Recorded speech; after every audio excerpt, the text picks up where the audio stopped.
Greetings to everyone gathered here. I am Raksha Kaveri, your anchor for the day. Equality may be a fiction, but nonetheless, one must accept it as a governing principle. Dr. B.R. Ambedkar. A warm welcome to each and every one of you on this auspicious occasion of 132nd birth anniversary of Dr. B.R. Ambedkar.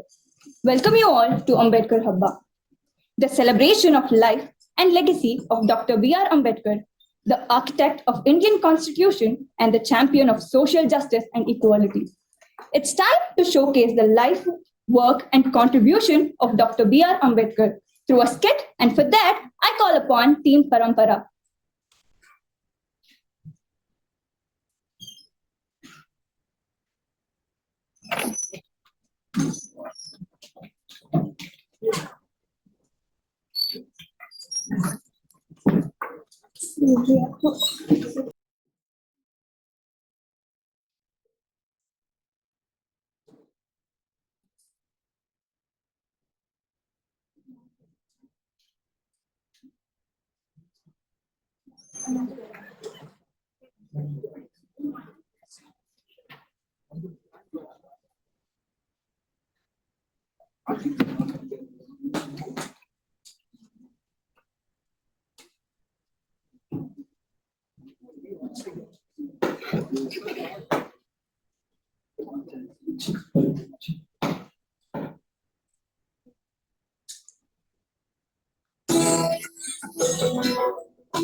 ಕಣ್ಣುಗಳ ಕೋಟಿ ತಾರೆಗಳಾಗಿ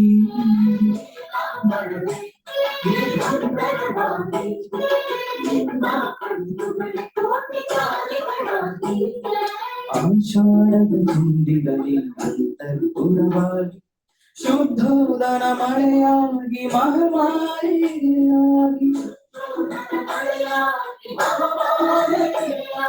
ಬಿರಿಯಾನಿಯಾಗಿ ಭಕ್ತವನ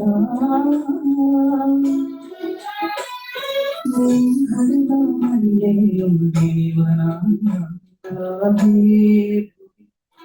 ನೀರುಣ್ಯರಾಗಿ ಸಂತನ ಹಡೆಯು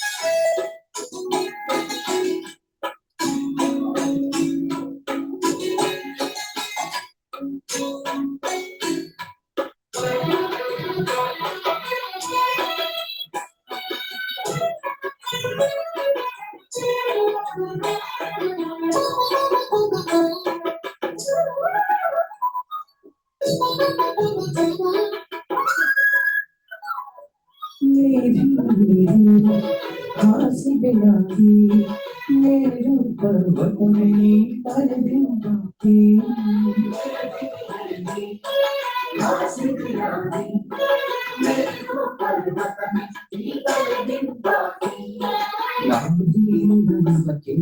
ತೆರೆಯ ವೃಕ್ಷವೇ ಸಾಗಿ ಪೂರ್ವ ಪಡ ಕಡಲುಗಳು ಹುಣ್ಣಿಮೆಯಲ್ಲಿ ಕೈಗೆಟುಗಳು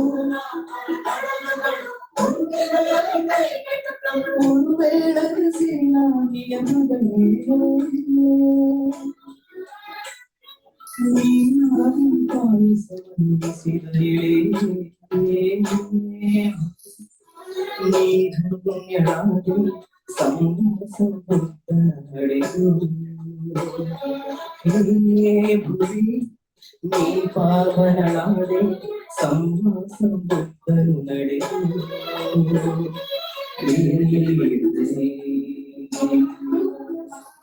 ವಸುಂಧರೆ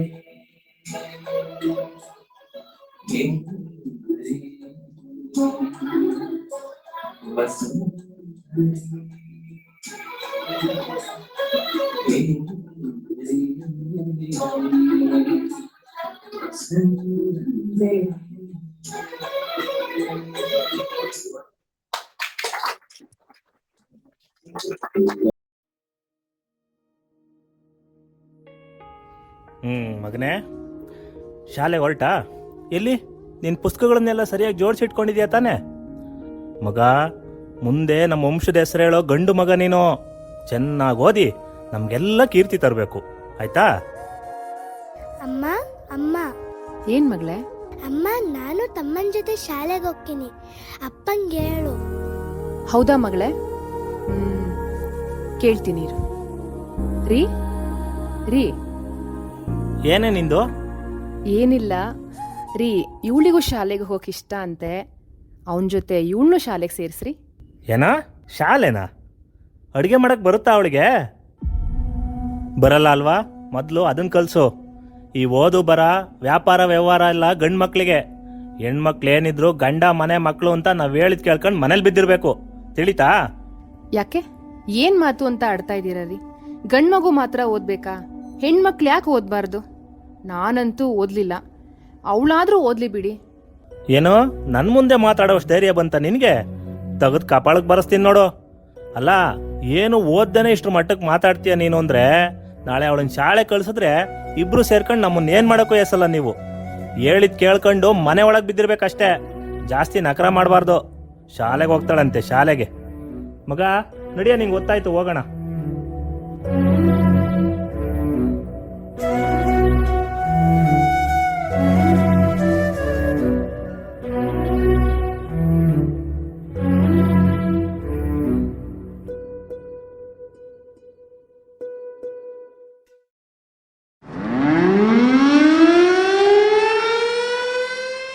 ಶಿವಣ್ಣ, ನಾನಿನ್ನು ಓಡಾಡ್ತೀನಿ. Time ಬೇರೆ ಆಯಿತು. ಅದೇ ನಿನ್ನೆ ಹೇಳಿದ್ನಲ್ಲ, ಮನೇಲಿ ಬೇರೆ ಸ್ವಲ್ಪ ಕೆಲಸ ಇದೆ ಅಂತ. ಸರಿ, ಹೊರಡ್ತೀನಿ. ನಿಲ್ಲು. ಏನಯ್ಯ, ಎಲ್ಲಿಗೆ ಹೋಗ್ತಾ ಇದೀಯಾ? ಸರ್ ನಮಸ್ಕಾರ ಸರ್. ಕೆಲಸ ಎಲ್ಲ ಮುಗೀತು ಸರ್. ಸಮಯ ಬೇರೆ ಆಯಿತು. ಅಮ್ಮನಿಗೆ ಸಂಜೆ ಹಾಸ್ಪಿಟಲ್ ಕರ್ಕೊಂಡು ಹೋಗ್ಬೇಕಿತ್ತು. ಅದಕ್ಕೆ ಹಾಗೆಲ್ಲ ಹೋಗೋ ಆಗಿಲ್ಲ. ಅರ್ಜೆಂಟ್ ಕೆಲಸ ಇದೆ, ಇದ್ದು ಮುಗಿಸ್ಬಿಟ್ಟು ಹೋಗೋ. ಸರ್ 12 ಗಂಟೆ ಡ್ಯೂಟಿ ಮಾಡಿದ್ದೀನಿ ಸರ್. ಮನೇಲಿ ಎಮರ್ಜೆನ್ಸಿ ಇದೆ, ನಾನು ಹೋಗ್ಲೇಬೇಕು ಸರ್. ಇಷ್ಟೇ ಹೊತ್ತು ಕೆಲಸ ಮಾಡ್ಬೇಕು ಅಂತ ಎಲ್ಲೂ ಇಲ್ಲ ನೋಡು. ಈ ಕೆಲಸ ಮುಗಿಸಿ ಹೋಗು. ಆಗಲ್ಲ ಅಂದ್ರೆ ನಾಳೆಯಿಂದ ಬರ್ಲೇಬೇಡ. Sir sir sir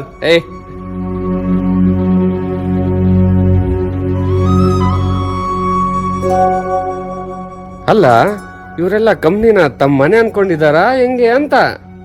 sir, ನಿಂದೇನಮ್ಮ? ನಂಗೆ ಡೆಲಿವರಿ ಟೈಮ್ ಹತ್ರ ಬರ್ತಾ ಇದೆ ಸರ್. 15 ದಿನ ಲೀವ್ ಬೇಕಿತ್ತು. ಆಫೀಸ್ಗೆ ಬರೋಕೆ ತುಂಬಾ ಕಷ್ಟ ಆಗ್ತಿದೆ ಸರ್. ಏನು 15 ದಿನನಾ? ಏನಮ್ಮ ನೀನು ಕಾಮಿಡಿ ಮಾಡ್ತಾ ಇದೀಯಾ? ಈಗ ತಾನೇ ಒಬ್ರಿಗೆ ಬೈತ್ ಕಳ್ಸಿದ್ದೀನಿ. ಅಲ್ಲಮ್ಮ, ನಿಮ್ಗೆ ಇಷ್ಟ ಬಂದಾಗ ಲೀವ್ ಕೊಡಿ, ಸಂಬಳ ಕೊಡಿ ಅಂದ್ರೆ ಆಗುತ್ತಾ? ಆಗಲ್ಲ. ಹೋಗಿ ಹೋಗಿ ಕೆಲಸ ನೋಡಿ. ಸರ್, 15 ದಿನದಲ್ಲಿ ನಂಗೆ ಡೇಟ್ ಕೊಟ್ಟಿದ್ದಾರೆ. ನಾನು ಕೆಲ್ಸಕ್ಕೆ ಬಂದು ಇಲ್ಲಿ ಏನಾದರೂ ಹೆಚ್ಚು ಕಮ್ಮಿ ಆದರೆ ಏನು ಸರ್ ಮಾಡೋದು? ಮೊದಲೇ ಇಲ್ಲಿ ನಮ್ಗಂತ ಒಳ್ಳೆ ಸೌಕರ್ಯ ಯಾವುದೂ ಇಲ್ಲ. ನೋಡಮ್ಮ, ನಿಮ್ಮಂತವ್ರಿಗೆ ಕೆಲಸ ಕೊಡೋದೇ ಹೆಚ್ಚು, ಅಂತದ್ರಲ್ಲಿ ಸೌಕರ್ಯ ಎಲ್ಲ ಕೊಡಕ್ಕಾಗತ್ತಾ? ಜಾಸ್ತಿ ಮಾತಾಡ್ಬೇಡ. ಲೀವ್ ಕೊಡಕ್ ಆಗಲ್ಲ ಅಂದ್ರೆ ಆಗಲ್ಲ, ಆದ್ರೆ ಕೆಲ್ಸಕ್ ಬನ್ನಿ, ಇಲ್ಲ ಅಂದ್ರೆ ಬಿಟ್ಟು ಹೋಗ್ತಾ ಇರಿ. ನಿಮ್ಮಂತವ್ರು 1000 ಜನ ಇಂಥ ಕೆಲ್ಸಕ್ಕೆ ಕಾಯ್ತಾ ಇದ್ದಾರೆ. ಏನ್ ಸರ್, ಸ್ವಲ್ಪನೂ ಮನುಷ್ಯತ್ವನೇ ಇಲ್ವಾ ನಿಮ್ಗೆ? ನಮ್ಮಂತವ್ರ ಕಷ್ಟ ಯಾವಾಗ ತಾನೇ ಅರ್ಥ ಆಗುತ್ತೆ? ನನ್ಗೆ ನನ್ನ ಮಗುನೇ ಮುಖ್ಯ. ನಾನು ಹೋಗ್ತೀನಿ.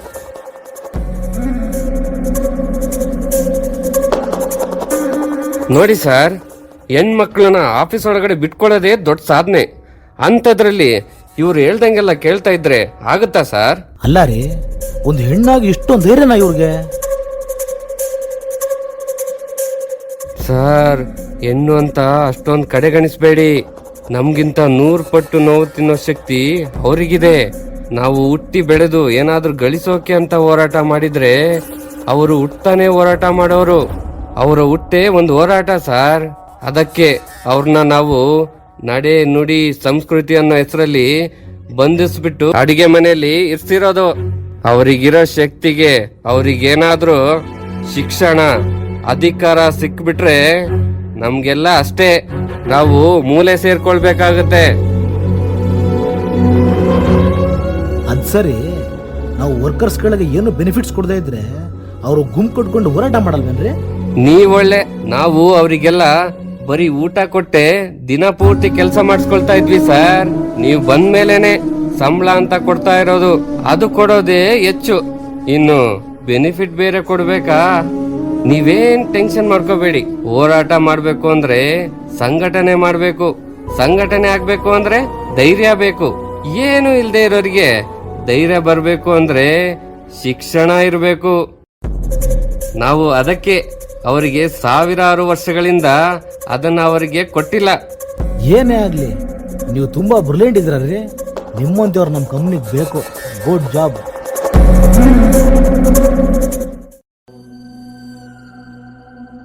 ಲೇ ಇವಳೆ, ಎಲ್ಲೇ ಇದೆಯಾ? ಹಾ ಹೇಳ್ರಿ. ಇವತ್ತು ನಮ್ಮ ಮಗಳನ್ನ ನೋಡಕ್ಕೆ ಆ ಗಂಡಿ ಮನೆಯವ್ರು ಬರ್ತಾವ್ರೆ. ಹೋಗಿ ಅವಳನ್ನ ಸ್ವಲ್ಪ ಚೆನ್ನಾಗಿ ಅಲಂಕಾರ ಮಾಡೋಗು. ಏನ್ರಿ, ಏನ್ ಹೇಳ್ತಾ ಇದ್ದೀರಾ ನೀವು? ಇನ್ನು ಚಿಕ್ಕ ಮಗು ಅದು. ಪ್ರಪಂಚ ಏನು ಅಂತಾನೆ ಗೊತ್ತಿಲ್ಲ ಪಾಪ ಅದಕ್ಕೆ. ಇವಾಗ್ಲೇ ಯಾಕ್ರಿ ಇದೆಲ್ಲ? ಅವಳನ್ನ ಶಾಲೆಗಂತೂ ಕಳಿಸ್ಲಿಲ್ಲ. ಬುದ್ಧಿ ಬರೋವರೆಗೂ ನಮ್ ಜೊತೆಲಾದ್ರೂ ಇರ್ಲಿ ಬಿಡಿ. ಅಮ್ಮ ಅಮ್ಮ, ನಂಗೆಲ್ಲೂ ಕಳಿಸ್ಬೇಡ, ನಾನು ನಿನ್ ಜೊತೆನೆ ಇರ್ತೀನಿ. ಹೇಯ್, ಸುಮ್ನಿರ್ತೀಯ ಹೆಂಗೆ? ಹೆಣ್ಮಕ್ಳಿಗೆ ಬುದ್ಧಿ ಬಂದಷ್ಟು ನಮ್ಗೆ ಸಮಸ್ಯೆ. ಅವ್ರು ಯಾವತ್ತಿದ್ರು ಹೊರಗಡೆ ಹೋಗೋರು. ಹೆಣ್ಮಕ್ಳು ಮನೇಲಿದ್ರೆ ಸೆರಗಲ್ ಕೆಂಡ ಕಟ್ಕೊಂಡಂಗೆ. ನಿಂಗ್ ಗೊತ್ತಾಗಲ್ಲ, ಹೋಗು. ಅಲ್ಲ ರೀ, ಇಲ್ಲಿ ಕೇಳಿ. ಏನ್ ಕೇಳೋದು? ಮನೆ ಜವಾಬ್ದಾರಿ ಓದ್ಕೊಂಡ್ ನಡೆಸ್ತಿರೋ ನಾನು. ನಂಗ್ ಗೊತ್ತು ಯಾವಾಗ ಏನ್ ಮಾಡ್ಬೇಕು ಅಂತ. ಬಾಯಿ ಮುಚ್ಕೊಂಡ್ ನಾನು ಹೇಳ್ದಷ್ಟು ಕೇಳು. ಅವ್ರು ಬರೋ ಹೊತ್ತಿಗೆ ಅವಳಿಗೆ ಅಲಂಕಾರ ಮಾಡೋಗು.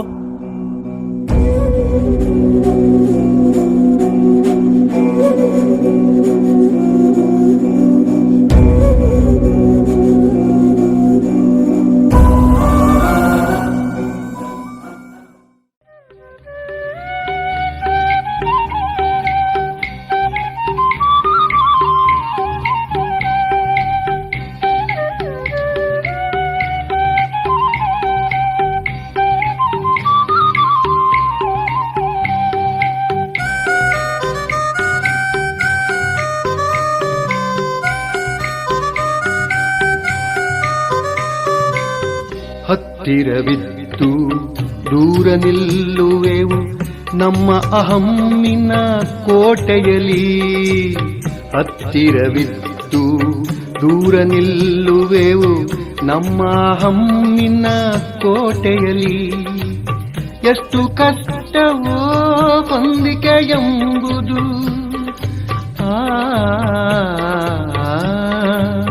ಎಷ್ಟು ಕಷ್ಟವೋ ಹೊಂದಿಕೆ ಎಂಬುದು 4 ದಿನದ ಈ ಬದುಕಿನಲ್ಲಿ, 4 ದಿನದ ಈ ಬದುಕಿನಲ್ಲಿ. ಎಲ್ಲೋ ಹುಡುಕಿದೆ ಇಲ್ಲದ ದೇವರ ಕಲ್ಲು ಮಣ್ಣುಗಳ ಗುಡಿಯೊಳಗೆ. ಇಲ್ಲೇ ಇರುವ ಪ್ರೀತಿ ಸ್ನೇಹಗಳ, ಇಲ್ಲೇ ಇರುವ ಪ್ರೀತಿ ಸ್ನೇಹಗಳ ಗುರುತಿಸದಾದೆನು ನಮ್ಮೊಳಗೆ. ಎಲ್ಲೋ ಹುಡುಕಿದೆ ಇಲ್ಲದ ದೇವರ ಕಲ್ಲು ಮಣ್ಣುಗಳ ಗುಡಿಯೊಳಗೆ.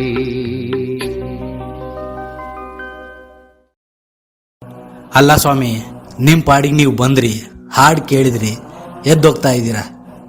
ನಿಮ್ಮನ್ನೆಲ್ಲ ನೋಡಿದ್ರೆ ನೋವಲ್ಲಿದ್ದೀರಾ ಅನ್ಸುತ್ತೆ. ಯಾಕೆ, ಏನಾಯ್ತು ಹೇಳ್ರಪ್ಪ? ನಾನಂತೂ ನಿಮ್ಮ ನೋವಿಗೆ ಪರಿಹಾರ ಅಲ್ಲ. ಯಾವುದಾದ್ರೂ ಕತೆ ಹೇಳಿ ನಿಮ್ಮನ್ನು ಸಮಾಧಾನ ಆದರೂ ಮಾಡ್ತೀನಿ. ಅಲ್ಲ ಸ್ವಾಮಿ, ನಾನು ಮತ್ತು ನಂತರ ಬೇಜನ್ ಜನ ಬೆಳಿಗ್ಗೆ 6 ಗಂಟೆಗೆ ಹೋಗಿ ಸಾಯಂಕಾಲ 6 ಗಂಟೆವರೆಗೂ ದುಡಿದ್ರು ನಮ್ ಬೆವರಿಗೆ ಬೆಲೆನೇ ಇಲ್ಲ, ನಮ್ಮೆಲ್ಲವರಿಗೆ ಸ್ವಲ್ಪನೂ ಕರುಣೆ ಇಲ್ಲ. ನಾವು ಮನೆಗೆ ಕಳ್ಸೋವರೆಗೂ ದುಡಿತಾನೆ ಇರು ಅಂತಾರೆ. ನಮ್ ದುಡಿಮೆಗೆ ತಕ್ಕಂಗೆ ಸಂಬಳನೂ ಸಿಗ್ತಾ ಇಲ್ಲ. ಇದನ್ನೆಲ್ಲ ನೋಡಿ ನಾವೆಲ್ಲ ಅಸಹಾಯಕರಾಗಿ ಬಿಟ್ಟಿದೀವಿ. ನಮಗೆಲ್ಲ ಇದರಿಂದ ಮುಕ್ತಿ ಯಾವಾಗ ಸ್ವಾಮಿ? ಅಯ್ಯೋ, ಯಾವ ಮುಕ್ತಿ? ಸಾವಿರಾರು ವರ್ಷಗಳಿಂದ ಬಂದವರೆಲ್ಲ ಇದನ್ನೇ ಕೇಳ್ತಾ ಇದ್ದಾರೆ. ತಾತ ತಾತ, ಅಪ್ಪ ನನ್ನ ಶಾಲೆಗೆ ಹೋಗಕ್ಕೆ ಇಲ್ಲ ಅಂತ ಇದ್ದಾರೆ. ಯಾಕೆ ಹೆಣ್ಮಕ್ಳು ಶಾಲೆಗೆ ಹೋಗ್ಬಾರ್ದ? ನಮ್ಮ ಮಾವ ಹೆತ್ರೆ ಗಂಡು ಮಗುನೇ ಹೆರಬೇಕು, ಹೆಣ್ಣಾದ್ರೆ ಹುಟ್ಟಿದ ದಿನಾನೇ ಸಾಯಿಸ್ಬಿಡ್ತೀನಿ ಅಂತಾರೆ. ಯಾಕೆ? ಮಕ್ಕಳಂದ್ರೆ ಗಂಡು ಮಕ್ಕಳೇನಾ? ಹೆಣ್ಮಕ್ಳು ಮಕ್ಕಳಲ್ವಾ? ತಾತ, ಅದ್ಯಾರು ಬರ್ತಾರೋ ಇಲ್ವೋ ಗೊತ್ತಿಲ್ಲ. ನೀವಾದರೂ ಒಂದು ಒಳ್ಳೆ ಕತೆ ಹೇಳಿ, ನಮಗೆಲ್ಲ ಸಮಾಧಾನ ಆಗೋ ಥರ, ಖುಷಿ ಆಗೋ ಥರ. ಹೇಳ್ತೀನಿ, ನಮ್ಮನ್ನೆಲ್ಲ ಕಾಪಾಡಕ್ ಬರೋ ಮಹಾತ್ಮನ ಕತೆ ಹೇಳ್ತೀನಿ. ಆ ಕಾಳಿನ ಕತೆ ಹೇಳ್ತೀನಿ, ಆ ವೀರನ್ ಕತೆ ಹೇಳ್ತೀನಿ. ವೀರನ್ ಕತೆ. ಮೋಡನ ದಿಕ್ಕಲ್ಲಿ ಬೆಟ್ಟ ದಾಡಿಯಲ್ಲಿ ಇದ್ದಿದ್ದ ಒಂದು ಸುಂದರ ಕಾಡು. ಕೋಮಲ ಮನಸ್ಸಿನ ವನ್ಯರ ಬಳಗದ ಹಸಿರಿನ ಸಿರಿವದ್ದ ಗಂಧದ ಬೀಡು. ನಿನ್ಗೊಂದು ಮುದ್ದಾದ ಗಂಡು ಮಗು ಆಗ್ಲಿಲ್ಲ? ಈ ಅಜ್ಜಿ, ಗಂಡ್ಮಗ ಯಾಕೆ? ನಂಗೆ ಹೆಣ್ಮಗನೇ ಬೇಕು, ಮತ್ತೆ ಆಶೀರ್ವಾದ ಮಾಡು. ಆಯ್ತಾಯ್ತು, ಹೆಣ್ಮಗುನೇ ಆಗ್ಲವ. ಬೆಕ್ಕಿಯ ಬಳೆ ಬಿತ್ತು ಕಾಡಿನೂರಲ್ಲಿ. ಏನ್ ಮಾತಾಡ್ತಾ ಇದೀಯಾ ನೀನು? ನಮ್ಮ ಮನೆತನಕ್ಕೆ ಗಂಡ್ಮಗುನೇ ಆಗ್ಬೇಕು, ಆಯ್ತಾ? ಅರ್ಥ ಆಯ್ತು ಅನ್ಕೊಂತೇನೆ. ಆರ್ಭಟಿಸಿದ ಕಿಚ್ಚು ನೋಡಿದರಲ್ಲಿ ಬಡವರ ಸುಡು ಬೆವರು ಗೀರು ಕಡುಪಾಪಿ ರಕ್ಕಸರು, ರಕ್ತ ಉಂಡು ದೇಹ ಬಗೆವ ಕ್ರೂರ ಸೈತಾನರು, ಉಸಿರು ಕೂಡ ಪ್ರಾಣ ಹಿಂಡಿದ ಬಡಪಾಯಿ ಜೀವವ, ಸ್ವಾಭಿಮಾನದಿ ಎಣವ ಒತ್ತು ತಲುಪಿದೆ ಸ್ಮಶಾನವ, ಬಾಗಿದ ನಡು ಬಗ್ಗಿದ ತಲೆ, ಎಷ್ಟು ಶಾಪ ವಿಧಿ ಬರಹಕ್ಕೆ. ಬದುಕು ನೀಡಿದ ಭಗೀರಥನ ಮೇಲೂ ಹೊರಟು ಹೋಯ್ತು ನಂಬಿಕೆ, ಹೊರಟೇ ಹೋಯ್ತು ನಂಬಿಕೆ.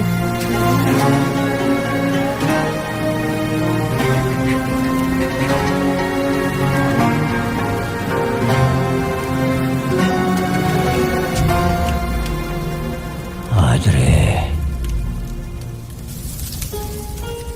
ಸೂತ್ರಧಾರನ ಸೂತ್ರ ಹರಿದು ಅಹಂಕಾರದಿ ಎದೆ ಬಿರಿದು ಮೆರವ ಅಸೂರರ ಹುಟ್ಟಡಗಿಸುವ ದೊರೆಯ ನೊಂದು ಬೆಂದವರ ಭರವಸೆಯ ಹೊತ್ತು ಬಂದಳು ಒಬ್ಬಳು ಮಹಾತಾಯಿ. ಜ್ಞಾನಸೂರ್ಯ ಅಂಬೇಡ್ಕರರನ್ನ ತನ್ನ ಗರ್ಭದಲ್ಲಿ ಹೊತ್ತು ತಾಯಿ ಭೀಮಾಬಾಯಿ ರಾಮ್ಜಿ ಸಕ್ಪಾಲರ ಜೊತೆ ಆಗಮನ.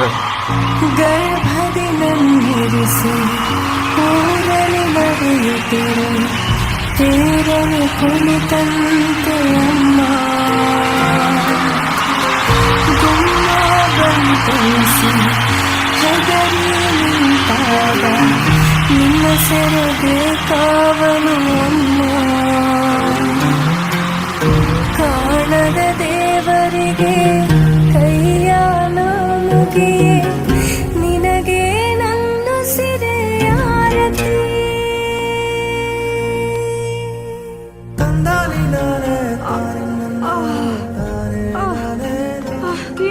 ಆಗಲ್ಲ ಕಣೋ.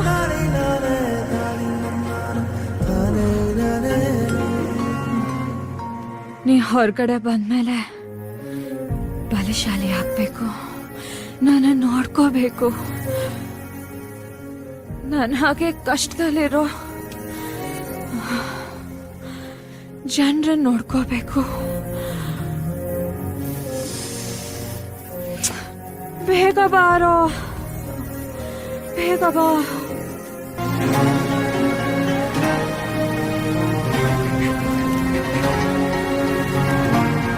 ಹೆದರಿ ಬೆದರಿ ಚೆದುರಿ ಚುಕ್ಕಿ ಚಂದ್ರಮರು ಮುಗಿಲ ಸೆರೆಗೊಳಗೆ ಅವಿತು ಕುಳಿತಿರುವಾಗ ಜ್ವಾಲೆಯೊಬ್ಬಳು ಜ್ವಾಲಾಮುಖಿ ಹಡೆದಿದ್ದಳಾಗ.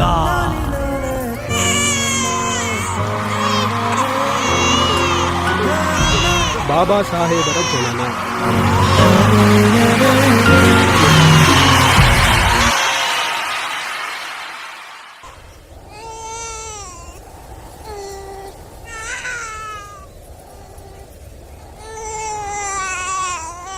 ಗಗನನಿ ಭುವನನಿ ಶಿಖರನಿ ದಣಿದರೆ ಧರಣಿಗೆ ಧಣಿಯುನಿ.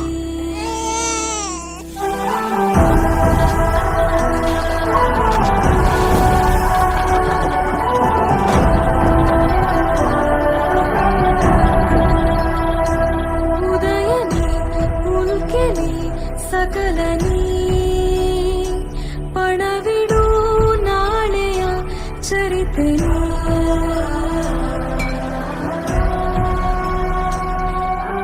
ಯುಗವು ಇರುವ ತನಕವು ನೀನೇ ಜನರ ಕಾಯೋ ಧಮನಿಯು ನೀನೇ. ತಡೆವಾಲೆಯು ನೂರಿದೆ ಮುಂದೆ ಅಂಜದೆದೆಯ ನಾವಿಕನೆದುರೇ. ಪಣವಿಡು ನಾಳೆಯ ಚರಿತೆನಿ, ಪಣವಿಡು ನಾಳೆಯ ಚರಿತೆನಿ.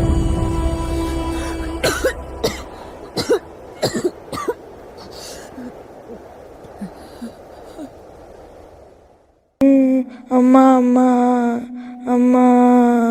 ಭೀಮಾ, ಭೀಮಾ, ಯಾಕೆ? ಏನಾಯ್ತು? ಯಾಕೆ ಅಳ್ತಿದ್ಯಪ್ಪ? ಏನಾಯ್ತು ಹೇಳು. ಅಲ್ಲಿ ಎಲ್ಲ ನನ್ನ ರೇಗಿಸ್ತಾರೆ, ಒಳಗಡೆ ಸೇರ್ಸಲ್ಲ. ಅಮ್ಮ, ನನಗೆ ತುಂಬ ದಣಿ ಆಗಿತ್ತು. ಒಬ್ಬರು ಅವಾಗ ನೀರೇ ಕೊಡ್ಲಿಲ್ಲ. ನಾನು ನಾಳೆಯಿಂದ ಶಾಲೆಗೆ ಹೋಗಲ್ಲ. ಭೀಮಾ, ಹಠ ಮಾಡ್ಬೇಡಪ್ಪ, ಹಂಗೆಲ್ಲ ಅಳ್ಬಾರ್ದು, ಸುಮ್ನಿರು. ಭೀಮಾ, ಶಾಲೆಗೆ ಹೋಗ್ಬೇಕು, ಜಾಣ ಆಗ್ಬೇಕು, ಹಿಂಗೆಲ್ಲ ಹಠ ಮಾಡ್ಬಾರ್ದಪ್ಪ, ಹಠ ಮಾಡ್ಬಾರ್ದು. ನಾನಿದ್ದೀನಿ, ಹಠ ಮಾಡ್ಬೇಡಪ್ಪ. ಭೀಮಾ, ಭೀಮಾ, ಭೀಮಾ.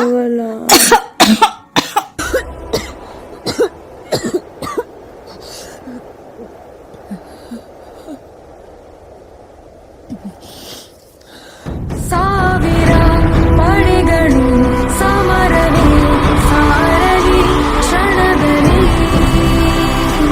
ಒಬ್ಬನೇ ಸೈನಿಕ ನಿನಗೆ ನೀ ಆಯುಧ ಜಗದಲ್ಲಿ.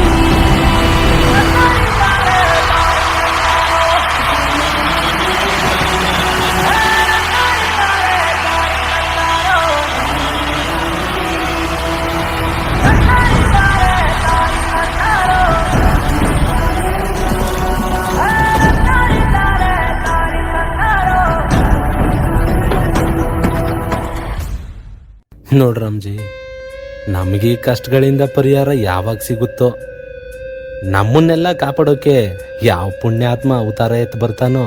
ಕೇಳು ಭೀಮಾ, ನಮ್ಮಂಥವ್ರಿಗಾಗಿ, ತುಳಿತಕ್ಕೆ ಒಳಗಾದವ್ರಿಗಾಗಿ, ನೊಂದಿರೋರ್ಗಾಗಿ ಯಾರೂ ಅವತಾರ ಎತ್ತು ಬರಲ್ಲ. ನಾವೇ ಅವುಗಳ ವಿರುದ್ಧ ಹೋರಾಡೋ ಅವತಾರಗಳಾಗಬೇಕು. ಭೀಮಾ, ನೀನು ಎಲ್ಲರನ್ನೂ ಕಾಪಾಡೋ ನಾಯಕ ಆಗಬೇಕು. ಅದು ವಿದ್ಯೆಯಿಂದ ಮಾತ್ರ ಸಾಧ್ಯ. ನೀನು ಚೆನ್ನಾಗಿ ಓದಿ ಒಳ್ಳೆ ಅಧಿಕಾರದಲ್ಲಿ ಕೂತು ಕಷ್ಟದಲ್ಲಿರೋ ಪ್ರತಿಯೊಬ್ಬರನ್ನು ಕಾಪಾಡಬೇಕು.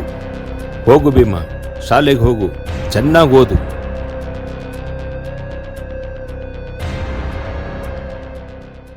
ಜಯನಂತೆ ದೌಲತ್ತಿನೆದುರು ದಂಗೆಯ ರೂಪದಲ್ಲಿ, ದಶಕಂಠರೆದುರು ಧನುಜಾರಿ ರೀತಿಯಲ್ಲಿ, ಬುರಿವಜಮದಗ್ನಿ ಕೋಪವ ಮೀರಿಸಿ ಸರ್ವಭೂತಾನೆಂದು ಪರಮಾತ್ಮನನ್ನೇ ಪ್ರಶ್ನಿಸಿ ಸಿಡಿಲಂತೆ ಸಿಡಿದ ಧೀರನೊಬ್ಬನ ಕತೆ, ವಿಧಿಯನ್ನೇ ಮೀರಿದ ವೀರನೊಬ್ಬನ ಕತೆ. ಮತ್ತೆ ಏನದವನು?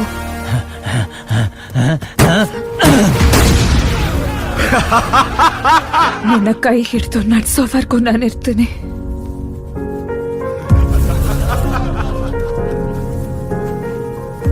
ಮುಂದೆ ನನ್ನ ಕೈ ಬಿಟ್ಟು ಧೈರ್ಯವಾಗಿ ಎದುರು ನಿಲ್ಲೋದು ಹೇಳ್ಕೊಡ್ತೀನಿ.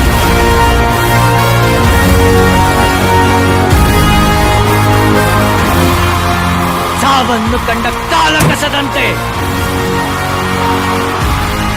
ಒಂದ್ ಹೆಜ್ಜೆ ಮುಂದಿಟ್ರು ಹೊಡೆದ್ಬಿಡವನ್ನ.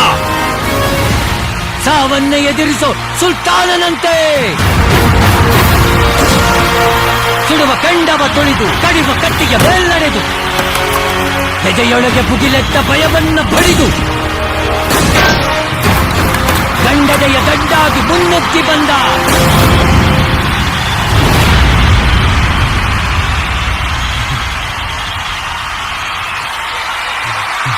ಬೇಟೆಗಾರರ ಬೇಟೆಯಾಡೋ ಬೇಟೆಗಾರ ಬಂದ.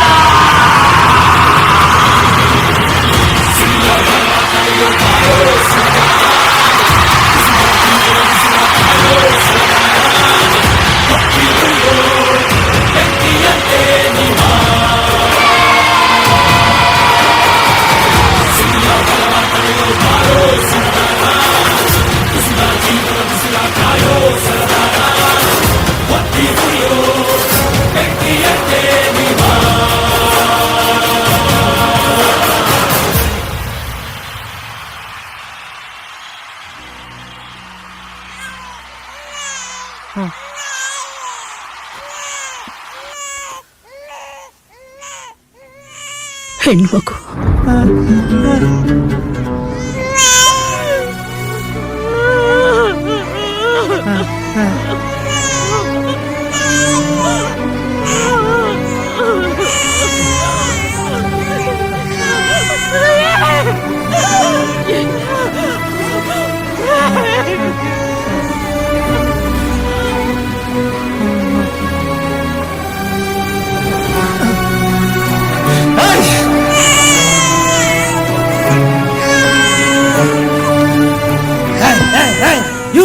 ಇವ್ರು ಕಾಪಾಡ್ತಾರೆ.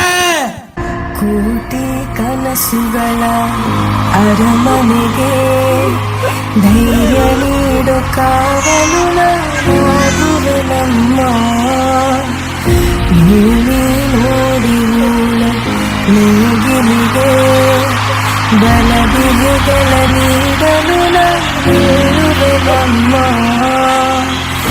ಉರಿ ಜ್ವಾಲೆ ಹರಿದು ಸುಡುತ್ತಿರೆ ಜಗವನ್ನೇ ತಣಿಸುವ ಮಳೆಯಾಗುವೆ ಕೇಳಮ್ಮ.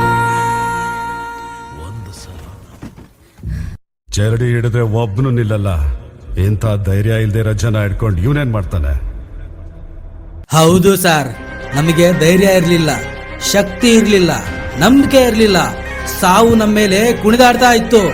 ಆದ್ರೆ ಒಬ್ಬ ಅಡ್ಡ ನಿಂತ ಅಂತ ಆ ಹೆಣ್ಮಗುಗೋಸ್ಕರ ಎದೆಗೆದೆ ಕೊಟ್ಟು ನಿಂತ್ಕೊಂಡ್ರಲ್ಲ, ಅವತ್ತು ತುಂಬಾ ವರ್ಷಗಳಾದ್ಮೇಲೆ ನಾವು ತಲೆ ಎತ್ತಿ ನಿಂತಿದ್ದೀವಿ. ಎದೆಗೆದೆ ಕೊಟ್ಟು ಅವ್ರು ನಿಂತ ರಭಸಕ್ಕೆ ಒಂದ್ ಗಾಳಿ ಉಟ್ಕೊಂತು ಸರ್. ಆ ಗಾಳಿ ಈ ದೇಶದಲ್ಲಿರೋ ಪ್ರತಿಯೊಬ್ಬರಿಗೂ ಧೈರ್ಯ ಕೊಟ್ಬಿಡ್ತು. ನಿಮ್ಗೊಂದು ಸಲಹೆ ಕೊಡ್ತೀನಿ, ನೀವು ಮಾತ್ರ ಅವ್ರಿಗೆ ಅಡ್ಡ ನಿಲ್ಲಕ್ ಹೋಗ್ಬೇಡಿ ಸಾರ್.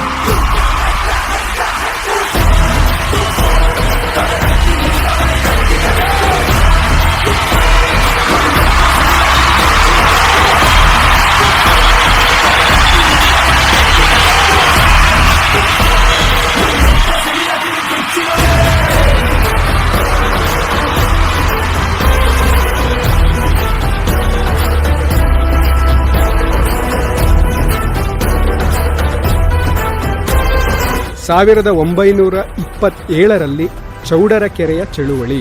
ಮಿಸ್ಟರ್ ಅಂಬೇಡ್ಕರ್, ಇಡೀ ದೇಶದ ತುಂಬಾ ಎಲ್ಲರೂ ಬ್ರಿಟಿಷರ ವಿರುದ್ಧ ಸ್ವಾತಂತ್ರ್ಯ ಹೋರಾಟ ಮಾಡ್ತಾ ಇದ್ರೆ ನೀವಿನ್ನೂ ನೀರು, ಟೆಂಪಲ್ ಎಂಟ್ರಿ ಅಂತ ಚಳುವಳಿ ಮಾಡ್ತಾ ಇದ್ದೀರಲ್ರಿ.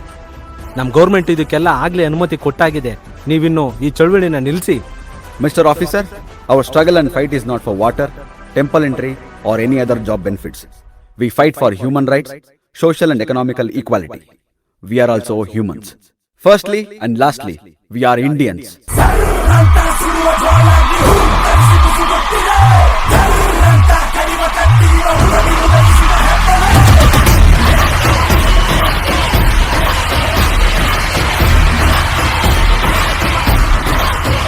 ಸಾವಿರದ 1952ರಲ್ಲಿ ಹಿಂದೂ ಕೋಡ್ ಬಿಲ್ನ ಮಂಡನೆ. ಈ ದಿನ ನಾನು ಹಿಂದೂ ಕೋಡ್ ಬಿಲ್ ಎಂಬ ಈ ಮಸೂದೆಯನ್ನು ನಿಮ್ಮೆಲ್ಲರ ಸಮ್ಮುಖದಲ್ಲಿ ಮಂಡಿಸುತ್ತಿದ್ದೇನೆ. ಈ ಮಸೂದೆಗಳು ಸಮಾಜದ ಸುಧಾರಣೆಗಾಗಿ ಬೇರೆ ಬೇರೆ ವರ್ಗಗಳ ನಡುವೆ ಸ್ತ್ರೀ ಪುರುಷರ ನಡುವಿನ ಅಸಮಾನತೆಯನ್ನು ಹೋಗಲಾಡಿಸಲು ಸಹಕಾರಿಯಾಗಿದೆ ಎಂದು ಭಾವಿಸುತ್ತೇನೆ.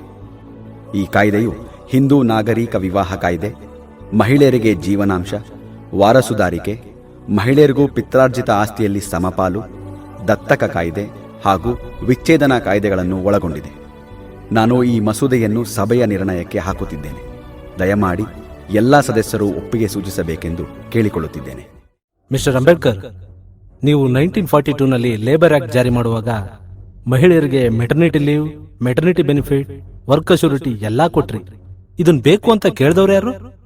ನಮ್ಮ ಸಮಾಜದಲ್ಲಿ ಉದ್ಯೋಗಂ ಪುರುಷ ಲಕ್ಷಣಂ ಅನ್ನೋ ಶ್ಲೋಕದಂತೆ ಎಲ್ಲಾ ಪುರುಷರು ಉದ್ಯೋಗ ಮಾಡಿಕೊಂಡು ಮಹಿಳೆಯರು ಗೃಹಿಣಿಯರಾಗಿ ಆರಾಮಾಗಿ ಬದುಕ್ತಾ ಇದ್ರು. ನೀವು ಮಹಿಳೆಯರಿಗೆ ಉದ್ಯೋಗ ಅಂತ ಕೊಟ್ಟು ಅವ್ರನ್ನ ಸಂಕಷ್ಟಕ್ಕೆ ದೂಡ್ಬಿಟ್ರಿ. ಸಂಕಷ್ಟಕ್ಕ? ಹೆಣ್ಣು ಹೆರಿಗೆಯ ಸಂದರ್ಭದಲ್ಲಿ ತನ್ನ ಇಡೀ ದೇಹವನ್ನು ಸಾವಿಗೆ ಒಡ್ಡಿಕೊಳ್ಳುವ ಮೂಲಕ ಮಾನವ ಸಂತತಿಯನ್ನು ಉಳಿಸುತ್ತಾ ಬಂದಿದ್ದಾಳೆ. ಆ ಋಣಭಾರವನ್ನ ಈ ಸಮಾಜ ಇಳಿಸಿಕೊಳ್ಳುವ ಕಾರಣದಿಂದಲೇ ಮಹಿಳೆಯರಿಗೆ ಮೆಟರ್ನಿಟಿ ಲೀವ್, ಮೆಟರ್ನಿಟಿ ಬೆನಿಫಿಟ್ ಹಾಗೂ ವರ್ಕ್ ಅಶ್ಯೂರಿಟಿ ಕೊಟ್ಟಿದ್ದು. ಇದು ನಮ್ಮೆಲ್ಲರ ಜವಾಬ್ದಾರಿಯೂ ಹೌದು. I measure the progress of a community by the degree of progress which women have achieved. Mister Ambedkar, ನೀವು ನಮ್ಮ ಹೆಣ್ಣು ಮಕ್ಕಳಿಗೆ ನ್ಯಾಯ ಕೊಡಿಸೋ ಅವಶ್ಯಕತೆ ಏನಿಲ್ಲ. ನಾವು ಅವರಿಗೆ ದೇವತೆಯ ಸ್ಥಾನವನ್ನೇ ಕೊಟ್ಟಿದ್ದೇವೆ. ಆ ದೇವರ ಮುಂದೆ ಎಲ್ಲರೂ ಸಮಾನರು. ಮೈ ಡಿಯರ್ ಫ್ರೆಂಡ್, ನಮ್ಮ ಸಮಾಜದಲ್ಲಿ ದೇವರ ಮುಂದೆ ಎಲ್ಲರೂ ಸಮಾನರು ಎಂಬುದಕ್ಕಿಂತ ಮನುಷ್ಯನ ದೃಷ್ಟಿಯಲ್ಲಿ ಎಲ್ಲರೂ ಸಮಾನರು ಎಂಬುದೇ ಮುಖ್ಯ. ಬಹಳ ಚರ್ಚೆಗಳು ಹಾಗೂ ಪಿತೂರಿಗಳ ನಂತರ 23 ಪರ ಹಾಗೂ 28 ವಿರೋಧ ಮತಗಳ ಅಂತರದಲ್ಲಿ ಹಿಂದೂ ಕೋಡ್ ಬಿಲ್ ಬಿದ್ದು ಹೋಗುತ್ತದೆ. ಪ್ರತಿ ಹೆಣ್ಣು ತಾಯಿಯಾಗಿ, ಹೆಂಡತಿಯಾಗಿ, ತಂಗಿಯಾಗಿ, ಅತ್ತಿಗೆಯಾಗಿ, ಸೊಸೆಯಾಗಿ ಒಂದಲ್ಲ ಒಂದು ರೂಪದಲ್ಲಿ ತನ್ನ ಸೇವೆ ಮಾಡುತ್ತಾ ಪುರುಷನ ಏಳಿಗೆಗೆ ಕಾರಣವಾಗಿದ್ದಾಳೆ. ಆ ಮಹಾಶಕ್ತಿಗೆ ಸ್ವಾಭಿಮಾನದ, ಸ್ವಾವಲಂಬನೆಯ ಬದುಕನ್ನು ಕಟ್ಟಿಕೊಳ್ಳುವ ಸಲುವಾಗಿ ಈ ಹಿಂದೂ ಕೋಡ್ ಬಿಲ್ ಮಸೂದೆಯನ್ನು ಮಂಡಿಸಿದೆ.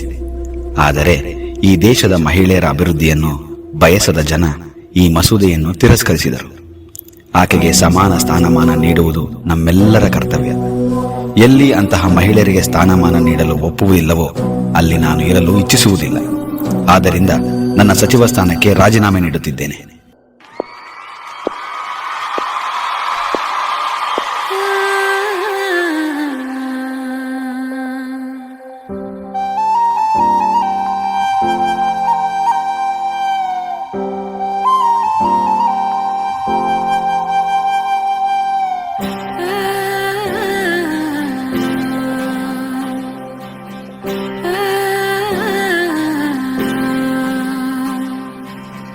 ಮಣ್ಣಲ್ಲಿ ಜೀವ ಉಂಟು, ಮುಳ್ಳಲ್ಲಿ ಹೂವು ಉಂಟು, ನಂಬಿಕೆಯಲ್ಲಿ ನಾಳೆಯುಂಟು, ನಂಬೋದೆ ಬಾಳ ನಂಟು. ಎಲ್ಲೇ ಹೋದರೂ ನೀ ಕಾಣೋದೊಂದೇನೆ, ಎಲ್ಲ ಅರಿತರೆ ಈ ಕಾಲ ನಿಂದೇನೆ. ಮಣ್ಣಲ್ಲಿ ಜೀವ ಉಂಟು, ಮುಳ್ಳಲ್ಲಿ ಹೂವು ಉಂಟು.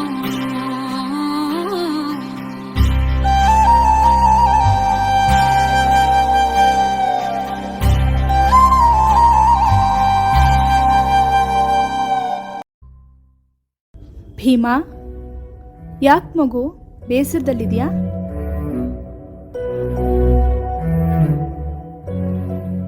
ಅಮ್ಮ, ನನ್ನ ಶ್ರಮ ಮೀರಿ ಸಮಾಜದ ಒಳಿತಿಗಾಗಿ ಪ್ರಯತ್ನ ಪಡ್ತಾನೇ ಇದ್ದೀನಿ. ಆದರೆ ಏನೋ ಒಂದು ನನ್ನ ತಡಿತಾನೇ ಇದೆ. ನನ್ನ ಹೋರಾಟಗಳನ್ನು ಹತ್ತಿಕ್ಕಲು ಷಡ್ಯಂತ್ರಗಳು ನಡೀತಾ ಇವೆ. ಯಾವುದೂ ಕಾರ್ಯರೂಪಕ್ಕೆ ಬರ್ತಾನೇ ಇಲ್ಲ. ನನ್ನ ಹೋರಾಟದ ಫಲಾನುಭವಿಗಳಾಗಿರೋ ನನ್ನ ವಿದ್ಯಾವಂತ ಜನರೇ ನನ್ನ ಜೊತೆ ನಿಲ್ತಾ ಇಲ್ಲ. ಈ ಸಮಯದಲ್ಲಿ ನೀನು ಜೊತೆಗಿದ್ದರೆ ಚೆನ್ನಾಗಿರ್ತಿತ್ತಮ್ಮ.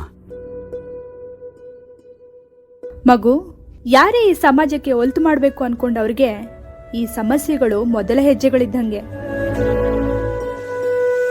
ಭೀಮಾ, ನಾನ್ ನಿನ್ ಜೊತೆ ಇಲ್ಲ ಅಂತ ಚಿಂತೆ ಪಡಬೇಡ. ನಿನ್ ಬೆನ್ ಹಿಂದೆ ರಮಾಬಾಯಿ ಇದ್ದಾಳೆ. ನಿನ್ ಹೋರಾಟದ ಹಿಂದೆ ರಮಾಳ ಪರಿಶ್ರಮ, ತ್ಯಾಗ ಆಕಾಶದ ಎತ್ತರ. ಅವಳು ನಿನ್ ಜೊತೆ ಇರ್ಬೇಕಾದ್ರೆ ನೀನ್ ಯಾವ್ದಕ್ಕೂ ಹೆದರ್ಬೇಡ ಮಗನೆ, ಮುನ್ನುಗ್ಗು. ನಿನ್ ಬೆನ್ ಹಿಂದೆ 1000 ಜನ ನಿಂತಿದ್ದಾರೆ ಅನ್ನೋ ಧೈರ್ಯ ನಿನಗಿದ್ರೆ ಬರೀ ಒಂದ್ ಯುದ್ಧ ಗೆಲ್ಬಹುದು. ಅದೇ ನೀನ್ ಮುಂದೆ ನಿಂತಿದ್ಯಾ ಅಂತ ಹಿಂದೆ ಇರೋ 1000 ಜನಕ್ಕೆ ಧೈರ್ಯ ಬಂದ್ರೆ ಪ್ರಪಂಚನೇ ಗೆಲ್ಬಹುದು.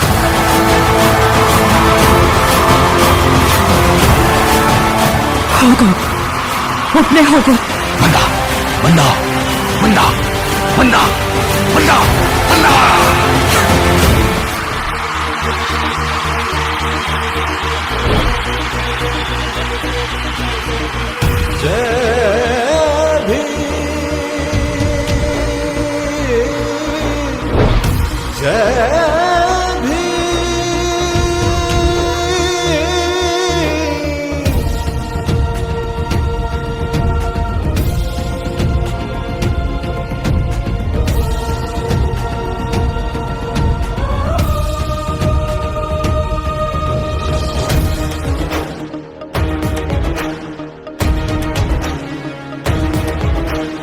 ಉತ್ತುಂಗದಲ್ಲಿ ಉರಿಯೋ ಸೂರ್ಯನೇ,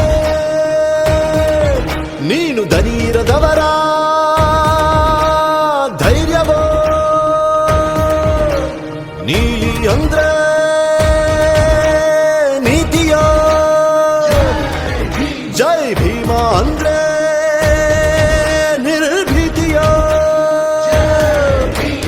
ಕಾನೂನಿನ ಮಾನ ಮುಚ್ಚೋ ಬಟ್ಟೆ ನೀದವ, ಜಾತಿ ಜ್ವಾಲೆ ಆರಿಸಲು ಹಾಲು ಸುರಿದವ, ಮನೆ ಒಡೆಯೋ ಕುತಂತ್ರಿಗಳ ಕಾಲು ಮುರಿದವ, ಗುಳ್ಳಿನರಿಗಳ ಚರ್ಮ ಸುಲಿದವ.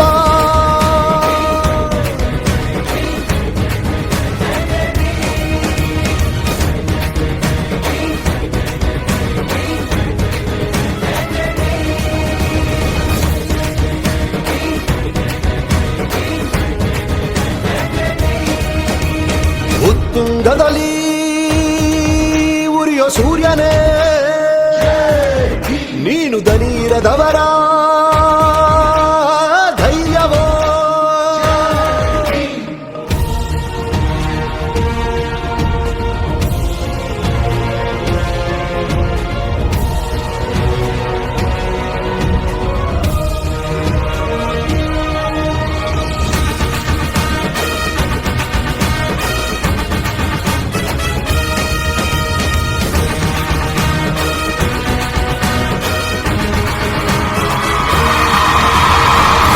ಹಿಡಿದು ಬೀಸಲಿಲ್ಲ, ಬಡತನ ಕಂಜಿ ಕೂರಲಿಲ್ಲ.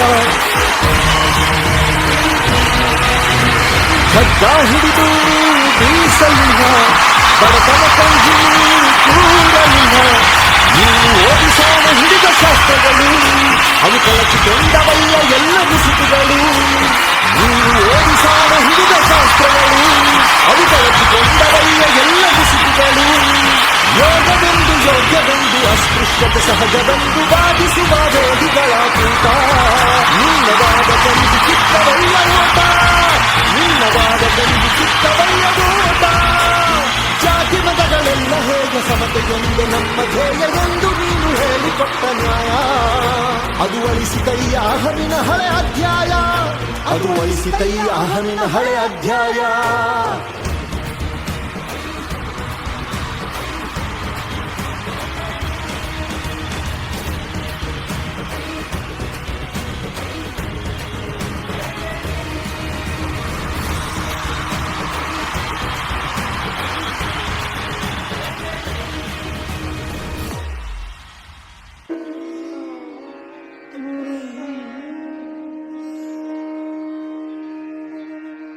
बुद्धं शरणं गच्छामि धम्मं शरणं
Thank you. Now, I request Dr. Sunita BH, Coordinator, Cultural Committee, to welcome the gathering.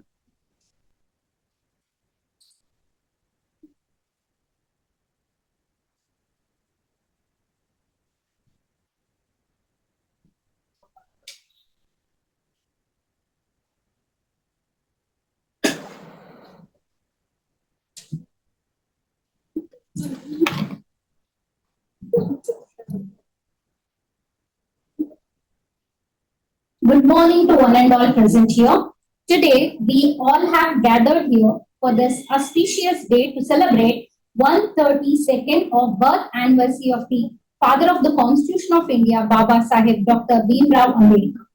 I heartily welcome everyone to today's event, Ambedkar Habba, in the honor of the man who gave his entire life towards national and social cause. Dr. Baba Sahib has helped the people to fight for their rights and stand up to eradicate caste system, untouchability, and contributed his whole life towards the upliftment of underprivileged section of the society. In fact, 14th April is celebrated as yearly festival in order to commemorate his memory.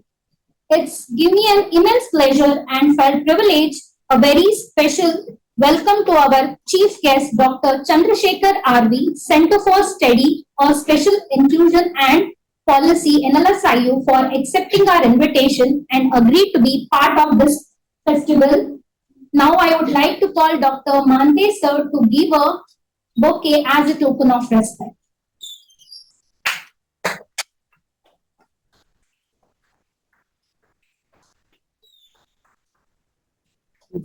Thank you, sir. Further, I also feel very grateful to welcome our chief guest of honor, Ms. Melanie Kumar, writer, journalist, and social activist, spending her precious time to be with us today. Now, I would like to call Archana Kumari to give a bouquet as a token of respect.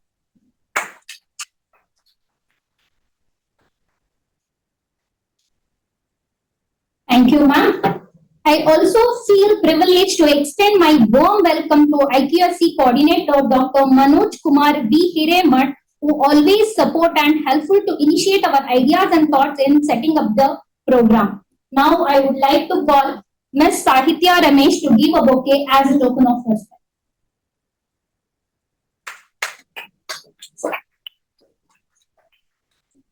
Thank you, sir.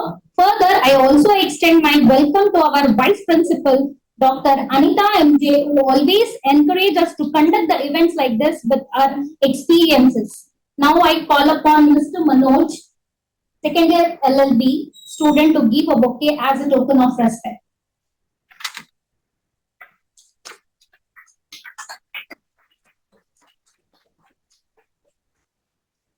Thank you, ma'am. I'm extremely overwhelmed to welcome our special invitee, Dr. Jeevan Kumar, a well-known political scientist, and Dr. Tirmalesh Sir, Assistant Professor, to be present in auspicious occasions. They are the inspirational source and motivate to our young minds to be strive towards the achievement. Now I call upon Ms. Pushpalata and Navami Singh to give a bouquet as a token of respect. Thank you, sir.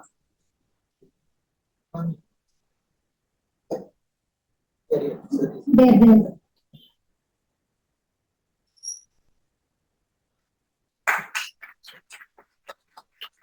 Thank you, sir. I measure the progress of community by the degree of progress which the women have achieved. With this line of Dr. Baba Saheb, once again I welcome you all for this celebration. Thank you, one and all.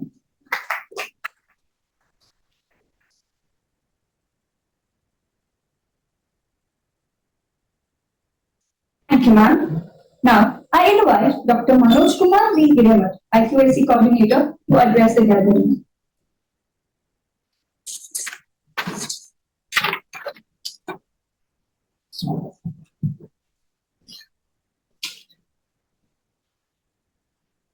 Good morning, respected dignitaries on the days, doctor days, my dear colleagues and students.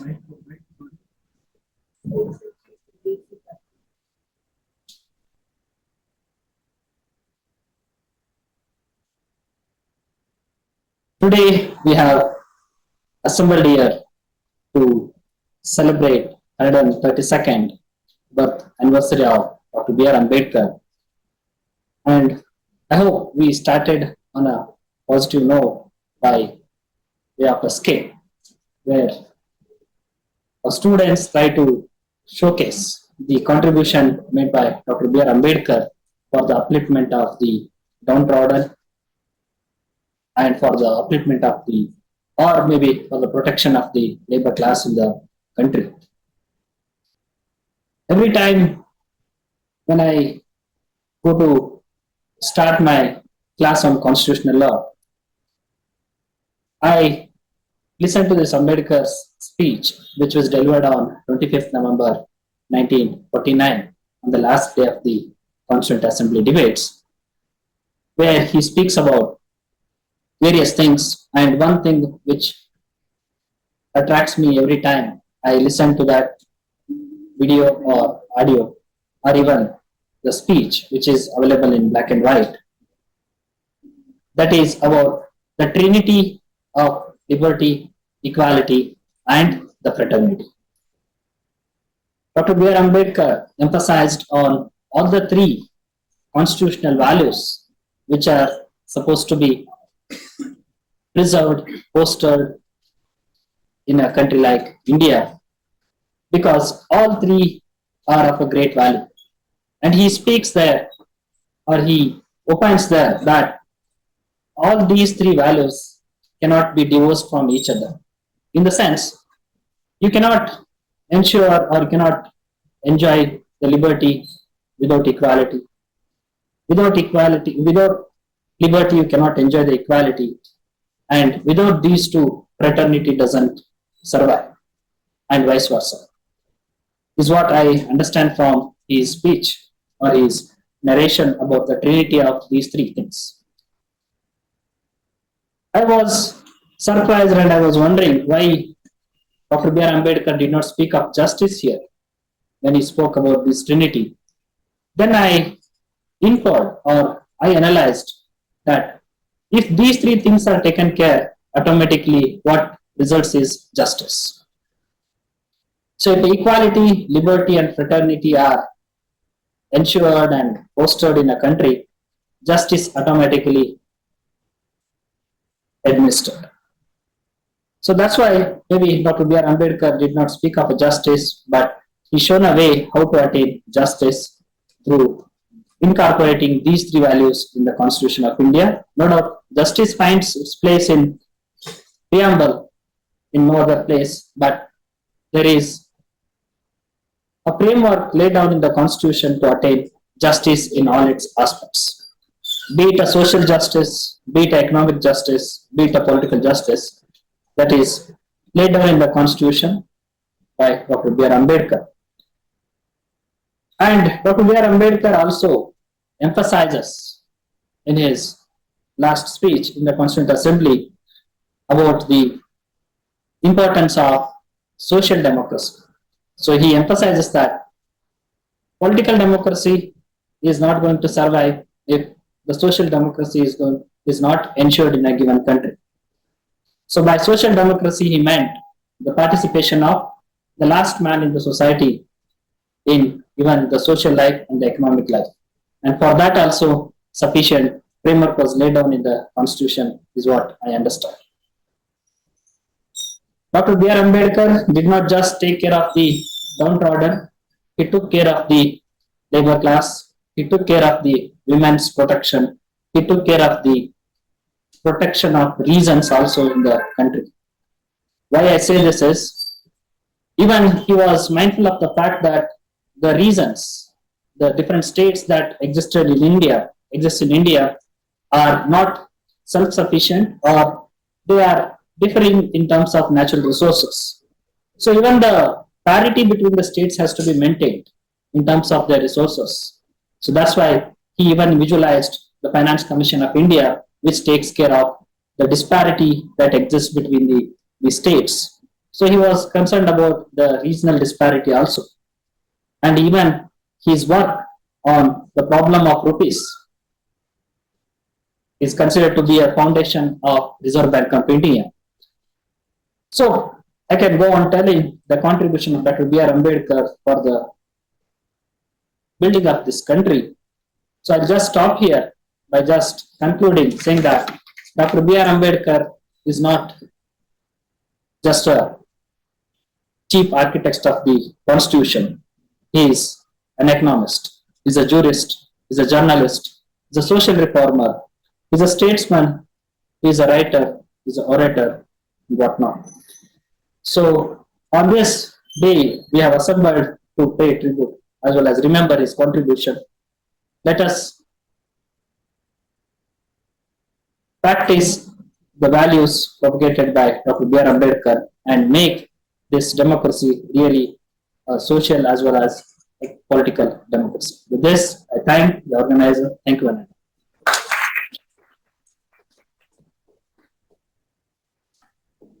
Thank you, sir.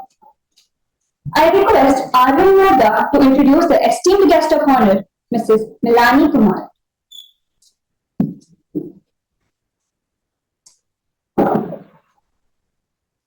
Thank you, Raksha. Good morning, everybody.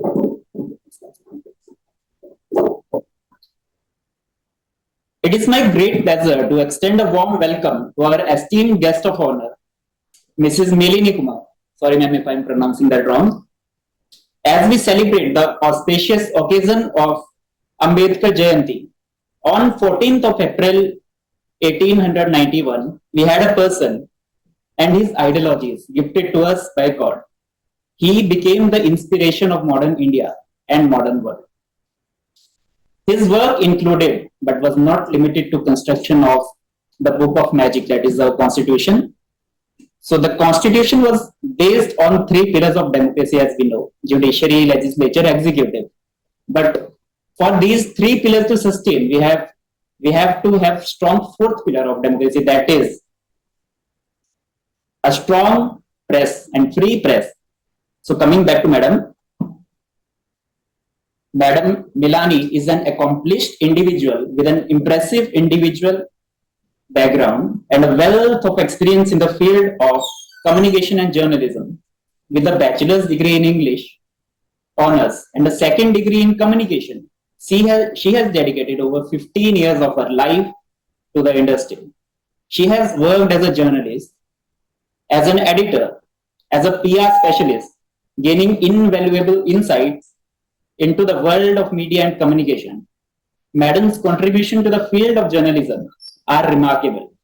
Having worked for prominent newspapers and magazines such as Deccan Herald, The Hindu, Business Line, the Free Press Journal, DNA Network, and many others, her expertise in literary reviews and editorial assignments has made her an essential part of the industry. As an independent journalist and consultant, Madam continues to inspire and influence the world of communism and journalism. We are honored to have her grace our event as a guest of honor and look forward to her insights on this occasion. Once again, let us welcome Madam Melanie Kumar with open hearts and minds and express our gratitude for her presence today.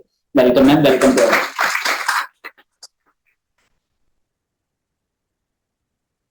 Thank you, Arya. It is my pleasure to invite our esteemed guest of honor, Mrs. Melanie Kumar, to share her valuable insights.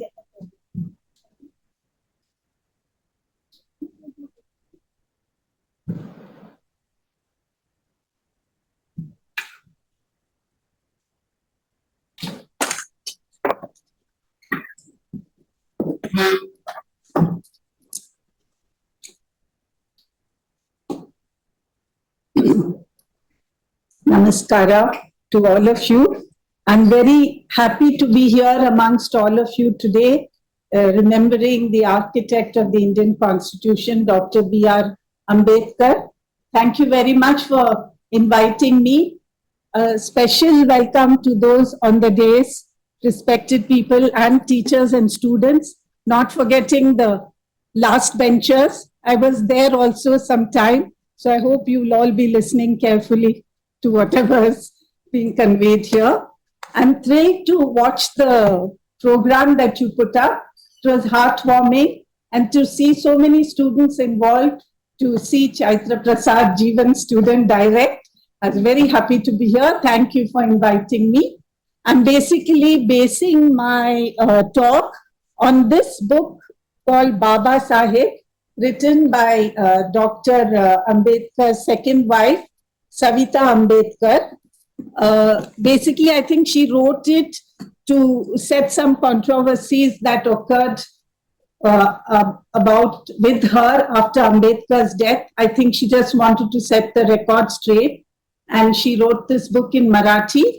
And I think we should be very grateful to the gentleman, what is his name? Nadeem Khan, who translated it into English in the recent past. I'm calling my presentation Humanizing Ambedkar, not to say that Ambedkar was anything but humane ever, but this is a different perspective, a close perspective from a wife, and I think you should be enjoying the different aspects that she has brought into her writing on her husband. So basically, Savitri's book documents her role in his life as friend, philosopher, guide, and most importantly, his doctor. So initially, at a friend's place is when Savitri encountered Dr. Ambedkar. She writes that she did not know who he was initially, but later, after she realized who the great man she was being introduced to, they had all these interactions, and he treated her with great respect and spoke about her profession and how she had made her way into this profession in those times. Subsequently, Dr. Ambedkar was beset with a lot of health problems, and Savitri, who was volunteering as a junior doctor in the clinic of one Dr. Mavlankar, found that Dr. Ambedkar had landed up there for treatment. Now, we don't know, there is a general speculation, she has hinted at it, that perhaps he had made her acquaintance, heard where she had worked, and landed up there as a patient. Perfectly fine for a patient to land up in the clinic of a doctor whom he had met earlier. But maybe there was something else to it. Somewhere later, he hints at love at first sight in one of his letters. There are lots of exchanges between husband and wife because he's been away from her for long spells. And very interesting things that happen. I will tell you as we go along. So the surprising thing is, within a year of meeting her, Ambedkar proposes marriage to her by a letter. So she's quite taken aback because she doesn't expect something like that. She looks upon Ambedkar as as a patient, basically. And she's startled. There's an age difference, and I don't think she's mentally prepared for marriage. But then she is persuaded by her two older brothers to accept his proposal. And it is a very radical thing of those times, considering that she came from a Saraswat Brahmin family. I must say, a very liberated family for those days. But though her family might have been liberated, not so the community to which she was born, many of whom berated her and said that she had forfeited her right to enter heaven for making this choice of her marriage. And nevertheless, on 15 April 1948, just a year after they first met, it becomes a landmark event, because for the first time, caste barriers are broken and Dr. Ambedkar is married to a Saraswat Brahmin lady called, she was earlier known as Sharada Kabir, and later she takes the name of Savitri Ambedkar. Now, the interesting thing as a journalist I should mention is the newspaper reports. They came in different forms. And the most, I think for me, the most original was the one from the Caravan, which said Dr. Ambedkar as the Saraswat son-in-law, which is as original as you can get. And also the fact that Caravan is still very bold and writes very fearlessly. One of the reasons for wanting to humanize Ambedkar is with the idea of showing him as a man who is deeply in love with his young wife, which he expresses now and then in his letters to her. And quite often he demands a letter a day from her and says if she can't do a letter a day, at least she should do a letter every other day, which he tries to oblige him with. The sad part of this whole exchange and these letters is that her letters are never reflected in the book. So we can only guess what she has said to him based on his replies. So what we get to read is only Ambedkar's replies. I don't know whether she wanted to keep it secret, probably did. But we are able to gather what she wrote to him based on what Ambedkar kept replying to her. So the most important thing is for Savitri, she was always concerned about Dr. Ambedkar's health.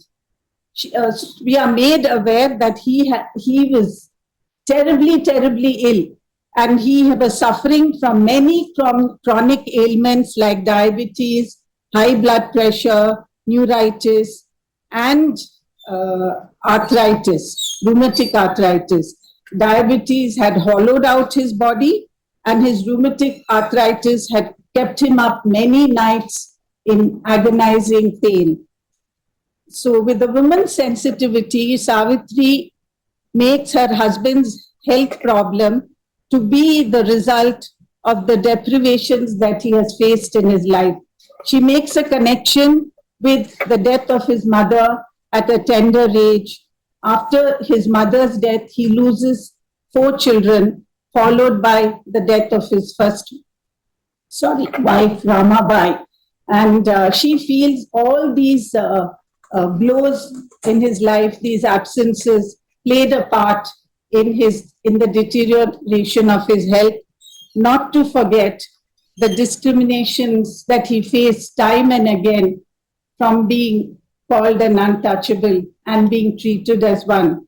Even returning with all his degrees from Columbia and the London School of Economics, when he started working, he still felt the dilemma and the pernicious practice of untouchability, which kept humiliating him. And Savitri is able to draw a connection between, there is a mind-body connection always, and she feels that all these lacks in his life, these humiliations, are what led to Ambedkar's severe health problems.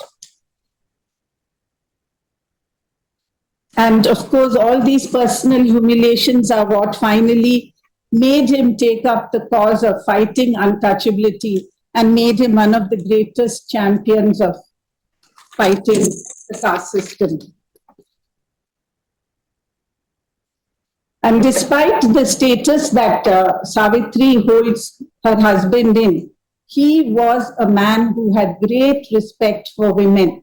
And so throughout their exchanges, one can see the equality in the relationship. He treated her with completely equal rights and felt and told her that he would never impose on her ever.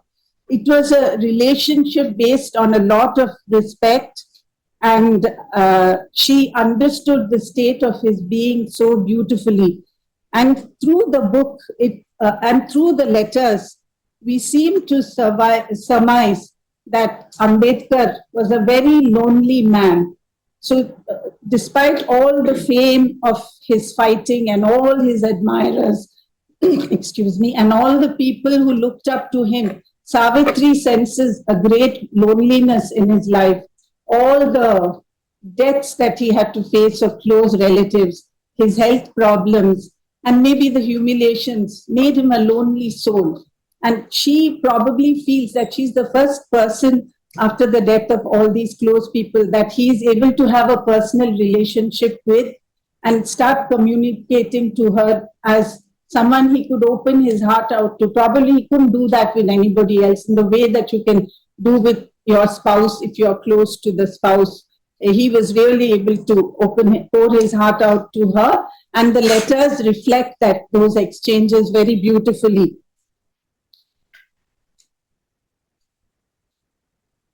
So they, as I said, it was a marriage of equals, and interestingly more platonic than physical perhaps. That is also hinted at in the letters.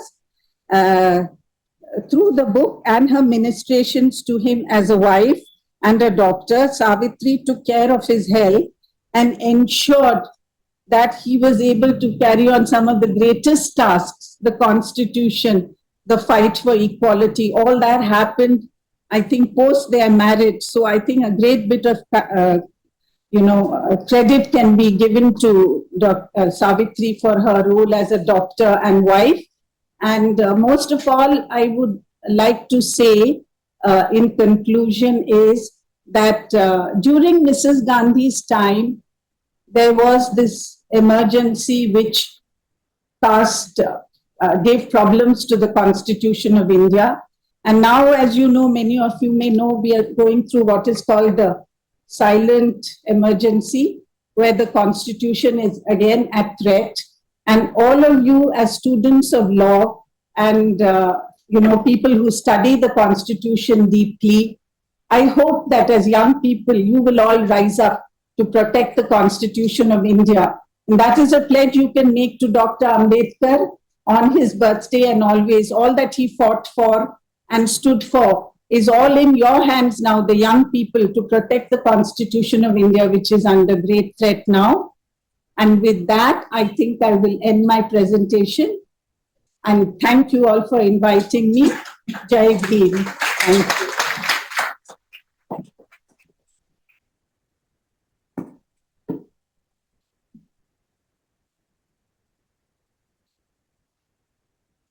Thank you, ma'am. I request Ms. Gargi Srivatsa to introduce our esteemed chief guest, Dr. Chandrasekhar Giri.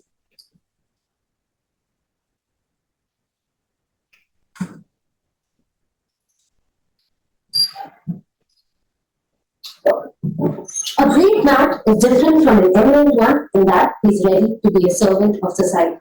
Quoted by Dr. B.R. Ambedkar. A warm good morning to one and all present here today on the occasion of Ambedkar Jayanti. It is my honor and privilege to introduce the chief guest of today's August event, Dr. Chandrasekhar Giri. Dr. Chandrasekhar is currently the assistant professor for the Tala Samudayagala Adhyana Kendra at Center for the Study of Social Exclusion and Inclusive Policy at the National Law School of India University. He has worked at Bangalore Central University as the coordinator for Dr. B.R. Ambedkar International Conference Organizing Committee for the year 2016 to 2019. He has also been the research advisor for the SEP research project sponsored by ICSSR New Delhi in CSSIP National Law School, Bangalore.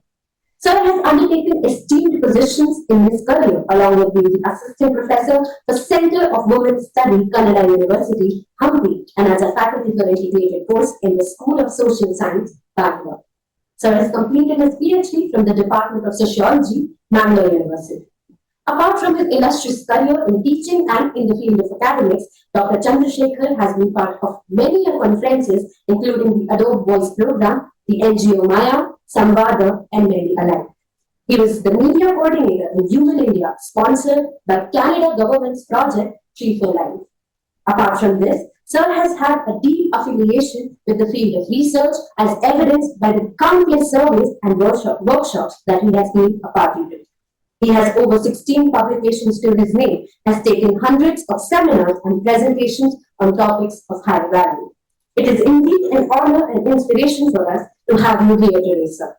I extend a warm-hearted welcome to the side of entire KAB fraternity. Thank you, Jay.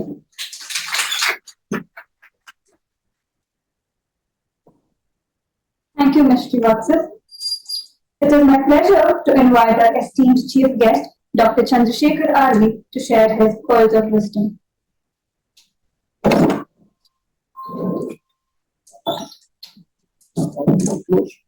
Yes, sir.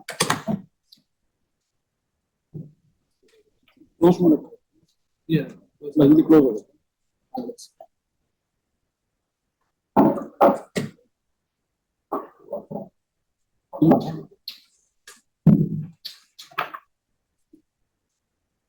Basic ಕನ್ನಡದಲ್ಲೇ ಮಾತಾಡ್ಬೇಕು ಅಂತ decide ಮಾಡಿದ್ದೀನಿ. ಹಾಗೆ ಕನ್ನಡದಲ್ಲೇನೆ ಮಾತಾಡ್ತೀನಿ. ನಾನು ಏನ್ ಯೋಚನೆ ಮಾಡ್ತೀನೋ ಅದನ್ನ ನೇರವಾಗಿ ಹೇಳಕ್ಕಾಗೋದು, ಮತ್ತೆ ಒಳಗಡೆ ನಮ್ಮ ಆತ್ಮ ಸಾಕ್ಷಿಗೆ ಹೇಳಲಿಕ್ಕಾಗೋದು. ನಾನು ಯಾವ ಭಾಷೆಯಲ್ಲಿ ಯೋಚನೆ ಮಾಡ್ತೀನೋ ಆ ಭಾಷೆಯಲ್ಲಿ ಹೇಳಿದ್ರೆ ಮಾತ್ರನೇ ಸಾಧ್ಯ ಆಗೋದ್ರಿಂದ ಒಂದು ಈ ತರದೊಂದು ಅವಕಾಶ ಕೊಟ್ಟಿದ್ದಕ್ಕೆ ಸ್ನೇಹಿತರಾದ ಚೈತ್ರ ಪ್ರಕಾಶ್ ಅವರಿಗೆ ಧನ್ಯವಾದಗಳು. ಅವ್ರ ಜೊತೆಗೆ ಇವತ್ತು ಜೀವನ್ ಸರ್ ಕೂತಿದ್ದಾರೆ.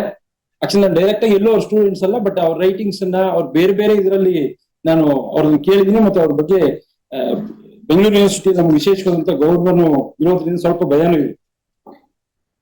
ತೊಂದರೆ ಇಲ್ಲ, ನಾನು ಏನ್ ಹೇಳ್ಬೇಕು ಅಂತಿದ್ದೀನಿ ಅದನ್ನ ಹೇಳೇ ಹೇಳ್ತೀನಿ ಯಾರಿದ್ರು. ಹಂಗಾಗಿ ಒಂದು ಆಕ್ಚುಲ್ ಆಗಿ ನನಗೆ ಯಾಕೆ ಇಲ್ಲಿಗೆ ಒಪ್ಕೊಂಡೆ ಅನ್ನೋಂಥದ್ದು ದೊಡ್ಡ ವಿಶೇಷ. ಎಲ್ಲರೂ ಲಾ ಸ್ಟೂಡೆಂಟ್ಸ್. ನಾವು ಯಾಸ್ ಎ ಲಾ ಸ್ಟೂಡೆಂಟ್ಸ್ ಆಗಿ ಅಂಬೇಡ್ಕರ್ ರೈಟಿಂಗ್ಸ್ ನ ಓದ್ತೀವಿ, ಆದ್ರೆ ಯಾಸ್ ಎ ಅಂಬೇಡ್ಕರ್ ಆಗಿ ಬೇರೆ ವಿಚಾರನ ಹೇಳ್ತೀವಿ ಬನ್ನಿ ಅಂದ್ರೆ ಬರಲ್ಲ. ಎಲ್ಲರಿಗೂ ಪ್ರಾಬ್ಲಮ್ ಏನಿದೆ, ಇಂಡಿಯನ್ ಮೈಂಡ್ ಸೆಟ್ ಪ್ರಾಬ್ಲಮ್ ಏನಾಗಿದೆ, ನಾವು ಓದ್ತೀವಿ, ಮಾರ್ಕ್ಸ್ ಬೇಕಾ ಮಾರ್ಕ್ಸ್ ತಗೋತೀವಿ, ಕೆಲಸ ಬೇಕಾ ಕೆಲಸ ತಗೋತೀವಿ. ಆದ್ರೆ ನಮ್ ಬದುಕುಗಳ ಜೊತೆಗೆ ಅದು ಸಂಬಂಧ ಇದೆ, ನಮ್ ಸಮಾಜದ ಜೊತೆಗೆ ಅದು ಸಂಬಂಧ ಇದೆ, ಒಂದು ಬದಲಾವಣೆ ಒಂದು ಸ್ಪೇಸ್ ಇದೆ. ಅದನ್ನ ಯೋಚನೆ ಮಾಡೋಣ ಅಂದಿದ ತಕ್ಷಣ ನಾವು ಸ್ವಿಚ್ ಆಫ್ ಆಗ್ತೀವಿ. ನಮ್ಮ ಎಜುಕೇಶನ್ ಸಿಸ್ಟಮ್ಗೂ ನನ್ನ ವೇ ಆಫ್ ಲೈಫ್ಗೂ ರಿಲೇಶನ್ಶಿಪ್ ಇಲ್ಲ. ನಾವು ಸೈಂಟಿಫಿಕ್ ಟೆಂಪರ್ಮೆಂಟ್ ಅಂತ ಓದ್ತೀವಿ, ಮನೆಗೆ ಹೋಗಿ ಬೇರೆನೆ ಮಾಡ್ತೀವಿ. ಇಲ್ಲಿ ಬಂದು ನಾವ್ ಹೇಳ್ತೀವಿ ಆಲ್ ಆರ್ ಈಕ್ವಲ್ ಅಂತ ಹೇಳ್ತೀವಿ, ಮನೆಗೆ ಹೋಗಿ ನಮ್ಮೆಲ್ಲರ ಹೆಣ್ಮಕ್ಳನ್ನ ನಾವೇ ಬೇರೆ ತರ ನೋಡ್ತೀವಿ. ಇಲ್ಲಿ ಬಂದು ನಾವ್ ಹೇಳ್ತೀವಿ ಆಲ್ ಆರ್ ಈಕ್ವಲ್ ಅಂತ, ಊರಲ್ಲಿ ಹೋಗಿ ನಮ್ಮ ಮನೇಲಿ ಹೋಗಿ ಅನ್ಟಚಬಿಲಿಟಿ ಪ್ರಾಕ್ಟೀಸ್ ಮಾಡ್ತೀವಿ. ಪ್ರಾಬ್ಲಮ್ ಎಲ್ಲಿದೆ, ಇಂಡಿಯನ್ ಎಕೋಸಿಸ್ಟಮ್ ಅಲ್ಲಿ ಪ್ರಾಬ್ಲಮ್ ಎಲ್ಲಿದೆ ಅಂದ್ರೆ ನಾವು ಒಂದಕ್ಕೊಂದಕ್ಕೆ ರಿಲೇಟ್ ಮಾಡಿ ನೋಡೋದೇ ಇಲ್ಲ. ಕಾನ್ಸ್ಟಿಟ್ಯೂಷನ್ ತುಂಬಾ ಇಂಪಾರ್ಟೆಂಟು. ತುಂಬಾ ಜನ ಲಾಯರ್ಸ್ ಅನ್ಟಚಬಿಲಿಟಿ ಪ್ರಾಕ್ಟೀಸ್ ಮಾಡಿ ಕಾನ್ಸ್ಟಿಟ್ಯೂಷನ್ ನನ್ನ ಲೈವ್ಲಿಹುಡ್ ಆಗಂತ ನೋಡುವಾಗ ಪ್ರಾಕ್ಟೀಸ್ ಚೆನ್ನಾಗಿ ಮಾಡ್ತೀನಿ ನಾನು. ಆದ್ರೆ ನನ್ನ ವೇ ಆಫ್ ಲೈಫ್ ನ ನೋಡುವಾಗ ನಾನು ಬೇರೆ ಅಂತ ನೋಡ್ತೀನಿ. ನಾನು ಯಾಕೆ ಈ ಅಂಶಗಳನ್ನ ಹೀಗೆ ಎತ್ತಿದ್ದೀನಿ ಅಂದ್ರೆ, ಅಂಬೇಡ್ಕರ್ ಅವರು 100 ವರ್ಷದ ಹಿಂದೆ ಏನ್ ಹೇಳಿದ್ರು ಇವತ್ತಿನವರೆಗೂ ಆ ಸಿಚುವೇಶನ್ ಇದೆಯೇ ಇಲ್ಲ ಕರ್ನಾಟಕದಲ್ಲಿ ಅಥವಾ ಭಾರತದಲ್ಲಿ? ಅನ್ಟಚಬಿಲಿಟಿ ಪ್ರಾಕ್ಟೀಸಸ್ ಇದೆಯೇ ಇಲ್ವೋ? ಇಲ್ಲಿ ಇರೋರು ನಾನು ಕಾಮನ್ ಒಂದು ಪ್ರಶ್ನೆ ಕೇಳ್ತೀನಿ. ನಾನು ಸ್ವಲ್ಪ ಒನ್ ಸೈಡ್ ಗೇಮ್ ಆಡಲ್ಲ, ಕಾಮನ್ ಆಗಿ ಒಂದು ಪ್ರಶ್ನೆ ಕೇಳ್ತೀನಿ. ನಿಮಗ್ ಗೊತ್ತಿರೋಂಗೆ ನಿಮ್ಮೆಲ್ಲರ ಹಳ್ಳಿಗಳಿಂದ ಬಂದಿದ್ರೆ ಎಲ್ಲರಿಗೂ ದೇವಸ್ಥಾನಕ್ಕೆ ಪ್ರವೇಶ ಇದೆ ಅನ್ನೋರು ಎಷ್ಟು ಜನ ಇದ್ರಿ? ಕೈ ಎತ್ತಿ. ಹಳ್ಳಿಗಳಲ್ಲಿ ನಾನು ನಿಮ್ಗೆ ಅಷ್ಟೇ ಎಲ್ಲ ಪ್ರಶ್ನೆ ಕೇಳೋದು. ಅಡ್ಮಿನಿಸ್ಟ್ರೇಟಿವ್ ಟ್ರೈನಿಂಗ್ ಸೆಂಟರ್ ಅಲ್ಲಿ IAS KS ಆಫೀಸರ್ಸ್ಗೂ ಇದೇ ಪ್ರಶ್ನೆ ಕೇಳ್ತೀನಿ. ಅವ್ರ ಅಡ್ಮಿನಿಸ್ಟ್ರೇಷನ್ ಕೆಲಸ ಮಾಡ್ತಿರ್ತಾರೆ, ಸರ್ ನಮ್ ಡಿಸ್ಟ್ರಿಕ್ಟ್ ಅಲ್ಲಿ 80% ಇಲ್ಲ ಸರ್ ಅಂತ ಹೇಳ್ತಾರೆ. ಆದ್ರೆ ರಿಪೋರ್ಟ್ ಅಲ್ಲಿ ಏನ್ ಬರೀತೀರಿ ನೀವು ಅಂತ ಕೇಳಿದ್ರೆ ಇಲ್ಲೆಲ್ಲೂ ಅನ್ಟಚಬಿಲಿಟಿ ಪ್ರಾಕ್ಟೀಸಸ್ ಇಲ್ಲ ಅಂತ ರಿಪೋರ್ಟ್ ಜನರೇಟ್ ಆಗುತ್ತೆ. ರಿಯಾಲಿಟಿಗೂ ನಮ್ಮ ಪ್ರಾಕ್ಟೀಸ್ಗೂ ತುಂಬಾ ವ್ಯತ್ಯಾಸ ಇದೆ. ಇಲ್ಲಿ ಏನಾಗಿದೆ, ಒಂದ್ ಕಡೆ ನಾವ್ ಹೇಳ್ತೀವಿ ಕಾನ್ಸ್ಟಿಟ್ಯೂಷನ್, ಈ ದೇಶಕ್ಕೆ ಒಂದು ಸಂವಿಧಾನ ಇದೆ, ಸಂವಿಧಾನದ ಅಡಿಯಲ್ಲಿ ನಡಿಬೇಕು ಅಂತ ನಾವ್ ಹೇಳ್ತೀವಿ. ಆದ್ರೆ ನನ್ನ ಹೋಲ್ ಟ್ರೈನಿಂಗ್ ಪ್ರೋಸೆಸ್ ಏನಿದೆ ನಂಬಿಕೆ, ಆಚಾರ, ವಿಚಾರ, ಪರಂಪರೆ ಮೇಲೆ ನಿಂತಿದೆ. ಈ ನಂಬಿಕೆ, ಆಚಾರ, ವಿಚಾರ, ಪರಂಪರೆ ಇಟ್ಕೊಂಡು ನಾನು ಕಾನ್ಸ್ಟಿಟ್ಯೂಷನ್ ಅನ್ನ ಪ್ರಾಕ್ಟೀಸ್ ಮಾಡ್ತೀನಾ? ಮಾಡಕ್ ಆಗತ್ತಾ? ಅದಕ್ಕೆ ಅಂಬೇಡ್ಕರ್ ಏನ್ ಹೇಳಿದಾರೆ ಅಂದ್ರೆ, ನೀವು ನಿಮ್ ಮನೆಯೊಳಗೆ ಸಂಪ್ರದಾಯ, ಆಚಾರ, ವಿಚಾರ, ಪರಂಪರೆನೆಲ್ಲೂ ಇಟ್ಕೊಂಡು ಪ್ರಜಾಪ್ರಭುತ್ವ ಇರುತ್ತೆ ಅನ್ನೋದಾದ್ರೆ ಅದ್ರಲ್ಲಿ ಏನು ವ್ಯತ್ಯಾಸ ಸಿಗಲ್ಲ ನಿಮಗೆ. ನೀವು ಅದನ್ನೆಲ್ಲೂ ಬದಲಾವಣೆಗೆ ಯೋಚನೆ ಮಾಡ್ಬೇಕು ಅಂತ ಹೇಳ್ತೀವಿ. ಈ ಹಿನ್ನೆಲೆ ಒಳಗೆ ನೋಡೋದಾದ್ರೆ ಅಂಬೇಡ್ಕರ್ ಅವರ ಭಾರತದಿಂದ ಹೊರಗಡೆ ಹೋಗಿದ ಪ್ರಕ್ರಿಯೆ ಇದೆಯಲ್ಲ, ಅವ್ರ ಎಜುಕೇಶನ್ಗೋಸ್ಕರ ಹೊರಗಡೆ ಹೋಗ್ತಾರೆ, ಅದನ್ನ ಗ್ರೇಟ್ ಎಸ್ಕೇಪ್ ಅಂತ ಕರೀತಾರೆ. ಅಂಬೇಡ್ಕರ್ ಅವರು ದೇಶ ಬಿಟ್ಟು ಓದ್ಲಿಕ್ಕೆ ಹೋಗಿದ್ದನ್ನ ಗ್ರೇಟ್ ಎಸ್ಕೇಪ್ ಅಂತ ಕರೀತಾರೆ. ಯಾಕೆ ಕರೆದಿರ್ಬೋದು ಅವ್ನಿಗೆ? ತುಂಬಾ ಜನರಿಗೆ ಇಲ್ಲಿನ ಹೆಣ್ಮಕ್ಳಿಗೂ ಗೊತ್ತಿದೆ, ನಮ್ಮೂರಲ್ಲಿ ನಮ್ಮ ಏರಿಯಾದಲ್ಲಿ ಕಾಲೇಜ್ಗೆ ಹೋಗ್ತಿದ್ರೆ ಏನಿರುತ್ತೆ, ನಾವು ಬೇರೆ ಇಲ್ಲೋದು ಕಾಲೇಜ್ಗೆ ಹೋದ್ರೆ ಏನ್ ಸ್ವತಂತ್ರ ಸಿಗುತ್ತೆ, ಅಥವಾ ಬೇರೆ ಊರಲ್ಲಿ ಕಾಲೇಜ್ಗೆ ಹೋದ್ರೆ ಏನ್ ಸ್ವತಂತ್ರ ಸಿಗುತ್ತೆ ಅಂತ ಗೊತ್ತಿರುತ್ತಾನೆ ನಿಮ್ಗೆಲ್ಲರಿಗೂ. ಆದ್ರೆ ನಮ್ಮ ಊರ ಹತ್ರ ಇರೋ ಸ್ಕೂಲಿಗೆ ಹೋದ್ರೆ, ನಮ್ಮ ಊರ ಹತ್ರ ಇರೋ ಕಾಲೇಜಿಗೆ ಹೋದ್ರೆ ಏನಾಗತ್ತೆ? ಅಷ್ಟು ಸ್ವತಂತ್ರ ಸಿಗುತ್ತೆ ನಿಮಗೆ? ನಾನೊಂದು personal experience, Kannada university Hampi ಅಂತ ಇದೆ, ಅಲ್ಲೊಂದು 3 ವರ್ಷ ಅಸಿಸ್ಟೆಂಟ್ ಪ್ರೊಫೆಸರ್ ಆಗಿ ಕೆಲಸ ಮಾಡಿದೆ. ನನ್ನ ಸ್ಟೂಡೆಂಟ್ಸ್ ಇದ್ರು. ಸ್ಟೂಡೆಂಟ್ಸ್ ಯಾವಾಗ್ಲೂ ಸ್ಟೈಲ್ ಮಾಡೋದು, ಬಿಹೇವಿಯರ್ ಮಾಡೋದಕ್ಕೂ ಅವ್ರಿಗೆ ಸಿಗದೇ ಇರೋದು ಹೊಸದಾಗಿ ಸಿಗದಾಗ ಮಾಡೋದಕ್ಕೂ ವ್ಯತ್ಯಾಸ ಇರುತ್ತೆ. ನಾನು ತುಂಬಾ ಸೀರಿಯಸ್ ಆಗಿ ಅಬ್ಸರ್ವ್ ಮಾಡ್ತಿದ್ದೆ, ಇಲ್ಲೇನೋ ಸೀರಿಯಸ್ ಪ್ರಾಬ್ಲಮ್ ಇದೆ ಅಂತ. ಯೂನಿವರ್ಸಿಟಿಯಲ್ಲಿ ಹುಡುಗರು ಒಳ್ಳೊಳ್ಳೆ ಬಟ್ಟೆ ಹಾಕೋದು, ಎದೆ ಉಬ್ಬಿಸ್ಕೊಂಡು ಓಡಾಡೋದು ಒಂಥರ ಇದೇನೋ ಆರ್ಟಿಫಿಷಿಯಲ್ ಅಂತ ಅನಿಸ್ತಾ ಇರೋದು ನನಗೆ ಇದನ್ನ ಅಬ್ಸರ್ವ್ ಮಾಡ್ಬೇಕಂತ ಒಂದ್ಸಾರಿ ನಿಮ್ ಊರಿಗೆ ಹೋಗೋಣ ಅಂತ ಕೇಳಿ ಅವ್ರ ಜೊತೆ ಎಷ್ಟು ಪೊಟೆನ್ಶಿಯಲ್ ಸ್ಟೂಡೆಂಟ್ಸ್ ಅಂದ್ರೆ ಅಷ್ಟು ಕಾನ್ಫಿಡೆನ್ಸ್ ಆಗಿರೋದು ಕ್ಯಾಂಪಸ್ ಅಲ್ಲಿ ಹೋಗಿ, ಅಲ್ಲಿ ಕಮಲಾಪುರ ಅಂತಿದೆ, ಅಲ್ಲಿ ಹೋಗಿ ಬಸ್ ಹತ್ತಷ್ಟೊತ್ತಿಗೆ ಅವ್ನ ವಾಯ್ಸ್ ಡೌನ್ ಆಯ್ತು, ಬಾಡಿ ಲ್ಯಾಂಗ್ವೇಜ್ ಚೇಂಜ್ ಆಯ್ತು. ನನ್ಗೆ ಆಶ್ಚರ್ಯ, ಇದು ಯಾಕೆ ಹಿಂಗ್ ಚೇಂಜ್ ಆಗ್ತಿದೆ ಅಂತ. ತುಂಬಾ ಜನ ಹೆಣ್ಮಕ್ಳು ರಿಯಲೈಸ್ ಮಾಡ್ಕೊಳ್ಳಿ, ದಾರಿಯಲ್ಲಿ ಕ್ಲಾಸ್ ರೂಮ್ ಅಲ್ಲಿ ಹೆಂಗಿರುತ್ತೆ, ನಮ್ಮ ಮನೆ ಕಾಂಪೌಂಡ್ ಹೋದಾಗ ಹೆಂಗಾಗತ್ತೆ ಅನ್ನೋದನ್ನ ನೀವು ಸ್ವಲ್ಪ ರಿಯಲೈಸ್ ಮಾಡ್ಕೊಳ್ಳಿ, ವಾಸ್ತವ ಏನಾಗತ್ತೆ ಅಂತ ಹೇಳ್ತೀನಿ. ಆಮೇಲೆ ಹೋಗಿ ಅವ್ರ ಹತ್ರ ಬಸ್ ಇಳಿತೀವಿ, ಫುಲ್ ಬಾಡಿ ಬೆಂಡ್ ಆಗಿ ಹೋಗಿದೆ, ವಾಯ್ಸೇ ಬರ್ತಿಲ್ಲ. ನಾನು ಹೇಳ್ತಿದ್ದು ಆಫ್ಟರ್ ಇಂಡಿಪೆಂಡೆನ್ಸ್ 75 years ಅಲ್ಲಿ ನಡೀತಿರೋ ಪ್ರಾಕ್ಟಿಕಲ್ ಥಿಂಗ್ಸ್. ಸರಿ ಅಂತೇಳಿ ಹೋಗಿ ದಾರಿಯಲ್ಲಿ ಮಾತಾಡ್ತಾ ಹೋದ್ರೆ, ಸರ್ ಇಲ್ಲಿ ಮಾತಾಡೋದು ಬೇಡ, ನಮ್ಮ ಏರಿಯಾಗ ಹೋಗಿ ಮಾತಾಡ್ಕೊಳ್ಳೋಣ ಬನ್ನಿ ಸರ್ ಅಂತ. ಆಮೇಲೆ ಅಲ್ಲಿ ಹೋದ್ವಿ, ಮಾತಾಡ್ಕೊಂಡು ಎಲ್ಲ ವಾಪಸ್ ಬಂದ್ಮೇಲೆ ಪರ್ಸನಲ್ ಆಗಿ ಕೂರ್ಸ್ಕೊಂಡು ಏನ್ ಆಗ್ತಿದೆ ಅಂತ ಕೇಳಿದೆ. ಸರ್ ನಾನು ಇವತ್ತೇನಾದ್ರೂ ಎದೆ ಉಬ್ಬಿಸ್ಕೊಂಡು ಊರಲ್ಲಿ ಓಡಾಡಿದ್ರೆ ನಾಳೆ ಬೆಳಿಗ್ಗೆ ನಮ್ಮ ತಂದೆ ತಾಯಿಗೆ ಶುರುವಾಗತ್ತೆ ಸರ್ ಸಮಸ್ಯೆ ಅಂತ. ಏನ್ ನಿನ್ ಮಗ 4 ಅಕ್ಷರ ಕಲ್ತು ಎದೆ ಉಬ್ಬಿಸ್ಕೊಂಡು ಓಡಾಡ್ತಿದ್ದಾನೆ ಅಂತ ನಾಳೆ ಬೆಳಗ್ಗೆ ಅದ್ರ ಸೈಡ್ ಎಫೆಕ್ಟ್ ಶುರುವಾಗತ್ತೆ ಸರ್. ಅದಕ್ಕೆ ನಮ್ಗೆ ಯಾಕೆ ಬೇಕು ಸರ್, ಹೊರಗಡೆ ಬಂದಾಗ ನಾವು ತುಂಬಾ ಸ್ವತಂತ್ರವಾಗಿರ್ತೀವಿ, ಅಲ್ಲಿಗೆ ಹೋದಾಗ ಹೆಂಗಿರ್ಬೇಕು ಹಂಗೆ ಇರ್ತೀವಿ ಅಂತ. ನಾನು ಯಾಕೆ ಈ ಎಕ್ಸಾಂಪಲ್ ಹೇಳ್ತಿದ್ದೀನಿ ಅಂದ್ರೆ, ನೀವು ಸ್ವತಂತ್ರ ಸಮಾನತೆ ಕೊಡೋದು ಸೆಕೆಂಡ್ರಿ, ಭಯ ಹೋಗ್ಸಕ್ಕಾಗಿಲ್ಲ. ತಳ ಸಮುದಾಯಗಳಲ್ಲಿರುವ ಆ ಫಿಯರ್ನ ಹೋಗ್ಸಕ್ಕಾಗಿಲ್ಲ. ಆಫ್ಟರ್ 75 years ಆದ್ಮೇಲೆ ಹೆಣ್ಣು ಮಕ್ಕಳಿಗೆ ಸ್ವತಂತ್ರವಾಗಿ ಮಾತನಾಡಲಿಕ್ಕೆ ಸ್ಪೇಸ್ ಕ್ರಿಯೇಟ್ ಮಾಡಕ್ಕಾಗಿಲ್ಲ. ಆಫ್ಟರ್ 75 years ಇಂಡಿಪೆಂಡೆನ್ಸ್ ಆದ್ಮೇಲೆ ಎಲ್ಲ ರೈಟ್ಸ್ ಬಂದು, ನಾನು ಕಾನ್ಸ್ಟಿಟ್ಯೂಷನ್ ಇದೆ, ಅಂಬೇಡ್ಕರ್ ಕೊಟ್ಟರೆ ಕಾನ್ಸ್ಟಿಟ್ಯೂಷನ್ ಇದೆ, ಪ್ರೊಟೆಕ್ಷನ್ ಇದೆ, ರೈಟ್ಸ್ ಇದೆ ನಮಗೆ. ನೀವು ಆದ್ರೆ ಅದನ್ನ ಪ್ರಾಕ್ಟೀಸ್ ಮಾಡ್ಲಿಕ್ಕೆ ಎಕೋ ಸಿಸ್ಟಮ್ ಇಲ್ಲದೆ ಇದ್ರೆ ನೀವು ಇಂಡಿವಿಜುವಲ್ ಆಗಿ ಪ್ರಾಕ್ಟೀಸ್ ಮಾಡಕ್ ಆಗಲ್ಲ. ನಾನು ನಮ್ಮನೇ ಒಂದು ಉದಾಹರಣೆ ಹೇಳ್ತೀನಿ. ನನಗ್ ಸಿಕ್ಕಿರೋ ಅವಕಾಶ ನನ್ನ ತಂಗಿಗೆ ಸಿಕ್ಕಿದ್ರೆ ಅವಳು ಇನ್ನೂ ಎಲ್ಲೆಲ್ಲೋ ಹೋಗ್ಬಿಡ್ತಿದ್ಲು. ನಾನ್ ರಾತ್ರಿ 9 ಗಂಟೆಗೆ ಹೋದ್ರೆ ನಮ್ಮೂರಲ್ಲಿ ಯಾರು ಏನು ಮಾತಾಡ್ತಿಲ್ಲ, ನಮ್ಮ ಮನೇಲೂ ಯಾರು ಮಾತಾಡ್ತಿರ್ಲಿಲ್ಲ. ನನ್ನ ತಂಗಿ 6 ಗಂಟೆಗೆ ಬಸ್ ಇಳಿದು ಬರ್ಬೇಕಾಗಿದ್ದಳು. ಒಂದಿನ ಏನೋ ಬಸ್ ಮಿಸ್ ಆಗಿ 7:30 8 ಗಂಟೆಗೆ ಬಂದು ಅಂತ ಹೇಳಿ, ನಮ್ಮನೇಲಿ ಯಾರಿಗೂ ಏನ್ ಪ್ರಾಬ್ಲಮ್ ಇಲ್ಲ, ಆಯ್ತಪ್ಪ ಅಂತ. ನಾಳೆ ಬೆಳಗ್ಗೆ ಪಕ್ಕದ ಮನೆಯವ್ರು ಶುರು ಮಾಡ್ತಾರೆ, ಏನ್ ಕೆಂಪಮ್ಮ ಅಂತ ವಾಯ್ಸ್ ಮಾಡ್ಯುಲೇಷನ್ ಮಾಡಿ, ನಿಮ್ ಮಗಳು 7:30 ಬರ್ತಿದ್ಲು ಅಂತ ಕೇಳ್ತಾಳೆ. ನಾಳೆ ಬೆಳಿಗ್ಗೆ ಏನಾಗತ್ತೆ? ಎಲ್ಲರೂ ಸೇರಿ ಶುರು ಮಾಡ್ತಾರೆ, ಇಲ್ಲಮ್ಮ ಕಷ್ಟ ಆಗತ್ತೆ, ಅಷ್ಟೊತ್ತಲ್ಲಿ ಬರಬಾರ್ದು, ಹಂಗಾಗ್ಬಾರ್ದು, ಹಿಂಗಾಗತ್ತೆ, ಸಮಸ್ಯೆ ಆಗತ್ತೆ. ಆದ್ರೆ ಇಂಡೈರೆಕ್ಟ್ ಆಗಿ ಎಲ್ಲರೂ, ಅದನ್ನ ನಮ್ಮ ಮನೆಯವರು ಮಾತ್ರ ಅಲ್ಲ, ಎಕೋ ಸಿಸ್ಟಮ್ ಅಲ್ಲಿ ಎಲ್ಲರೂ ಕಾಂಟ್ರಿಬ್ಯೂಟ್ ಮಾಡ್ತಿರ್ತಾರೆ ಅದಕ್ಕೆ. ಈ ತರದ ಹಿನ್ನೆಲೆ ಒಳಗಡೆ ನಾವು ಈ ಸಮಾಜದೊಳಗಡೆ after 75 years Indian constitution practice ಮಾಡ್ತಿದ್ವಿ. ಈಗಲೂ ನಮ್ಗೆ ರೈಟ್ ಸಿಕ್ಕಿಲ್ಲ. ಅಂಬೇಡ್ಕರ್ ಏನೆಲ್ಲ ಎತ್ತಿದ್ರು, ಪ್ರಶ್ನೆಗಳನ್ನ ಏನ್ ಎತ್ತಿದ್ರು, ಅದಕ್ಕೆ ಪರಿಹಾರಗಳನ್ನ ಏನ್ ಹುಡುಕಕ್ ಹೊರಟಿದ್ರು, ಆದ್ರೆ ಇವತ್ತಿನವರೆಗೆ ಅದಕ್ಕೆ ಸಿಗ್ಲಿಲ್ಲ ನಮ್ಗೆ. ಯಾಕೆ ಸಿಗ್ಲಿಲ್ಲ ಅಂದ್ರೆ, ಈ ದೇಶದ ಜನರ ಬದುಕಿನ ಕ್ರಮ ಸಂವಿಧಾನ ಆಗ್ಲಿಲ್ಲ. ಕಾನ್ಸ್ಟಿಟ್ಯೂಷನ್ ವೇ ಆಫ್ ಲೈಫ್ ಆಗಿದ್ದಿದ್ರೆ ನೀವು ಈ ಎಲ್ಲ ಹಕ್ಕುಗಳು ತಾವಾಗೇ ಬರ್ತಿದ್ವು, ಭಾತೃತ್ವ ಬರ್ತಿತ್ತು, ಸೋದರತೆ ಬರ್ತಿತ್ತು, ಸಮಾನತೆ ಬರ್ತಿತ್ತು. ಯಾಕೆಂದ್ರೆ ಅಲ್ಲಿ ಯಾವುದು ಡಿಸ್ಕ್ರಿಮಿನೇಷನ್ ಪ್ರಾಕ್ಟೀಸಸ್ ಎಕ್ಸಿಸ್ಟೆನ್ಸ್ ಅಲ್ಲಿ ಇಲ್ಲ. ಅದನ್ನ ನಾವೇನ್ ಮಾಡ್ತಿದ್ವಿ, ನಮ್ಮ ಲೈವ್ಲಿಹುಡ್ ನೋಡುವಾಗ, ನಮ್ಮ ಸ್ಟೇಟಸ್ ನೋಡುವಾಗ ಕಾನ್ಸ್ಟಿಟ್ಯೂಷನ್ ಬೇಕಂತೀವಿ, ಅದನ್ನ ನಾವು ಪ್ರಾಕ್ಟೀಸಸ್ ಅಲ್ಲಿ ಅದನ್ನ ಮಾಡಲ್ಲ. ಇದೇನಾಗಿದೆ, ಇದರಿಂದ ಒಂದ್ ತರದ ಗೊಂದಲ ಶುರುವಾಗೋಗಿದೆ ಹುಡುಗರಿಗೆ. ಅಂಬೇಡ್ಕರ್ ಹೆಸರು ಕೇಳಿದ್ರೆ ನಮ್ಮ ಇಂಟೆಲೆಕ್ಚುಯಲ್ಸ್ ದೊಡ್ಡ ಸಮಸ್ಯೆ ಇದೆ. ಮೂವ್ಮೆಂಟ್ ಲೀಡರ್ಸ್ ದೊಡ್ಡ ಪ್ರಾಬ್ಲಮ್ ಇದೆ. ಅವ್ರಿಗೆ ಅಂದ್ರೆ ಅವ್ರವ್ರಿಗೆ ಎಷ್ಟೆಷ್ಟು ಬೇಕೋ ಅಷ್ಟು ಅಂಬೇಡ್ಕರ್ ಮಾತ್ರ. ಕೆಲವರು ಬರೋದು ದಲಿತರಿಗೆ ಮಾತ್ರ ಅಂಬೇಡ್ಕರ್ ಕೆಲಸ ಮಾಡಿದಾರೆ ಅಂತ ಹೇಳೋದು, ಇನ್ ಕೆಲವರು ಬರೋದು ಹೆಣ್ಮಕ್ಳಿಗೆ ಮಾತ್ರ ಅಂಬೇಡ್ಕರ್ ಕೆಲಸ ಮಾಡಿದಾರೆ ಅಂತ ಹೇಳೋದು. ಇದು ಹೇಳಿ ಹೇಳಿ ಏನಾಗೋಗಿದೆ ಅಂದ್ರೆ ತುಂಬಾ ಜನ ಕ್ಲೋಸ್ ಆಗ್ಬಿಟ್ಟಿದ್ರು. ಯೋಚನೆ ಮಾಡೋ ವಿಧಾನ ಅಂಬೇಡ್ಕರ್ ಅಂದ ತಕ್ಷಣ ಕ್ಲೋಸ್ ಮಾಡ್ಕೊಳ್ಳೋದು, ನಮಗ್ ಸಂಬಂಧಪಟ್ಟದಲ್ಲ, ನಮ್ಗೆ ಏನು ಮಾಡಿಲ್ಲ ಅಂತ. ಆಕ್ಚುಲಿ ಹಂಗಿದೆಯಾ ನಿಜವಾಗ್ಲು? ಅಂಬೇಡ್ಕರ್ ಅವರ ಆಲೋಚನೆ ಹಂಗಿದೆಯಾ ಅಂತ ನೋಡಿದ್ರೆ, ನೀವು ಮೂಲಕ್ಕೆ ಹೋಗಿ ನೋಡೋದಾದ್ರೆ, ಅಂಬೇಡ್ಕರ್ ಅವರು ಈ ದೇಶದಲ್ಲಿರೋ ಪ್ರತಿಯೊಬ್ಬ ಜನರ ಬಗ್ಗೆನೂ ಯೋಚನೆ ಮಾಡಿ ಅವರ ಕೆಲವು ಅಂದ್ರೆ ನೀವು ಏನಾಗತ್ತೆ, ಇಂಡಿಯನ್ ಸೋಷಿಯಲ್ ಸ್ಟ್ರಕ್ಚರ್ ಇದೆಯಲ್ಲ, ಅಂಬೇಡ್ಕರ್ ಬೇಸಿಕ್ ಪ್ರಶ್ನೆ ಏನಂದ್ರೆ, ನೀವು ಇಂಡಿಯನ್ ಈ ಸೋಷಿಯಲ್ ಸ್ಟ್ರಕ್ಚರ್ ಅಲ್ಲೇ ಸಮಸ್ಯೆ ಇದೆ, ಡಿಸ್ಕ್ರಿಮಿನೇಷನ್ ಇದೆ, ಈ ಸ್ಟ್ರಕ್ಚರ್ ಚೇಂಜ್ ಆಗ್ಬೇಕು. ಸ್ಟ್ರಕ್ಚರ್ ಚೇಂಜ್ ಆಗ್ಬೇಕಂದ್ರೆ ಏನಾಗ್ಬೇಕು? ಸ್ಟ್ರಕ್ಚರ್ ಚೇಂಜ್ ಆಗ್ಬೇಕು, ಏನಾಗ್ಬೇಕು?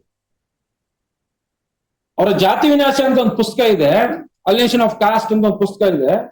ಅದನ್ನ ಬರೆಯುವಂತ ಸಂದರ್ಭವನ್ನ ನೋಡಿದ್ರೆ, ಒಂದು ಬ್ರಾಹ್ಮಣರದ ಒಂದು ಸಂಘ ಇರುತ್ತೆ, ಅವರು ಅಂಬೇಡ್ಕರ್ ಅವ್ರು ನೀವು ಬಂದು ಒಂದು ಭಾಷಣ ಮಾಡಬೇಕು ಅಂತ ಹೇಳ್ತಾರೆ. ಅವರು ಜಾತ್ ಪಾತ್ ತೊಡಕ್ ಮಂಡಲ್ ಅನ್ನುವಂತ ಒಂದು ಸಂಘದವರು ಬಂದು ಕೇಳ್ತಾರೆ, ನೀವೊಂದು ಭಾಷಣ ಮಾಡ್ಬೇಕು, ನೀವು ಬರ್ಬೇಕು ಅಂತ ಕೇಳ್ತಾರೆ. ಒಪ್ಕೊಳ್ತಾರೆ ಫಸ್ಟ್, ಆಮೇಲೆ ಒಂದಷ್ಟು ದಿನ ಆದ್ಮೇಲೆ ಹೇಳ್ತಾರೆ, ನೀವೇನ್ ಮಾತಾಡ್ತೀರ ಅದನ್ನ ಬರೆದು ಕೊಡ್ಬೇಕು ಅಂತ ಕೇಳ್ತಾರೆ. ನಮ್ಗೆಲ್ಲ ಹೇಳ್ತಾರಲ್ಲ ಮೇಸ್ಟ್ರು, ನೀನ್ ಆಂಕರಿಂಗ್ ಮಾಡೋ ಮೊದಲು ಬರ್ಕೋಬಾರ್ದು, ತೋರ್ಸು, ಅದಾದ್ಮೇಲೆ ನೀವು ಒಪ್ಕೊಂಡ್ರೆ ನಾವು ಪ್ರೆಸೆಂಟ್ ಮಾಡಿಸ್ತೀವಿ, ಇಲ್ಲಾಂದ್ರೆ ಆ ತರ ಕೇಳ್ತಾರೆ. ಆಗ ಅಂಬೇಡ್ಕರ್ ಹೇಳ್ತಾರೆ, ಇಲ್ಲ ನಾನು ಕೊಡಲ್ಲ ಅಂತ ಹೇಳ್ತಾರೆ. ಬರೀತಾರೆ ಅವ್ರು ಆಕ್ಚುಲ್ ಆಗಿ, ಕೊಡಲ್ಲ ಅಂತ ಹೇಳ್ತಾರೆ. ಅವರು ಕೊಡಲ್ಲ ಅಂದ್ರೆ ನಾವು ಬೇಡ ಅಂತ ಹೇಳ್ತಾರೆ. ಹಂಗೆ ನಾನು ಬರಲ್ಲ ಅಂತ ಕೊಡಲ್ಲ ಅವರು. ಆಕ್ಚುಲಿ ಆ ಕಾರ್ಯಕ್ರಮಕ್ಕೆ ಹೋಗಲ್ಲ. ಅದನ್ನೊಂದು ಪುಸ್ತಕದ ರೂಪದಲ್ಲಿ ಪಬ್ಲಿಷ್ ಮಾಡಿದ್ದಾರೆ. ಅದ್ರಲ್ಲಿ ಏನ್ ಹೇಳ್ತಾರೆ ಅಂದ್ರೆ, ಈ ಭಾರತದ ಸಾಮಾಜಿಕ ವ್ಯವಸ್ಥೆ ಒಳಗಡೆ ಜಾತಿ ಅನ್ನೋದೇನಿದೆ ಅದು ಏಣಿ ಶ್ರೇಣಿಯಿಂದ ಕೂಡಿದೆ, ಪ್ರತಿಯೊಂದು ಮೆಟ್ಲುನು ಬೀಗ ಹಾಕಿದೆ. ನೀವು ವೆಸ್ಟ್ ಅಲ್ಲೆಲ್ಲ ಈಸಿ ಮೊಬಿಲಿಟಿ, ಈಸಿ, ನೀವು ಎಕನಾಮಿಕ್ ಮೊಬಿಲಿಟಿ ಸಿಕ್ಕರೆ ಕ್ಲಾಸ್ ಮೊಬಿಲಿಟಿ ಸಿಗುತ್ತೆ. ಆದ್ರೆ ಇಂಡಿಯನ್ ಸೋಷಿಯಲ್ ಸಿಸ್ಟಮ್ ಒಳಗಡೆ, ಕನ್ಸ್ಟ್ರಕ್ಷನ್ಸ್ ಒಳಗಡೆ ನಿಮ್ಗೆ ಎಕನಾಮಿಕ್ ಮೊಬಿಲಿಟಿ ಸಿಕ್ಕರೆ ಸೋಷಿಯಲ್ ಮೊಬಿಲಿಟಿ ಸಿಗುತ್ತಾ? ಪೊಲಿಟಿಕಲ್ ಮೊಬಿಲಿಟಿ ಸಿಕ್ಕರೆ ಸೋಷಿಯಲ್ ಮೊಬಿಲಿಟಿ ಸಿಗುತ್ತಾ? ಸಿಂಪಲ್ ಎಕ್ಸಾಂಪಲ್, ಹಿಂದೆ ಒಬ್ರು ರಾಷ್ಟ್ರಪತಿ ಇದ್ರು ನಮ್ಮಲ್ಲಿ, ಅವ್ರು ಪೂರಿ ಜಗನ್ನಾಥ್ ದೇವಸ್ಥಾನಕ್ಕೆ ಹೋದ್ರು. ಏನಾಯ್ತು ಅಂತ ನೀವೆಲ್ಲ ಸ್ವಲ್ಪ ವಿಜುವಲೈಸ್ ಮಾಡ್ಕೊಳ್ಳಿ. ನಾನು ಯಾಕೆ ಈ ಅಂಶ ಹೇಳ್ತೀನಿ ಅಂದ್ರೆ, ನಾವು ಪೂರಿಗೆ ಹೋದ ವರ್ಷ ಹೋಗಿದ್ವಿ. ಕರ್ನಾಟಕ ಗವರ್ಮೆಂಟ್ ಎಕ್ಸ್ಪರ್ಟ್ ಕಮಿಟಿ ಇದ್ರಲ್ಲಿ ಹೋಗಿದ್ವಿ, ಮ್ಯಾನೇಜ್ ಕಮಿಟಿ ಇಶ್ಯೂಗೆ. ಅಲ್ಲೊಬ್ರು ತಾಲೂಕು ಅಂದ್ರೆ ಪುರಿ ನಗರಸಭೆ ಕಮಿಷನರ್ ನಮ್ ಜೊತೆನೆ ಬಂದು ನಮ್ಗೆಲ್ಲ ದಾರಿ ಮಾಡಿ ಅವ್ರು ಅಲ್ಲೇ ಉಳ್ಕೊಂಡ್ರು, ನಮ್ಮನ್ನ ಮಾತ್ರ ಒಳಗ್ ಕಳ್ಸಿದ್ರು. ನನಗೆ ಇದು ಯಾಕೋ ಸ್ವಲ್ಪ ಇದಂತ ಅನಿಸ್ತು. ಅದಾದ್ಮೇಲೆ ಹೊರಗಡೆ ಬಂದ್ಮೇಲೆ ಪರ್ಸನಲ್ ಆಗಿ ಮಾತಾಡ್ತಿದ್ದೆ, ಯಾಕೆ ಹಂಗ್ ಮಾಡಿದೆ ಅಂತ. ಸರ್, ನಾನು ಇಲ್ಲಿ SC ಕಮ್ಯುನಿಟಿಯಿಂದ ಇದ್ದೀನಿ, ಈಗ ನಿಮ್ ಜೊತೆ ನಾನು ಧೈರ್ಯವಾಗಿ ಬಂದ್ರೆ ನಾಳೆ ಬೆಳಗ್ಗೆ ಇಲ್ಲಿ ಕೆಲಸ ಮಾಡಕ್ಕಾಗಲ್ಲ ಸರ್. ನಾನ್ ಕೇಳ್ತಿರೋದು, ಒಬ್ಬ KS IAS ಗ್ರೇಡ್ ಅಲ್ಲಿರೋ ಒಬ್ಬ ಆಫೀಸರ್ ಸಿಚುವೇಶನ್ ಹಂಗಿದೆ. ಈ ತರದ ಒಂದು ಸನ್ನಿವೇಶನ ನಾವು ಇವತ್ತು ಯೋಚನೆ ಮಾಡ್ತಿದ್ವಿ. ಆದ್ರೆ ಅಂಬೇಡ್ಕರ್ ಅವರ ಜಾತಿ ವಿನಾಶ ಪುಸ್ತಕದಲ್ಲಿ ಅವ್ರು ಹೇಳ್ತಾರೆ, ಎಲ್ಲವನ್ನೂ ಮೆಟ್ಲು ಬೀಗ ಹಾಕಿದೆ, ಯಾರಿಗೂ ಮೊಬಿಲಿಟಿ ಇಲ್ಲ. ನೀನು ಆ ಕ್ಲಾಸ್ ಅಂದ್ರೆ ನಿಮ್ಮ ಆ ಚೇಂಬರ್ ಒಳಗಡೆ ಮೊಬಿಲಿಟಿ, ನೀನು SC ಅದು SC ಜಾತಿನ ಸ್ಟೂಡೆಂಟ್ಸು SC ಜಾತಿನ ಏನಂಗಿದ್ರೆ SC ಒಂದು ಗುಂಪು. SC ಗುಂಪಲ್ಲಿ ಎಷ್ಟು ಜಾತಿ ಇದಾವೆ? 101 ಜಾತಿ ಇದಾವೆ. ನಾನು ಹೇಳ್ತಿರೋದು ಇಂಡಿಯನ್ ಸೋಷಿಯಲ್ ಸ್ಟ್ರಕ್ಚರ್ ಹೆಂಗಿದೆ ಅಂದ್ರೆ, SC ಒಳಗೆ 101 ಜಾತಿ ಇದೆ. ಎಲ್ಲ ಜಾತಿಗಳು ಹೆಂಗ್ ಕೂತಿದಾವ. ಇಂಡಿಯನ್ ಸೋಷಿಯಲ್ ಸ್ಟ್ರಕ್ಚರ್ ಅಲ್ಲಿ ಏನ್ ಪ್ರಾಬ್ಲಮ್ ಇದೆ ಅಂದ್ರೆ, ಸ್ಟ್ರಕ್ಚರ್ ಹಿಂಗಿಲ್ಲ. ನೀನ್ ಈ ಜಾತಿ ಹಿಂಗ್ ಕೂತ್ಕೊಂತಿಲ್ಲ. ಸ್ಟ್ರಕ್ಚರ್ ಹೆಂಗ್ ರೂಪಿಸಿರೋದು? ಹಿಂಗಿರೋದು ಹಿಂಗಿದ್ಯಾ? ಈಕ್ವಲ್ ಆಗಿ ಇಲ್ಲ. ಯಾರಾದ್ರೂ ಈಕ್ವಲ್ ಆಗಿ ಇದೆಯೇನಪ್ಪ? ಇಂಡಿಯನ್ ಸೋಷಿಯಲ್ ಸ್ಟ್ರಕ್ಚರ್ ಈಕ್ವಲ್ ಆಗಿದೆಯಾ? ಈಕ್ವಲ್ ಆಗಿದೆ, ಸುಪೀರಿಯಾರಿಟಿ ಇಂಪೀರಿಯಾರಿಟಿ ಎಕ್ಸಿಸ್ಟೆನ್ಸೇ ಇರಲ್ಲ. ಈ ಸ್ಟ್ರಕ್ಚರ್ ಇರೋದೇನಾಗಿದೆ, ಹಿಂಗಿದೆ. ಅದಕ್ಕೆ ಒಂದು ಫಿಲಾಸಫಿನೂ ಕೊಟ್ಟಿದ್ದಾರೆ. ತಲೆಯಿಂದ ಬಂದವರೆಲ್ಲ ಒಂದು ಜಾತಿ ಆಗ್ಬಿಟ್ರು, ಶೋಲ್ಡರ್ಸ್ ಇಂದ ಬಂದವರೆಲ್ಲ ಒಂದು ಜಾತಿ ಆಗ್ಬಿಟ್ರು, ಸೊಂಟದಿಂದ ಬಂದವರು ಒಂದು ಜಾತಿ ಆಗ್ಬಿಟ್ರು. ಅಂದ್ರೆ ಈಸಿ ಅಲ್ಲ ಸ್ಟ್ರಕ್ಚರ್ ಅಂಶಕ್ಕೆ. ಹಂಗಾಗಿ ಇವ್ರೇನ್ ಮಾಡಿ, ತಲೆಯಿಂದ ಬಂದವರು ಅಂದ್ರೆ ಶ್ರೇಷ್ಠ ಅಂತ, ಯೋಚನೆ ಮಾಡೋರು ಅಂತ, ಬುದ್ಧಿವಂತರು ಅಂತ. ಇವತ್ತಿನವರೆಗೆ ನಿಮ್ ಮನೆಗೆ ಗೃಹಪ್ರವೇಶ ಮಾಡಕ್ಕೆ ಅಥವಾ ನಿಮ್ ಮನೆ ಹೆಂಗಿರ್ಬೇಕು ತೀರ್ಮಾನ ಮಾಡಕ್ಕೆ, ನಿಮ್ ಮಗನಿಗೆ ಹೆಸರಿಡಕ್ಕೆ ಎಲ್ಲಿಗೆ ಹೋಗ್ತೀವಿ ನಾವು? ಇಲ್ಲಿಂದ ಬಂದಿರೋ ಹತ್ರ ಹೋಗ್ತೀವಿ. ನಾವು ಇಷ್ಟು ವರ್ಷ 75 ವರ್ಷ ಆದ್ಮೇಲೆ ನಾವು ಇಷ್ಟೆಲ್ಲ ಸೈಂಟಿಫಿಕ್ ಆಗಿ ಯೋಚನೆ ಮಾಡ್ತೀವಿ. Well educateds, ISRO chief scientist rocket ready ಮಾಡಿ ಎಲ್ಲಿಗೆ ಹೋಗ್ತಾರೆ? ತಿರುಪ್ತಿಗೆ ಹೋಗಿ ನಿಂಬೆ ಹಣ್ಣು ತರ್ತಾರೆ. ಅಂದ್ರೆ ಅವ್ನ ಸೈನ್ಸ್ ಮೇಲೆ ನಂಬಿಕೆ ಇಲ್ಲ. ಅವ್ರಿಗೆ ಇರೋ ನಂಬಿಕೆ ಎಲ್ಲಿ ಅಂದ್ರೆ, ನಾನು ಯಾಕೆ ಈ ಪ್ರಶ್ನೆಗಳನ್ನ ಕಾಂಟೆಂಪರೈಸ್ ಮಾಡ್ತಿದ್ದೀನಿ ಅಂದ್ರೆ, ನೀವು ಅಂಬೇಡ್ಕರ್ನ ಅರ್ಥ ಮಾಡ್ಕೊಳ್ಬೇಕಾದ್ರೆ ಈ ತರದ ಒಂದು ಸಿಚುವೇಶನ್ ಅರ್ಥ ಮಾಡ್ಕೊಳ್ಬೇಕು. ನಾವು ಅಂಬೇಡ್ಕರ್ನ ಪ್ರಾಕ್ಟೀಸ್ ಮಾಡದಿರೋದ್ರಿಂದ, ಕಾನ್ಸ್ಟಿಟ್ಯೂಷನ್ ನ ಪ್ರಾಕ್ಟೀಸ್ ಮಾಡದಿರೋದ್ರಿಂದ ಈ ಎಕ್ಸಿಸ್ಟೆನ್ಸ್ ಅನ್ನ ನಮ್ಮ ಮುಂದೆ ಕಡೆ ನೋಡ್ಬೇಕಾಗ ಈ ತರದ ಒಂದು ಸಿಚುವೇಶನ್ ಯೋಚನೆ ಮಾಡಿ. ಅದೇ ಅಂಬೇಡ್ಕರ್ ಅವರು 35ರಲ್ಲಿ ಬರೆದಂತ ಪುಸ್ತಕ ಇದು. ಅವಾಗ ಎತ್ತಿದ ಪ್ರಶ್ನೆ ಇದು. ನೀವು ಈ ಮೊಬಿಲಿಟಿ ಇಲ್ಲದೆ ಇದ್ರೆ ಈ ಹಿಂದೂ ಧರ್ಮ ಅನ್ನೋದು ಬೆಳೆಯಲ್ಲ ಅಂತ ಹೇಳಿ. ಇನ್ನೊಂದು ಪ್ರಶ್ನೆ ಇದೆ, ನಾನೀಗ ಯಾವ್ದೋ ರಿಲಿಜಿಯನ್ ಅಲ್ಲಿ ಇದ್ದೀನಿ, ನಾನು ಹಿಂದೂಗ್ ಬರ್ಬೇಕು, ನನ್ನನ್ನು ಎಲ್ಲಿಗೆ ಸೇರ್ಸ್ಕೊಳ್ತೀರಿ ನೀವು? ಸೇರ್ಸ್ಕೊಳಕ್ ಸಾಧ್ಯ ಇದೆಯಾ? ಈಗ ನಾನು ಯಾವ್ದೋ ಒಂದು ರಿಲಿಜಿಯನ್ ಅಲ್ಲಿ ಇದ್ದೀನಿ, ಕ್ರಿಶ್ಚಿಯನ್ ಅಲ್ಲೋ ಮುಸ್ಲಿಂ ಅಲ್ಲೋ ಎಲ್ಲೋ ಇದ್ದೀನಿ, ನಾನು ವಾಪಸ್ ಹಿಂದೂ ಧರ್ಮಕ್ಕೆ ಬರ್ಬೇಕು, ನಾನಿತ್ತಿದ ಪ್ರಶ್ನೆ ಅಲ್ಲ. ಅಂಬೇಡ್ಕರ್ ಕೇಳ್ತಾರೆ, ಎಲ್ಲಿಗೆ ಸೇರ್ಸ್ಕೊಳ್ತೀರಿ ನೀವು? ಕೆಳಗಡೆ ಸೇರ್ಸ್ಕೊಳ್ತಿರೋ ಮೇಲೆ?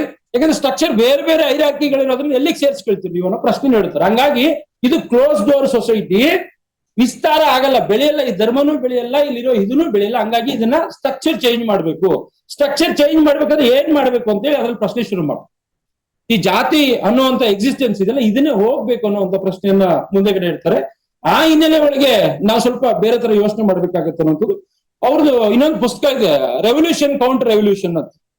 ಇಡೀ ಭಾರತೀಯ ಸಮಾಜದ ಇತಿಹಾಸವನ್ನ ಅಂಬೇಡ್ಕರ್ ಅವ್ರು ಏನ್ ಹೇಳ್ತಾರೆ ಅಂದ್ರೆ, ಹೆಣ್ಮಕ್ಳಿಗೆ ಹೇಳಿದ್ರೆ ತುಂಬಾ ಸಣ್ಣ ಸಣ್ಣ ಮಕ್ಕಳಿಗೆ ಹೆಣ್ಮಕ್ಳಿಗೆ ಹೇಳೋ ಕಥೆ ತರ ಇದೆ, ಇದನ್ನ ಯಾವ್ದನ್ನು ಸೈಂಟಿಫಿಕ್ ಆಗಿ ನೀವು ಇವ್ಯಾಲ್ಯೂಯೇಟ್ ಮಾಡಿ ನೋಡಿದ್ರೆ ಇದು ಬೇರೆನೇ ಸಿಗುತ್ತೆ ಅಂತ ಹೇಳ್ತಾರೆ. ಯಾಕೆ ಹಂಗೆ ಹೇಳ್ತಾರೆ ನೀವು ಯೋಚನೆ ಮಾಡಿ, ನಮ್ಮೆಲ್ಲ ಕಥೆಗಳಲ್ಲಿ ಏನೇನು ಸ್ಟೋರಿಗಳು ಬರ್ತಿದ್ದಾವ ಯೋಚನೆ ಮಾಡಿ, ಅವುಗಳೆಲ್ಲ ಸೈಂಟಿಫಿಕ್ ಆಗಿ ನೋಡಿ. ನಾನು ಅವಾಗೇ ಒಂದು ಥೀಸಿಸ್ ಹೇಳ್ತಿದ್ದೆ, ಅಂದ್ರೆ ಈ ಸ್ಟ್ರಕ್ಚರ್ನ ಗಟ್ಟಿಗೊಳಿಸ್ಲಿಕ್ಕೆ ತಲೆಯಿಂದ ಬಂದವರೆಲ್ಲ ಯಾರೋ ಹೋದ್ರು ಸೊಂಟದಿಂದ ಶೋಲ್ಡಿಂದ ಅಂತ ಹೇಳ್ತಿದ್ರಲ್ಲ, ನಾವೊಂದ್ ಕಡೆ ಡಾರ್ವಿನ್ನ ವಿಕಾಸವಾದವು ನಂಬಿರ್ತೀವಿ, ಮಂಗನಿಂದ ಮಾನವ ಅನ್ನೋದನ್ನು ನಂಬ್ತೀವಿ, ತಲೆಯಿಂದ ಮಾನವ ಅಂತೂ ನಂಬ್ತೀವಿ. ಆಮೇಲೆ ಸಿಕ್ಕಿದಾಗೆ ನದಿಯಲ್ಲಿ ಮಗು ಸಿಕ್ಕೋಗುತ್ತೆ ಅದನ್ನು ನಂಬ್ತೀವಿ, ಕಾಡಲ್ಲಿ ಮಗು ಸಿಕ್ಕೋಗುತ್ತೆ ಅದನ್ನು ನಂಬ್ತೀವಿ. At the end of the day scientific temperament ಅನ್ನೋದನ್ನ ಅಂಬೇಡ್ಕರ್ ಅವರು ಈ ಎಲ್ಲ ನಂಬಿಕೆಗಳು, ಆಚರಣೆ, ಪರಂಪರೆಗಳು ಏನಿದಾವಲ್ಲ ಇದ್ರೊಳಗಡೆನೆ ಸಮಸ್ಯೆ ಇದೆ. ನಾವು ರೆವಲ್ಯೂಷನ್ ಈ ಇಡೀ ವ್ಯವಸ್ಥೆ ಏನಿದೆಯಲ್ಲ ಅದನ್ನ ಬದಲಾಯಿಸಬೇಕಾದ್ರೆ ನಾವು ಬೇರೆ ತರ ಯೋಚನೆ ಮಾಡ್ಬೇಕು ಅನ್ನೋಂಥದ್ದು ಹೇಳ್ತೀನಿ. ನೀವು ಬೇಕಾದ್ರೆ ಪುಸ್ತಕ ಇದೆ, ಅದು ಅಂಬೇಡ್ಕರೇ ಬರೆದಿರೋ ಪುಸ್ತಕ ಇದೆ, ನಾವೇನು ಕಲ್ಪನೆ ಮಾಡ್ಕೊಂಡು ಹೇಳ್ತಿರೋದು ಏನೂ ಅಲ್ಲ, ನೀವು ನೋಡ್ಬೋದು. ಬುದ್ಧನ ಜ್ಞಾನೋದಯ ಆಗಿದ್ದನ್ನ ಬೇರೆ ಬೇರೆಯವ್ರು ಬೇರೆ ಬೇರೆ ತರ ಇಂಟರ್ಪ್ರಿಟೇಟ್ ಮಾಡಿದ್ದಾರೆ. ಅಂಬೇಡ್ಕರ್ ಅವ್ರು ಹೇಳಿದ್ದಾರೆ, ಅಲ್ಲೇನು ತಪಸ್ಸು ಮಾಡಕ್ಕೆಲ್ಲ ಹೋಗಿದ್ದು, ಹೋಗಿ ಯೋಚನೆ ಮಾಡಿದ್ರು, ಅವ್ರಿಗೆ ಯೋಚನೆ ಮಾಡಿದ್ಮೇಲೆ ಏನು ಅನಿಸ್ತು, ವಾಪಸ್ ಬಂದು ಅದನ್ನ ಪ್ರಾಕ್ಟೀಸ್ ಮಾಡಕ್ ಶುರು ಮಾಡಿದ್ರು. ಉಳಿದವ್ರು ಎಲ್ಲಾದ್ರೂ ಅದನ್ನ ಪ್ರಾಕ್ಟೀಸ್ ಮಾಡಿದ್ರು, ಅದನ್ನ ಧರ್ಮವಾಗಿ ಬೆಳೆದಿದೆ ಅನ್ನುವಂಥದ್ದನ್ನ ನೇರವಾಗಿ ಹೇಳ್ತಾರೆ. ಈ ಹಿನ್ನೆಲೆ ನಾವು ಯೋಚನೆ ಮಾಡದೇ ಇದ್ರೆ ನಾವೆಲ್ಲರೂ ಮೆಟಾಫರ್ಸ್ ಇಟ್ಕೊಂಡು ಈಗಾಗಲೇ ಪ್ರತಿಯೊಂದಕ್ಕೂ ಒಂದು ಥಿಯಾಲಜಿ, ಸಿಂಪಲ್ ಲಾಜಿಕ್ ಏನಂದ್ರೆ, ಇವತ್ತು ನಿಮ್ಮೂರಲ್ಲಿ ಒಂದು ಕಲ್ಲು ಸಿಕ್ಲಿ, ಆ ಕಲ್ಲಿಗೆ ಒಂದು 10 ವರ್ಷದ ಪ್ಲಾನ್ ಮಾಡಿ ನೀವೊಂದು ದೇವಸ್ಥಾನ ಕಟ್ರಿ, ಅದಕ್ಕೊಂದು ಪುಸ್ತಕ ಬರ್ಸ್ರಿ, ವ್ಯವಸ್ಥಿತವಾಗಿ ನೀವು ಸ್ವಲ್ಪ ಕನೆಕ್ಟ್ ಮಾಡಿದ್ರೆ at the end of the day ಇನ್ನೊಂದು 10 ವರ್ಷಕ್ಕೆ ಅದು ತುಂಬಾ ಪವಿತ್ರವಾದ ಸ್ಥಳ ಆಗೋಗುತ್ತೆ. ಅದ್ರ ಜನರ ನಂಬಿಕೆಯಲ್ಲಿ ಇರೋದ್ರಿಂದ, ಜನರು ಅದನ್ನೇ ಯೋಚನೆ ಮಾಡೋದ್ರಿಂದ ನೀವು ಹಂಗೆ ಆಗುತ್ತೆ. ಆಮೇಲೆ ಇನ್ನೊಂದು ಮೂಲಭೂತವಾಗಿ ಅವರು ಇನ್ನೊಂದು ಅಂತ ಎಲ್ಲಿ ಯೋಚನೆ ಮಾಡ್ತಾರಂದ್ರೆ, ಈ ಸಾಮಾಜಿಕ ವ್ಯವಸ್ಥೆ ಒಳಗಡೆ ನೀವು ಈಸಿ ಆಗಿರುವಂತದ್ದು ಈ ಒಂದು ಸೋಷಿಯಲ್ ಸ್ಟ್ರಕ್ಚರ್ಸ್ ಅನ್ನ ಅಂಬೇಡ್ಕರ್ ಅವರ 4ನೇ ಶತಮಾನದಲ್ಲಿ ಡಿಸ್ಕ್ರಿಮಿನೇಷನ್ ಎಕ್ಸಿಸ್ಟೆನ್ಸ್ ಬಂತು ಅಂತ ಖಚಿತವಾಗಿ ಅವ್ರ ಬೆಂಚ್ ಮಾರ್ಕ್ ಅನ್ನ ಅವರ ರೈಟಿಂಗ್ಸ್ ಅಲ್ಲಿ ಹೇಳಿದ್ದಾರೆ. ಅಲ್ಲಿ ಶುರುವಾದಂತ ಒಂದು ಇದು ಅನ್ನುವಂಥದ್ದು ಒಂದು ಚರ್ಚೆನೂ ನಮ್ಮ ಮುಂದೆಗಡೆ ಇದೆ. ಈ ಹಿನ್ನೆಲೆ ಒಳಗಡೆ ನಾವು ನೋಡೋದಾದ್ರೆ, ಒಂದು ಈ ಸಾಮಾಜಿಕ ವ್ಯವಸ್ಥೆ ಬದಲಾಗದ್ದೆ, ನಾವು ಇನ್ನೊಂದು 150 ವರ್ಷಕ್ಕೆ ಮುಂದೆ ಹೋದ್ರು ಬದಲಾವಣೆಗಳು ಅನ್ನೋದು ತುಂಬಾ ಕಷ್ಟ ಇದೆ. ನನ್ನ ಆಲೋಚನೆಯಲ್ಲಿ ಜಾತಿ ಇದ್ದು, ನನ್ನ ಪ್ರಾಕ್ಟೀಸ್ ಅಲ್ಲಿ ಜಾತಿ ಇದ್ದು, ನಾನು ಇಂಡಿಯನ್ ಭಾರತೀಯ ಪ್ರಜೆ ಅಂತ ಹೇಳಿ ನಾನೆಲ್ಲೂ ಪ್ರಾಕ್ಟೀಸ್ ಬೇರೆ, ನನ್ನ ಕಾನ್ಸ್ಟಿಟ್ಯೂಷನ್ ವೇ ಆಫ್ ಲೈಫೇ ಆಗಿಲ್ಲ, ಆಕ್ಸಕ್ ವ್ಯವಸ್ಥೆನೂ ಇಲ್ಲ. ಇಲ್ಲಿ ನಮ್ಗೆಲ್ಲಾದ್ರೂ ಹೇಳ್ಕೊಟ್ಟಿದಾರ ಸಂವಿಧಾನ ನೀನು ಬದುಕಿನ ಕ್ರಮ ಆಗ್ಬೇಕಪ್ಪ ಅಂತ ಎಲ್ಲಾದ್ರೂ ಹೇಳ್ಕೊಡಕ್ ಸ್ಪೇಸ್ ಇದೆಯಾ? ಇಲ್ಲ, ಇಲ್ಲಿ ಯಾವ್ದು ಇಲ್ಲಿ ಕಾನ್ಸ್ಟಿಟ್ಯೂಷನ್ ಪಾಡಕ್ ಕಾನ್ಸ್ಟಿಟ್ಯೂಷನ್ ಇರ್ಬೇಕು, ನಮ್ಮ ಮನೆ ಪಾಡಕ್ ನಾವ್ ಇರ್ಬೇಕು. ಹಂಗಾಗಿ ಏನಾಗತ್ತೆ, ಎರಡಕ್ಕೂ ಒಟ್ಟೊಟ್ಟಿಗೆ ನೋಡಕ್ಕಾಗಲ್ಲ. ಈ ಹಿನ್ನೆಲೆ ಒಳಗೆ ಅವ್ನು ಒಟ್ಟೊಟ್ಟಿಗೆ ನೋಡಕ್ ಆಗಿದ್ದಿದ್ರೆ ಇವತ್ತು ನಾವೆತ್ತಿರುವಂತ ಅನೇಕ ಪ್ರಶ್ನೆಗಳಿಗೆ ಸೊಲ್ಯೂಷನ್ ಸಿಕ್ತಿತ್ತು. ಇವತ್ತಿನವರೆಗೂ ನೀವು ಮೊನ್ನೆ ಗದಗು ಮತ್ತೆ ಕೊಪ್ಪಳ ಜಿಲ್ಲೆ ಒಳಗಡೆ SC ST ಅವ್ರ ಮದುವೆ ಆಗಿತ್ತು ಅಂದ್ರೆ ಅಂಗಡಿ ತೆಗಿಯಲ್ಲ ಇವತ್ತಿನವರೆಗೆ. ನೀವು ದೊಡ್ಡ ದೊಡ್ಡ ಉದಾಹರಣೆ ಕೇಳ್ತಿದ್ರಿ. ಮೊನ್ನೆ ಮುಳಬಾಗಲ್ ತಾಲೂಕಲ್ಲಿ ಒಬ್ಬ ಹುಡುಗ ಬೈಕಲ್ಲಿ ಬೇಲ್ ಜಾತಿಯವ್ರ ಮನೆ ಮುಂದೆ ಹಿಂಗ್ ಜೋರಾಗಿ ಅಲ್ಲ ಅವ್ನು ಬರ್ತಾ ಇದ್ದೆ, ಹಿಂಗ್ ಜೋರಾಗಿ ಹೋದ ಅಂತ ಹೇಳಿ ಕೊಲೆ ಆಗೋಯ್ತು. ಇನ್ನೂ ಒಂದು ಹುಣಸಿಕೋಟೆ ಹತ್ರ ಮಾಲೂರು ತಾಲೂಕು ಒಳಗಡೆ ಮೊನ್ನೆ ಇನ್ನೂ 2 ತಿಂಗಳಾಗಿಲ್ಲ, ದೇವ್ರದ್ದು ಕಡ್ಡಿ ಬಿದ್ದೋಯ್ತು ಅಂತ ಹೇಳಿ ಆ ಹುಡುಗ ಎತ್ ಕೊಟ್ಟಿದ್ದಕ್ಕೆ ಅವರಿಗೆ 60,000 ರೂಪಾಯಿ ದಂಡ ಕಟ್ಟಬೇಕು ಅಂತ ಹೇಳಿ ಅವ್ರ ಗುಡಿಸಲಲ್ಲಿರೋ ಜನರಿಗೆ ಬಹಿಷ್ಕಾರ. ಕಡ್ಕೊಳ್ಳ ಅಂತ ಬಿಜಾಪುರ ಜಿಲ್ಲೆ ಒಳಗೆ ಒಂದು ಊರಿದೆ, ಅಲ್ಲಿ ಎಲ್ಲ ಪತ್ರಿಕೆಗಳಲ್ಲಿ ಈ ಊರಲ್ಲಿ ಕೆರೆ ನೀರನ್ನು ಮುಟ್ಟಿಸ್ತಾ ಇಲ್ಲ ಅಂತ ದೊಡ್ಡ ಸುದ್ದಿ. ಆ ಸುದ್ದಿನ ಇಟ್ಕೊಂಡು SP ಅವ್ರು ಹೋಗಿ ಬರ್ರಿ ನಾನು ನೀರು ಮುಟ್ಟಿಸ್ತೀನಿ ಅಂತ ಹೇಳಿ ಕರ್ಕೊಂಡೋಗಿ ಎಲ್ಲರ ಕೈಲಿ ನೀರು ಮುಟ್ಟಿಸಿದ್ರು. ವಾಪಸ್ ಬಂದ್ರೆ SP ಅವ್ರು ದೊಡ್ಡ ಸುದ್ದಿ, SP ಅವ್ರು ತುಂಬಾ ಒಳ್ಳೆ ಕೆಲಸ ಮಾಡಿದ್ರು, ಎಲ್ಲ ಸುದ್ದಿ. ನೆಕ್ಸ್ಟ್ ಡೇ ಬೆಳಗ್ಗೆ ಅವ್ರು ಕೂಲಿ ಕರ್ಕೊಳ್ಳಿಲ್ಲ, ಅವ್ರಿಗೆ ಬೇಕಾಗಿದ್ದ ಆ ವಸ್ತುಗಳನ್ನ ದುಡ್ಡು ಕೊಡ್ತೀವಿ ಅಂದ್ರೆ ಅಂಗಡಿಯಲ್ಲಿ ರೇಷನ್ ಕೊಡ್ಲಿಲ್ಲ, ಅಲ್ಲಿ ಬದುಕಕ್ಕೆ ಬಿಡ್ಲಿಲ್ಲ. ಆಮೇಲೆ ಹೇಳಿದ್ರು ಸರ್ಕಾರದವ್ರೆ, ನೀವು ಅಲ್ಯಾಕ್ರಿ ಇರ್ಬೇಕು, ಬರ್ರಿ ನಾವು ಇಲ್ಲೊಂದು ಬೇರೆ ಕಾಲೋನಿ ಕಟ್ಕೊಡ್ತೀವಿ, ನೀವು ಆ ಊರಲ್ಲಿ ಇರೋದು ಬೇಡ ಬರ್ರಿ ಅಂತ ಕೇಳುದು. ಅದೇ ನಾವ್ ಏನ್ ಮಾಡ್ತಿದೀವಿ ಅಂದ್ರೆ, ಸರ್ಕಾರಗಳು ಏನ್ ಮಾಡ್ತಿದಾವೆ ಅಂದ್ರೆ, ನೀವು ಇಲ್ಲಿ ಬೇಡ ತಾನೆ ಬರ್ರಿ, ನಿಮ್ಗೆ ಇನ್ನೊಂದು ವ್ಯವಸ್ಥೆ ಅಂದ್ರೆ ನೀವು ಹಂಗೆ ಇರ್ಬೇಕು, ನೀವು ಒಳಗಡೆ ಇರಬಾರ್ದು. ಆ ಸೋಷಿಯಲ್ ಸ್ಟ್ರಕ್ಚರ್ಸ್ ಒಳಗಡೆ ಆ ಡಿಸ್ಕ್ರಿಮಿನೇಷನ್ ಕ್ಯಾರಿ ಓವರ್ ಮಾಡ್ಬೇಕು. ನನಗೇನು 75 ವರ್ಷದಲ್ಲಿ ನಾವು ರೀಪ್ರೊಡ್ಯೂಸ್ ಮಾಡಿದ್ವಿ ಅಷ್ಟೇನೆ, ಚೇಂಜ್ ಎಕ್ಸಿಸ್ಟೆನ್ಸ್ ಬಂದಿಲ್ಲ, ಇಂಡಿವಿಜುವಲ್ಸ್ ಬಂದಿದ್ವಿ. ಇವನ್ ಅಂಬೇಡ್ಕರ್ ಇನ್ನೂ ಒಂದು ದೊಡ್ಡ ಡಿಸ್ಕೋರ್ಸ್ ಎಲ್ಲಿತ್ತು ಅಂದ್ರೆ, ನೀವು ಪೊಲಿಟಿಕಲ್ ಫ್ರೀಡಮ್ ಅನ್ನ ಮೊದಲು ಕೊಡಬೇಡ್ರಿ, ಪೊಲಿಟಿಕಲ್ ಫ್ರೀಡಮ್ ಕೊಟ್ರೆ ಇಂಡಿವಿಜುವಲ್ಸ್ ಬೆಳ್ಕೊಳ್ತಾರೆ, ಅದರಿಂದ ತುಂಬಾ ಸಮಸ್ಯೆ ಆಗುತ್ತೆ ಅಂತ ಹೇಳಿದ್ರು. ನೀವು ಸೋಷಿಯಲ್ ಎಕನಾಮಿಕ್ ಈಕ್ವಾಲಿಟಿ ಎಕ್ಸಿಸ್ಟೆನ್ಸ್ ಬರದೆ ನೀವೇನಾದ್ರೂ ಸ್ವತಂತ್ರ ಕೊಟ್ರೆ ಇಲ್ಲಿ ಈ ದೇಶದೊಳಗಡೆ ಈ ಅಸಮಾನತೆ ಅನ್ನೋದು ಬದಲಾಗಲ್ಲ ಅಂತ ಕೇಳಿದ್ರು. ಅದಕ್ಕೇನೆ ಅವ್ರು ಯಾವಾಗ್ಲೂ ನನಗೆ ಫ್ರೀಡಮ್ ಫೈಟ್ ಗಿಂತ ಇಂಪಾರ್ಟೆಂಟ್ ಏನಂದ್ರೆ ಈ ಒಳಗಡೆ ಇರುವಂತ ಸೋಷಿಯಲ್ ಈಕ್ವಾಲಿಟಿ ಬೇಕು ಅಂತ ಹೇಳಿ ಹೊಡೆದಾಡ್ತಿದ್ದು, ಯಾವಾಗ್ಲೂ ಅವ್ರು ಹೊಡೆದಾಡ್ತಿದ್ರು. ಇದು ಬಂದ್ರೆ ಉಳಿದಿದ್ದೆಲ್ಲ ತಾನಾಗೆ ಬರುತ್ತೆ. ಇಲ್ಲೇ ಹೈರಾರ್ಕೀಸ್ ಇಟ್ಕೊಂಡು ನೀನ್ ಬರಂಗಿಲ್ಲ, ನೀನ್ ನೋಡಂಗಿಲ್ಲ, ನೀನ್ ಮಾತಾಡಂಗಿಲ್ಲ ಅನ್ನೋ ಕಲ್ಪನೆ ಇಟ್ಕೊಂಡು ನೀವು ಆ ಸ್ವತಂತ್ರ ಬಂದು ಏನ್ ಮಾಡ್ತೀರಿ? ಆಫ್ಟರ್ 75 years ಇಂಡಿಪೆಂಡೆನ್ಸ್ ಪ್ರೋಸೆಸ್ ಒಳಗಡೆ ಇವತ್ತಿನವರೆಗೂ ಜನ ಗುಡಿಸ್ಲಲ್ಲೇ ಇದ್ದಾರೆ. ಇವತ್ತಿನವರೆಗೂ ಜನ ಪಬ್ಲಿಕ್ ಸ್ಪೇಸ್ ಅನ್ನು ಅಕ್ಸೆಸ್ ಮಾಡಕ್ ಬಿಡ್ತಿಲ್ಲ. ನೀವು ಇಂಡಿವಿಜುವಲ್ ಸ್ಪೇಸ್ ಬಿಡ್ರಿ. ಆಮೇಲೆ ತುಂಬಾ ಜನರ ಪ್ರಶ್ನೆ ಏನಂದ್ರೆ, ನಮ್ದೇನ್ ಪ್ರಾಬ್ಲಮ್ ಇಲ್ರಿ, ಅವ್ರು ಬರಲ್ರಿ, ಅವ್ರು ಬಂದ್ರೆ ನಾಳೆ ಬೆಳಗ್ಗೆ ಏನಾಗತ್ತೆ ಅನ್ನೋದು ಬೇರೆ ಪ್ರಶ್ನೆ. ಅಂದ್ರೆ ಆ ಭಯ ಇದೆಯಲ್ಲ, ಭಯದಿಂದ ಜನ ಬರಲ್ಲ, ಅವರೇ ಬರಲ್ರಿ, ಮುಗ್ದೋಯ್ತು, ನಮ್ ದೇವ್ರ ಹಂಗೇರಿ, ಹಂಗಾಗಿ ನಾವ್ ಬರಲ್ರಿ. ಈ ತರದ ಎಲ್ಲ ಕಲ್ಪನೆಗಳನ್ನು ಒಂದ್ ದೇವ್ರಿಗೆ ಹೊರಿಸ್ಬಿಟ್ಟು ದೇವ್ರ ಏನೋ ಮಾಡ್ತಾರೆ ಅಂತೇಳಿ, ಆಮೇಲೆ ಇನ್ನೂ ಒಂದು ಈ ಮ್ಯಾಕ್ಸಿಮಮ್ ರಿಲಿಜಿಯಸ್ ಪ್ರಾಕ್ಟೀಸಸ್ಗೆ ದುಡ್ಡು ಖರ್ಚು ಮಾಡೋರು ಯಾರು? ಮನೆಯಲ್ಲಿ ದೇವ್ರು ದಿಂಡ್ರು ಕಾರ್ಯಕ್ರಮಗಳು, ಸತ್ಯನಾರಾಯಣ ಪೂಜೆ ಇವೆಲ್ಲ ಮ್ಯಾಕ್ಸಿಮಮ್ ಮಾಡೋದು ಯಾರು? ವರ್ಷಕ್ಕೊಂದ್ ಸಾರಿ ದೇವ್ರಿಗೆ ಮಾಡೋದು ಎಲ್ಲ ಯಾರು ಮಾಡ್ತಾರೆ? ಮ್ಯಾಕ್ಸಿಮಮ್ ಯಾರು ಮಾಡ್ತಾರೆ?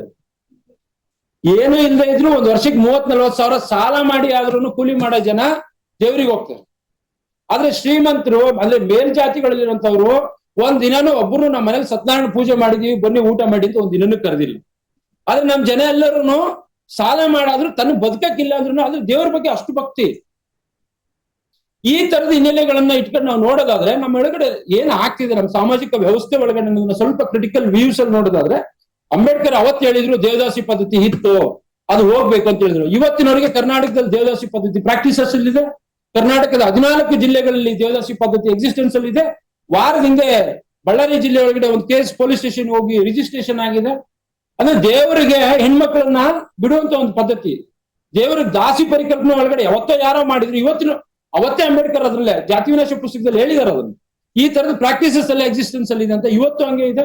ಮ್ಯಾನ್ಯಲ್ ಸ್ಕ್ಯಾವೆಂಜಿಂಗ್ ಅವತ್ತು ಯಾರು ಮಾಡ್ತಿದ್ರು ಇವತ್ತು ಅವರೇ ಮಾಡ್ತಾರೆ. ನಾವೆಲ್ಲ ತುಂಬಾ ಸ್ಟೈಲ್ ಆಗಿ ಓಡಾಡ್ತಿರ್ತೀವಿ, ನಮ್ಮ ಮನೆ ಕ್ಲೀನ್ ಇರುತ್ತೆ, ನಮ್ಮ ಮನೆ ಮುಂದೆ ಗುಂಡಿ ಒಳಗೆ ಯಾರು ಇಳಿತಿರ್ತಾರೋ ಅಂತ ನೀವು ಗಮನಿಸಿದ್ರೆ ಆ ತರದ ಒಂದು ವ್ಯವಸ್ಥೆ ಈ ಸೋಷಿಯಲ್ ಸ್ಟ್ರಕ್ಚರ್ಸ್ ಅಲ್ಲಿ. ಆಮೇಲೆ ಬೇಸಿಕ್ ಸ್ಟ್ರಕ್ಚರ್ ಏನಿದೆ, ಯಾರು ಅಂದ್ರೆ ನೀವು ಈ ಸ್ಟ್ರಕ್ಚರ್ಸ್ ರೂಪಿಸುವಾಗ ಏನಾಗಿದೆ ಅಂದ್ರೆ, ಕೆಲವು ಸಮುದಾಯಗಳಿಗೆ ರಿಸೋರ್ಸಸ್ ಮೇಲೆ ಓನರ್ಶಿಪ್ ಇಲ್ಲ, ಇವತ್ತಿನವರೆಗೆ ಇಲ್ಲ. ಅಂಬೇಡ್ಕರ್ ಅವತ್ತು ಹೇಳಿದ್ದು ಅದನ್ನೇ, ಇವತ್ತು ಹೇಳ್ತಿರೋದು ಅದನ್ನೇ, ಇವತ್ತಿಗೆ ನಾವು ಅಪ್ಲೈ ಮಾಡ್ಕೋಬೇಕಾದ್ರು ಅದನ್ನೇ. ರಿಸೋರ್ಸಸ್ ಮೇಲೆ ಓನರ್ಶಿಪ್ ಇಲ್ಲ, ಎಜುಕೇಶನ್ ಇಲ್ಲ. ಒಂದು ಕಾಲಘಟ್ಟದಲ್ಲಿ ಸಾಂಸ್ಕ್ರಿಟ್ ಆ ಪೊಸಿಷನ್ ಅಲ್ಲಿ ಇತ್ತು, ಅಂದ್ರೆ ಸಾಂಸ್ಕ್ರಿಟ್ ಯಾರು ಓದಂಗಿರ್ಲಿಲ್ಲ. ಇವನ್ ಹೆಣ್ಮಕ್ಳಿಗೆ ಭಾರತದಲ್ಲಿ ಒಂದು ಶಾಲೆ ಇರಲಿಲ್ಲ. ಸಾವಿತ್ರಿಬಾಯಿ ಫುಲೆ ಅವರು 1854ರಲ್ಲಿ ಮೊದಲು ಹೆಣ್ಮಕ್ಳಿಗೆ ಶಾಲೆಯನ್ನು ತೆರೆಯೋದು. ಅಲ್ಲಿವರೆಗೂ ಹೆಣ್ಮಕ್ಳು ಸ್ಕೂಲಿಗೆ ಹೋಗಂಗಿರ್ಲಿಲ್ಲ. ಆ ಸಾವಿತ್ರಿಬಾಯಿ ಶಾಲೆ ತೆರೆದಿದ್ದಕ್ಕೆ ಅವ್ರ ವಿರುದ್ಧ ತುಂಬಾ ಜನ ಹೋರಾಟ ಮಾಡ್ತಾರೆ, ಅವ್ರಿಗೆ ತೊಂದರೆ ಕೊಡ್ತಾರೆ, ಆದ್ರೂ ಅವ್ರು ಶಾಲೆಯನ್ನು ನಡೆಸ್ತಾರೆ. ನಾನು ಯಾಕೆ ಈ ಅಂಶಗಳು ಹೇಳ್ತಿದ್ದೇನೆ ಅಂದ್ರೆ, ಅಂಬೇಡ್ಕರ್ ಆಗಿ ರೂಪುಗೊಳ್ಳಬೇಕಾದ್ರೆ ಈ ದೇಶದೊಳಗಡೆ ಬುದ್ಧನ ಇನ್ಫ್ಲೂಯೆನ್ಸ್ ಇತ್ತು, ಜೊತೆಗೆ ಸಾವಿತ್ರಿಬಾಯಿ ಫುಲೆ ಇನ್ಫ್ಲೂಯೆನ್ಸ್ ಇತ್ತು, ಜ್ಯೋತಿಬಾ ಫುಲೆ ಅವರ ಇನ್ಫ್ಲೂಯೆನ್ಸ್ ಇತ್ತು, ಶಾಹು ಮಹಾರಾಜರವರ ಫೆಲೋಶಿಪ್, ಅವ್ರಿಗೊಂದು ಫೆಲೋಶಿಪ್ ಕೊಟ್ಟು ಫಾರಿನ್ ಕಳಿಸೋದು ಗ್ರೇಟ್ ಎಸ್ಕೇಪ್ ಅಂತ ಹೇಳಿದ್ನ ನಾನು ಇಲ್ಲೇ ಇದ್ದಿದ್ರೆ ಇಷ್ಟು ಬೆಳಿಲಿಕ್ಕೂ ಆಗ್ತಿರ್ಲಿಲ್ಲ, ಓದ್ಲಿಕ್ಕೂ ಆಗ್ತಿರ್ಲಿಲ್ಲ, ಈ ವಾತಾವರಣದಲ್ಲಿ ರಿಯಾಕ್ಷನರಿ ಮೂಡಲ್ಲೇ ಹೊರಟೋಗ್ತಿತ್ತು ಅಂತ. ಆಮೇಲೆ ನಮಗೆ ಇನ್ನೊಂದು ದೊಡ್ಡ ಸಮಸ್ಯೆ ಏನಿದೆ ಅಂದ್ರೆ, ಮೀಡಿಯಾಗಳು ಏನ್ ಮಾಡ್ಬಿಡ್ತಾ ಗೊತ್ತಾ, ತುಂಬಾ ಸಿಂಪ್ಲಿಫೈಸ್ ಮಾಡಿ ಅವ್ನು ಹುಟ್ಟಿದಾಗಲೇ ಅವ್ನಿಗೆ ಆ ಶಕ್ತಿ ಇತ್ತು ಅಂತ ತೋರಿಸ್ಬಿಟ್ರೆ ದೇವ್ರು ಮಾಡೋದು ತುಂಬಾ ಈಸಿ. ಎಲ್ಲ ದೇವ್ರಿಗೂ ನೋಡ್ರಿ ನೀವು, ಅವ್ನು ದೊಡ್ಡನಾದ್ಮೇಲೆ ಬದಲಾಗಿರೋದಲ್ಲ, ಹುಟ್ಟುತ್ತಾನೆ ಗುಣ ಇತ್ತು ಅಂತ ತೋರಿಸ್ಬಿಟ್ರೆ ಮುಗಿದೋಯ್ತು.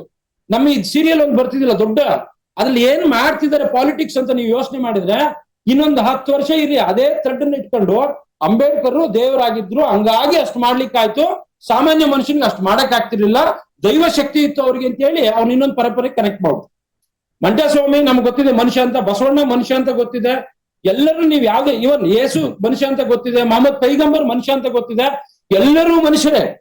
ಅವರ ವೇ ಆಫ್ ಲೈಫ್ ನ ಪ್ರಾಕ್ಟೀಸ್ ಮಾಡ್ತಾ ಮಾಡ್ತಾ ನಾವು ಪೊಲಿಟಿಸೈಸ್ ಮಾಡಿ ರಿಲಿಜಿಯಸ್ ಥಿಯಾಲಜಿಗಳನ್ನು ಬರ್ಸಿ ಪ್ರಾಕ್ಟೀಸ್ ಮಾಡಿದ್ವಿ, ಧರ್ಮ ಆಗೋಯ್ತು. ಇವನ್ ಇಲ್ಲೂ ಅದೇ ಪ್ರಾಬ್ಲಮ್ ಇರೋದು. ಈಗ ಇವರೆಲ್ಲ ಯಾಕೆ ಅದನ್ನ ಆತರ, ನಮ್ಗೇನೋ ಧಾರಾವಾಹಿ ತುಂಬಾ ಚೆನ್ನಾಗಿ ಕಾಣಿಸ್ತಿದೆ, ನೋಡ್ಲಿಕ್ಕೆ ತುಂಬಾ ಚೆನ್ನಾಗಿದೆ, ಆದ್ರೆ ಲಾಂಗ್ ಟರ್ಮ್ ಸ್ಟ್ರಾಟಜಿ ಏನಿದೆ ಅಂದ್ರೆ, ಇನ್ನು 10-15 ವರ್ಷದಲ್ಲಿ ಕ್ಲೀನ್ ಆಗಿ ಯಾವ್ದೋ ಒಂದು, ಈಗ ನೋಡಿ ಇವನು ಬರೀತಾರೆ ಶಿವಲೋಕದಿಂದ ಇಳಿದು ಬಂದಂತ ಮಂಟಸ್ವಾಮಿ ಕನೆಕ್ಟ್ ಮಾಡ್ತಾರೆ, ಇವ್ರು ಬಸವಣ್ಣನಿಗೆ ಹಂಗೆ ಕನೆಕ್ಟ್, ಪ್ರತಿಯೊಂದಕ್ಕೂ ಈ ತರದ ಕನೆಕ್ಷನ್ಸ್ ತಂದ್ಬಿಟ್ರೆ ಮುಗ್ದೈತಿ ನೀವು. ಅಂದ್ರೆ ಇನ್ನು ನೀವು ಹಿಂದಿನ ಇದ್ರೊಳಗಡೆ ನೋಡಕ್ ಹೋದ್ರೆ ಯಾರ್ಯಾರು ಪ್ರೋಗ್ರೆಸಿವ್ ಆಗಿ ಯೋಚನೆ ಮಾಡಿದಾರೋ ಅವ್ರಿಗೆಲ್ಲ ಹಿಂಗೆ ಕನೆಕ್ಟ್ ಮಾಡಿದ್ರು. ಎಲ್ಲನೂ ಇಂಡಿವಿಜುವಲ್ಸೇ ಅವ್ರ ವೇ ಆಫ್ ಲೈಫ್ ನ ಪ್ರಾಕ್ಟೀಸ್ ಮಾಡ್ತಾ ಮಾಡ್ತಾ ಅವ್ರು ಏನೋ ಒಂದು ಆಕ್ಚುಲ್ ಆಗಿ ಅಂಬೇಡ್ಕರ್ ಅವ್ರಿಗೆ ಇಲ್ಲಿ ಇರುವಾಗ ಸಣ್ಣ ಪ್ರಮಾಣದ ಅರ್ಥ ಅಷ್ಟೇ ಆಗಿದ್ದಿತ್ತು. ಅವ್ರು ಹೊರಗಡೆ ಹೋಗಿ ಎಜುಕೇಶನ್ ಎಲ್ಲ ಮುಗಿಸಿ ಬಂದ್ಮೇಲೆ ಇಲ್ಲಿನ ಪ್ರಶ್ನೆಗಳಿಗೆ ಉತ್ತರ ಸಿಕ್ಕಿದ್ದು. ಇದಕ್ಕೊಂದು ಸಿಂಪಲ್ ಎಕ್ಸಾಂಪಲ್ ಇದೆ. ತೆಲಂಗಾಣದಲ್ಲಿ RS ಪ್ರವೀಣ್ ಕುಮಾರ್ ಅಂತ ಒಬ್ಬ IPS ಆಫೀಸರ್ ಇದ್ದಾರೆ. ಅವ್ರು ತುಂಬಾ ದೊಡ್ಡ ಮಟ್ಟದ IPS ಆಫೀಸರು. ಅವ್ರು 10 ವರ್ಷ ಸರ್ವಿಸ್ ಆದ್ಮೇಲೆ ಅವ್ರ ಅಮ್ಮ ಒಂದು ಪ್ರಶ್ನೆ ಕೇಳ್ತಾಳೆ, ನೀನೊಬ್ಬ IPS ಆಫೀಸರ್ ಆಗಿದ್ಯಪ್ಪ, ನೀನೊಂದು ಅರ್ಧ ಗಂಟೆ ನನ್ ಟೈಮ್ ಕೊಡು, ಮನೆಗೆ ಬಾ ಅಂತ ಕರೀತಾರೆ. ಅವ್ರು ಊರಲ್ಲಿ ಇರ್ತಾರೆ. ಇವ್ರು ಏನ್ ನಮ್ಮ ತಾಯಿ ಹಿಂಗ್ ಕೇಳ್ತಾರೆ ಅಂತ ಹೋಗ್ತಾರೆ. ಅಲ್ಲಿ ಹೋದ್ರೆ ಅವ್ರ ಅಮ್ಮ ಕೇಳ್ತಾರೆ, ನೀನ್ IPS ಆಫೀಸರ್ ಆಗಿದ್ರಿಂದ ನಮ್ಮ ಸಮುದಾಯಕ್ಕೆ ಏನ್ ಲಾಭ ಅಂತ ಕೇಳ್ತಾರೆ. ಇಲ್ಲಿ ಸಣ್ಣ ಕುಡಿದು ಬಿದ್ದಿದ್ದಾರೆ, ಸಣ್ಣ ಮಕ್ಕಳು ವಿಧವೆಯರಾಗಿದ್ದಾರೆ, ಇಲ್ಲಿ ನೋಡಕ್ ಆಗ್ತಿಲ್ಲ ಪರಿಸ್ಥಿತಿ, ನೀನ್ IPS ಆಫೀಸರ್ ಆಗಿ ನಮ್ಮ ಸಮುದಾಯಕ್ಕೆ ಏನ್ ಲಾಭ ಅಂತ ಪ್ರಶ್ನೆ ಕೇಳಿ ಆಮೇಲೆ ಕರ್ಕೊಂಡೋಗಿ ಎಲ್ಲನೂ ತೋರಿಸ್ಕೊಂಡ್ ಬರ್ತಾರೆ. ಈ ಪರಿಸ್ಥಿತಿ ಹೆಂಗಿದೆ ನಮ್ಮ ಊರಿಂದು, ಗುಡಿಸಲಿದ್ದಾರೆ, ಕುಡಿದಿದ್ದಾರೆ, ಹೆಣ್ಮಕ್ಳು ವಿಧವೆಯರಾಗೋಗಿದ್ದಾರೆ, ಸ್ಕೂಲಿಗೆ ಹೋಗ್ತಿಲ್ಲ, ಈ ಪರಿಸ್ಥಿತಿಗೆ ಏನಾದ್ರು ಮಾಡಕ್ಕಾಗತ್ತಂತ. ಇಲ್ಲ ನಾನು ಏನು ಮಾಡಕ್ಕಾಗಲ್ಲ ಅಂತ ಅವ್ರಿಗೆ ಹೇಳ್ತಾರೆ. ಅವ್ರಿಗೊಂದು ಕಲ್ಚರಲ್ ಶಾಕ್ ಆಗೋಗೋದು, ಸಾಂಸ್ಕೃತಿಕವಾಗಿ ಒಂದು ಸಂಘರ್ಷ ಶುರುವಾಗಿ. ಆಮೇಲೆ ಅವ್ರು ಸ್ವಲ್ಪ ಯೋಚನೆ ಮಾಡಿ ತುಂಬಾ ಜನರ ಜೊತೆ ಮಾತಾಡಿದ್ಮೇಲೆ ಅವ್ರು ಹೇಳ್ತಾರೆ, ನಿನ್ಗೆ ಇಲ್ಲಿದ್ರೆ ಅರ್ಥ ಆಗಲ್ಲ, ಒಂದ್ 2 ವರ್ಷ ಪ್ರಪಂಚದಲ್ಲಿ ಯಾವ್ದಾದ್ರು ಟಾಪ್ ಮೋಸ್ಟ್ ಯೂನಿವರ್ಸಿಟಿಗೆ ಒಂದು ಫೆಲೋಶಿಪ್ ತಗೊಂಡು ಹೊಟ್ಟೋಗು, ಅಲ್ಲಿ ಓದು, ವಾಪಸ್ ಬರೋಷ್ಟೊತ್ತಿಗೆ ನಿಂಗೆ ಅರ್ಥ ಆಗತ್ತೆ ಅಂತ ಹೇಳ್ತಾರೆ. ಅವ್ರು ಟ್ರೈ ಮಾಡಿ ಇಂಡಿಯನ್ ಫೆಲೋಶಿಪ್ ಅಲ್ಲಿ ಹೊಟ್ಟೋಗ್ತಾರೆ. ವಾಪಸ್ ಬಂದರೆ ನೇರವಾಗಿ ಹೋಗಿ ಆಂಧ್ರದಲ್ಲಿ CM ಆಫೀಸ್ಗೆ ಹೋಗಿ ನನಗೆ social welfare residential schools secretary ಕೊಡಿ ಅಂತ ಡಿಮೋಷನ್ ಕೇಳ್ತಾರೆ. ಯಾಕೆ ಡಿಮೋಷನ್, ಯಾಕೆ ನೀನ್ ಅಲ್ಲಿಗೆ ಹೋಗ್ಬೇಕಂದ್ರೆ ನನ್ನ ಸಮುದಾಯ ತುಂಬಾ ಜನ ಬದಲಾವಣೆ ಮಾಡೋದಿದೆ, ಆ ಮಕ್ಕಳ ಕ್ವಾಲಿಟಿ ಎಜುಕೇಶನ್ ಸಿಕ್ಕರೆ ಒಂದು ಜನರೇಷನ್ ಚೇಂಜ್ ಬರುತ್ತೆ, ಹಾಗಾಗಿ ನನ್ಗೆ ಅಲ್ಲಿ ಕೂಡ ಡಿಮೋಷನ್ ತೊಂದರೆ ಇಲ್ಲ ಅಂತ ಹೇಳ್ತಾರೆ. ಆಮೇಲೆ 11 ವರ್ಷದ ಹೆಣ್ಮಗಳನ್ನ ಟ್ರೈನ್ ಮಾಡಿ ಮೌಂಟ್ ಎವರೆಸ್ಟ್ ಹತ್ತಿಸ್ಬಿಡ್ತಾರೆ. ಆದ್ರೆ ಇಡೀ ಇದ್ರಲ್ಲಿ ಕಮ್ಯುನಿಟಿಯಲ್ಲಿ ಒಂದು ಕಾನ್ಫಿಡೆನ್ಸ್ ಬಿಲ್ಡ್ ಮಾಡ್ಬೇಕು. ಅವಾಗಲೇ ನೀವು ಏನ್ ಸ್ಟೋರಿಯಲ್ಲಿ ತೋರಿಸ್ತಿದ್ರಲ್ಲ, ಅಂಬೇಡ್ಕರ್ ಅನ್ನೋದು ಒಂದು ಇನ್ಸ್ಪಿರೇಷನ್, ಒಂದು ಶಕ್ತಿ ಇದೆ ನಮ್ಗೆ ಅನ್ಸ್ಬೇಕಲ್ಲ, ಅದು ಎಕೋಸಿಸ್ಟಮ್ ಅಲ್ಲೇ ಬರ್ಬೇಕು. ಎಲ್ಲಿಂದನೋ ತಂದು ಯಾವತ್ತಿಂದೋ ಎಕ್ಸಾಂಪಲ್ಗಳು ನಾವು ತಂದು ಮಾಡ್ಲಿಕ್ಕೆ ಆಗಲ್ಲ. ಈ ಹಿನ್ನೆಲೆ ಒಳಗಡೆ ನಾವು ಗಮನಿಸಬೇಕಾಗಿದೆ ಅಂದ್ರೆ, ತುಂಬಾ ಜನರಿಗೆ ಏನಾದ್ರೆ ಅಂಬೇಡ್ಕರ್ ರಿಸರ್ವೇಶನ್ ತಂದು ನಮ್ಮನ್ನೆಲ್ಲ ಹಾಳು ಮಾಡ್ಬಿಟ್ರು. ತುಂಬಾ ಜನರಿಗೆ ಏಟೆಡ್ನೆಸ್ ಇರೋದು ರಿಸರ್ವೇಶನ್ ಮೇಲೆ. ಆಕ್ಚುಲಿ ಈಗಿರೋ ರಿಸರ್ವೇಶನ್ ಸಿಸ್ಟಮ್ ನ ಅಂಬೇಡ್ಕರ್ ಆರ್ಗ್ಯುಮೆಂಟ್ ಅಲ್ಲಿ ಇರ್ಲಿಲ್ಲ. ಅವ್ರು 47ರಲ್ಲಿ ಕಾನ್ಸ್ಟಿಟ್ಯೂಂಟ್ ಅಸೆಂಬ್ಲಿಯಿಂದ ಆಯ್ಕೆ ಆಗಿ ಬಂದಾಗ, ಇಂಡಿಯಾ ಪಾಕಿಸ್ತಾನ ಡಿವೈಡ್ ಆದಾಗ ಅವ್ರು ಆಯ್ಕೆ ಆಗಿ ಬಂದ ಭಾಗ ಪಾಕಿಸ್ತಾನಕ್ಕೆ ಕೊಟ್ಟೋಗುತ್ತೆ. ಆಗ ಅವ್ರ ಅಧಿಕಾರ ಕಳ್ಕೊಳ್ತಾರೆ. ಆ ಸಂದರ್ಭದಲ್ಲಿ SC ST ಫೆಡರೇಷನ್ ಅವರು ಹೋಗಿ ಅಂಬೇಡ್ಕರ್ ಅವರೇ ನೀವು ಅಲ್ಲಿ ಇಲ್ಲ, ನಮ್ಮ ಪರವಾಗಿ ನೀವು ಒಂದು ಮ್ಯಾನಿಫೆಸ್ಟೋ ರೆಡಿ ಮಾಡ್ಕೊಡಿ, ನಾವು ಸರ್ಕಾರಕ್ಕೆ ಕೊಡ್ತೀವಿ ಅಂತ ಕೇಳ್ತಾರೆ. ಅವ್ರು ಹೇಳ್ತಾರೆ, ನಾನು ಬರೀ ಒಂದು ಸಮುದಾಯಕ್ಕೆ ಮಾಡ್ಕೊಡಲ್ಲ, ಇಡೀ ಭಾರತದ ಸಾಮಾಜಿಕ, ಆರ್ಥಿಕ, ರಾಜಕೀಯ ಸಮಾನತೆಗೆ ಬೇಕಾದ್ರೆ ನಾನು ಮ್ಯಾನಿಫೆಸ್ಟೋ ಮಾಡ್ಕೊಡ್ತೀವಿ ಅಂತ ಹೇಳ್ತಾರೆ. ಆಮೇಲೆ ಅವರು ಒಪ್ಕೊಳ್ತಾರೆ. ಅದನ್ನ ಸ್ಟೇಟ್ ಅಂಡ್ ಮೈನಾರಿಟಿ ಅಂತ ಒಂದು ಪುಸ್ತಕ ಇದೆ, ಆ ಇಡೀ ಅವ್ರ ಮ್ಯಾನಿಫೆಸ್ಟೋ ಪುಸ್ತಕವಾಗಿ ಹೊರಗಡೆ ಬಂದಿದೆ. ಅವ್ರು ಮಾಡ್ಕೊಡ್ತಾರೆ. ಅದ್ರಲ್ಲಿ ಏನ್ ಹೇಳ್ತಾರೆ ಅಂದ್ರೆ, ಅವರು ಈ ದೇಶದಲ್ಲಿ ನೀವೇನಾದ್ರೂ ಸಮಾನತೆ ತರಬೇಕಾದ್ರೆ, ಆರ್ಥಿಕ, ಸಾಮಾಜಿಕ, ರಾಜಕೀಯ ಸಮಾನತೆ ತರಬೇಕಾದ್ರೆ ಲ್ಯಾಂಡ್ ನ್ಯಾಷನಲೈಸ್ ಆಗ್ಬೇಕು ಅಂತ ಹೇಳ್ತಾರೆ. ಭೂಮಿ ರಾಷ್ಟ್ರೀಕರಣ ಆಗ್ಬೇಕು ಅನ್ನೋ ಆರ್ಗ್ಯುಮೆಂಟ್ ಮುಂದೆ ಹೇಳಿ. ಯಾಕೆ ಭೂಮಿ ರಾಷ್ಟ್ರೀಕರಣ ಆಗ್ಬೇಕಂದ್ರೆ, ಒಬ್ಬಂದು 500 ಎಕರೆ, ಒಬ್ಬಂದು 600 ಎಕರೆ, ಒಬ್ಬಂದು 1000 ಎಕರೆ, ಒಬ್ಬನು ಭೂಮಿನೇ ಇದೆ. ನೀವು ಇದನ್ನ ಈಕ್ವಾಲಿಟಿ ತರಬೇಕಂದ್ರೆ ಎಲ್ಲಿಂದ ತರಕ್ಕಾಗತ್ತೆ? ನೀವು ಏನು ಮಾಡ್ಲಿಕ್ಕೆ ಆಗಲ್ಲ. ಅದಕ್ಕೆ ನೀವು ನ್ಯಾಷನಲೈಸ್ ಮಾಡಿದ್ರೆ ಎಲ್ಲವನ್ನೂ ಸರ್ಕಾರದ ಒಡೆತನಕ್ಕೆ ಬಂದಾಗ ಎಲ್ಲರೂ ಒಟ್ಟಿಗೆ ಲ್ಯಾಂಡ್ ಲೆಸ್ ಆಗ್ತಾರೆ, ಒಂದು ಪೊಸಿಷನ್ ಸಿಗುತ್ತೆ ನಿಮ್ಗೆ, ಅಲ್ಲಿಂದ ನೀವು ಕನೆಕ್ಟ್ ಮಾಡ್ಲಿಕ್ಕೆ ಆಗತ್ತೆ ಅನ್ನುವಂತ ಒಂದು ಪ್ರಶ್ನೆನ ಮುಂದೆಗಡೆ ಇರುತ್ತೆ. ಭೂಮಿ ರಾಷ್ಟ್ರೀಕರಣ ಮಾಡಿದ್ರೆ ಆಯ್ತಾ ಅಂದ್ರೆ, ನಾವು ಇವತ್ತೇನ್ ಸರ್ಕಾರ ಹೇಳುತ್ತಲ್ಲ ಕೋಆಪರೇಟಿವ್ ಅಗ್ರಿಕಲ್ಚರ್ ಆಗ್ಬೇಕು, ಕೋಆಪರೇಟಿವ್ ಅಗ್ರಿಕಲ್ಚರ್ ಆಗ್ಬೇಕು ಅಂತ ಅಂಬೇಡ್ಕರ್ ಅವರು ಅವಾಗಲೇ ಹೇಳಿದ್ರು 47ರಲ್ಲಿ. ಕೋಆಪರೇಟಿವ್ ಅಗ್ರಿಕಲ್ಚರ್ ಆಗ್ಬೇಕು, ಒಂದು ಹಳ್ಳಿಯಲ್ಲಿ ಎಷ್ಟು ಜನ ಇದ್ದಾರೋ ಅಷ್ಟು ಜನ ದುಡಿಯಕ್ ಹೋಗ್ಬೇಕು. ದುಡಿಯಕ್ ಹೋಗೋದು ಒಂದೇ ಕಡೆ ಹೋಗ್ಬೇಕು. ನೀನು ನಾನು ಲಿಂಗಾಯತ, ನಾನು ಒಕ್ಕಲಿಗ, ನಾನು ಗೌಡ, ನಾನು ST, ನಾನು ST, ನಾನು ಆ ಕೆಲಸ ಮಾಡ್ತೀನಿ, ಈ ಕೆಲಸ ಏನೂ ಇಲ್ಲ, ಎಲ್ಲರೂ ಒಟ್ಟಿಗೆ ಹೋಗಿ ದುಡಿಬೇಕು. ಎಲ್ಲರೂ ಒಟ್ಟಿಗೆ ದುಡಿಯುವಾಗ ಏನಾಗುತ್ತೆ, ಒಂದು ಸಾಮಾಜಿಕ ಸ್ಥಿತಿ ನಿರ್ಮಾಣ ಆಗುತ್ತೆ. ಈ ಸುಪೀರಿಯಾರಿಟಿ ಇಂಪೀರಿಯಾರಿಟಿ ಇದೆಯಲ್ಲ, ಈ ನಾರ್ತ್ ಕರ್ನಾಟಕದಿಂದ ತುಂಬಾ ಜನ ವಲಸೆ ಬರ್ತಾರೆ ಈ ಕನ್ಸ್ಟ್ರಕ್ಷನ್ ವರ್ಕರ್ಗೆ. ಲಿಂಗಾಯತ ಬಡವರು ಅಲ್ಲೇ ಇರ್ತಾರೆ, SC ಬಡವರು ಅಲ್ಲೇ ಇರ್ತಾರೆ, ST ಬಡವರು ಅಲ್ಲೇ ಇರ್ತಾರೆ. ಇವ್ರ ಮನೇಲಿ ಅವರು ತಿಂತಾರೆ, ಅವ್ರ ಮನೇಲಿ ಇವರು ತಿಂತಾರೆ. ಅದೇ ಊರಿಗೆ ಹೋದ್ರೆ ತಿನ್ನಲ್ಲ. ಇಲ್ಲಿ ಬೆಂಗಳೂರಲ್ಲಿ ಬಂದು ಆಫೀಸರ್ಸ್ ಇದ್ದಾರೆ ತುಂಬಾ ಜನ, ಇಲ್ಲಿ ಇವ್ರ ಮನೆಗೆ ಅವ್ರು ಹೋಗ್ತಾರೆ, ಅವ್ರ ಮನೆಗೆ ಇವ್ರು ಹೋಗ್ತಾರೆ, ಒಂದೇ ಊರಲ್ಲಿ ಇರುತ್ತೆ, ಅದೇ ಊರಿಗೆ ಹೋದ್ರೆ ಹೋಗಲ್ಲ. ಅಂದ್ರೆ ಈ ತರದೊಂದು ಅಂದ್ರೆ ಒಂದು ಸಾಮಾಜಿಕ ಸ್ಥಿತಿ ನಿರ್ಮಾಣ ಆಗತ್ತೆ.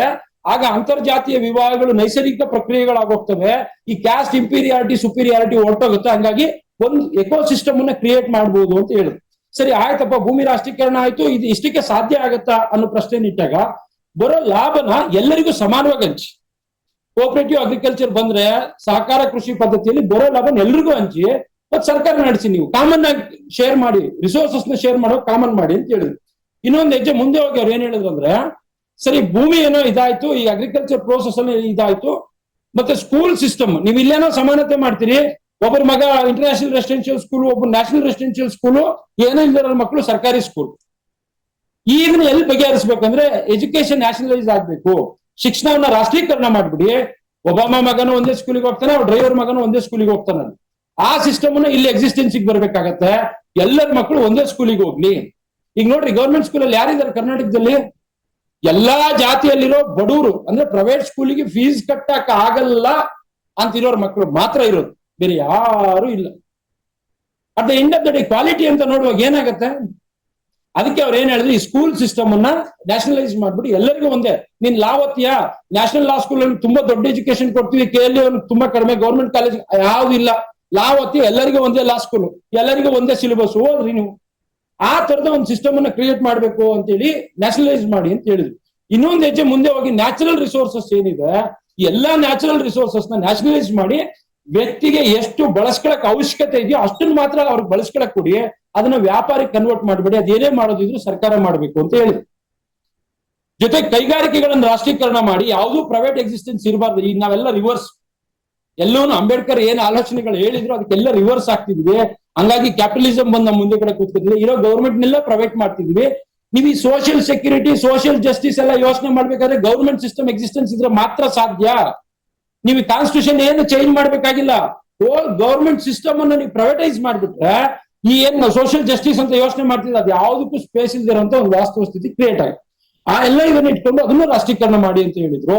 ಜೊತೆಗೆ ಇನ್ನೊಂದು ಹೇಳಿದ್ರು, ಪುರೋಹಿತ ಹುದ್ದೆಯನ್ನು ಸರ್ಕಾರಿ ಉದ್ಯೋಗವನ್ನಾಗಿ ಮಾಡಿ ಯಾರೆಲ್ಲ ಎಕ್ಸಾಮ್ ಬರೀಲಿ, ಯಾರು ಬೇಕಾದ್ರೂ ಎಕ್ಸಾಮ್ ಬರೀಲಿ, ಯಾರು ಎಕ್ಸಾಮ್ ಕ್ಲಿಯರ್ ಮಾಡ್ತಾರೋ ಅವ್ರಿಗೆ ಪೂಜಾರಿ ಕೆಲಸ ಕೊಡ್ರಿ, ಜಾತಿ ಆಧಾರದಲ್ಲಿ ಪೂಜಾರಿ ಕೆಲಸ ಕೊಡಬೇಡಿ ಅಂತ ಹೇಳಿದ್ರು. ಈ ಹಿನ್ನೆಲೆ ಒಳಗೆ ಇಷ್ಟೆಲ್ಲ ನೀವು ಮಾಡಿದ್ರೆ ಈ ಸಾಮಾಜಿಕವಾಗಿ ಸಮಾನತೆ ಅನ್ನೋದು ಸಾಧ್ಯ ಆಗತ್ತೆ. ಇದು ಮಾಡದೇ ಇದ್ರೆ ಮುಂದೊಂದ್ ದಿನ ಸರ್ವಾಧಿಕಾರಿಗಳು ಈ ದೇಶವನ್ನ ಆಳ್ತಾರೆ ಅಂತ ಹೇಳಿದ್ರು. ಅವ್ರು ಇನ್ನೂ ಒಂದು ಪೊಲಿಟಿಕಲ್ ಸಿಸ್ಟಮ್ ಬಗ್ಗೆ ಒಂದು ಅಂಶ ಹೇಳಿದ್ರು. ಸಿಂಗಲ್ ಪಾರ್ಟಿ ರೂಲಿಂಗ್ ಬಗ್ಗೆ ಅವರಿಗೆ ತಕರಾರಿತ್ತು.